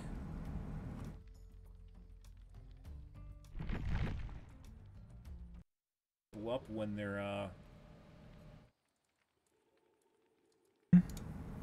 Other than that, his must-do sucks dick. Like fucking lockers and... Yeah, so... Executioner just doesn't work. I think what we're going to end up doing is... I put on the fucking add-ons, too. Those guys. I think so. I think we're going to end up using Darkness Revealed. We're going to take a look at Doctor first. See, now, like, I'd be... Basically, get so much pressure from, intentionally doing the right hooks. It is incredible that you'd ever want to give it up.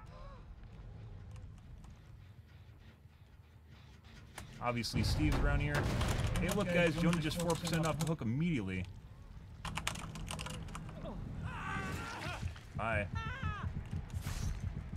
We're not going to chase him. We're going to chase Cloud. I'm pretty sure he's cheating, so.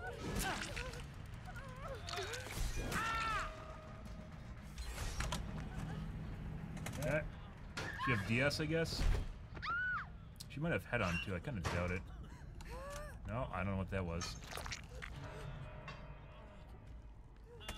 Yeah, Jonah I think's cheating, so.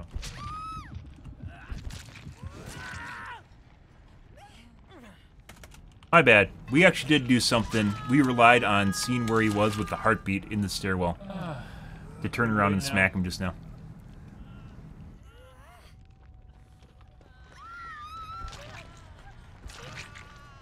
Kind of unbreakable.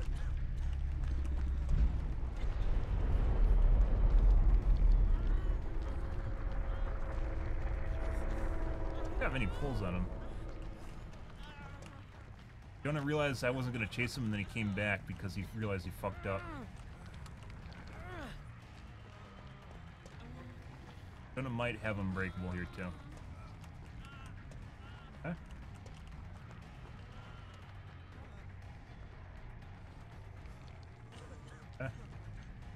Huh? Like, he wants me to hit him so he can make a trade here. Is what's going on right now.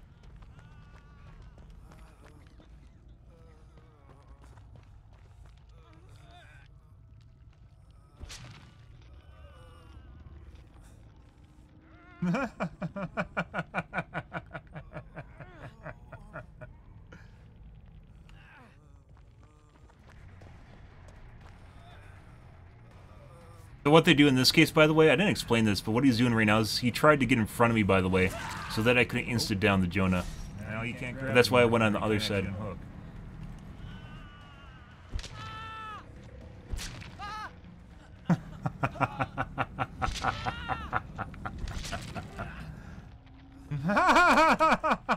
Nice. Now we wait for his 4% of deliverance. That is absolutely phenomenally managed, Katie, guys. That is beautiful. This is phenomenally managed. If you aren't getting that right now. Yeah. Katie is my fucking home. You don't go into my fucking home and demand me to do what you want. That's my house. That's where I live, in the basement. Yeah. That is, you occasionally get to see my skill from degenerate hours, guys. Not all the time, but mainly because they usually won't actually try to save. But, yeah. Jonah just 4% immediately off the hook and saves. He didn't save, he actually just left. No, doesn't know what she's doing. Actually, that's Calm Spirit, that's not even Soul Guard. No, that's sure. That had nothing to do with what killer I was playing, it had because people generally... One of the kind of curious things, obviously you guys know, right? Obviously you guys, we can look at that match and nothing actually happened with any of my powers that contribute to my success hit, and that's any other exact guy before the game stops you. And looking, walk through your poo, putting it, let's start with that. People can walk through your poo, which makes it kind of pointless despite that, right? And good shots, they go for with the cheek, you can persist whip, or just put it in the ground, not drop poo on the floor. Do it. This guy's very wordy. I do like him though. So he definitely he depends on this one chase.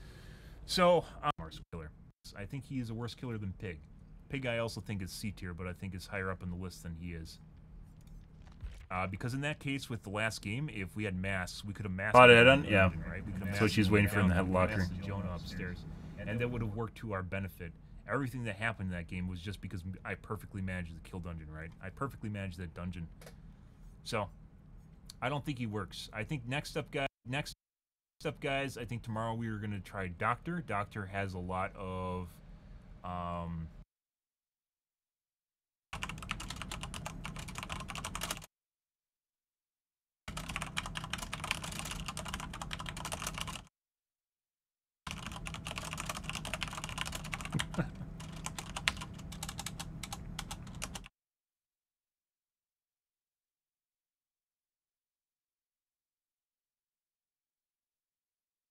Dungeon is always a great time when all the survivors attend.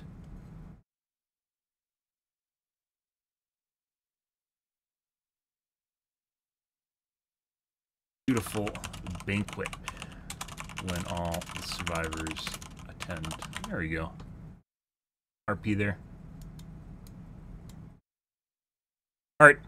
We're out of here for tonight, guys. Our mission will continue. We are looking for ways around reassurance or ways of dealing with it. It might just come down to us dropping a perk and taking on Darkness Reveal. Or another perk that will allow us to find survivors. But more than likely, Darkness Reveal. Yeah. Unfortunately, Execution did not work out, but I was kind of expecting as much.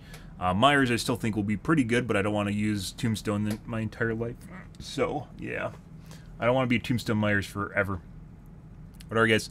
I'm out here for this evening, guys. Tomorrow will be more Dead by Daylight. We'll probably be playing Doctor. We have a couple ideas still for killers to try out and play. I have played Doctor before, by the way, last year. I haven't really recently, so maybe there'll be a bit of warm-up there and sprucing, but we'll see. I'm out here for this evening, guys. If you're new to the stream, you enjoyed the bullshit, you enjoyed the fun, you enjoyed the basement, make sure to follow up on the top right-hand corner. You stream every day from evening to late night.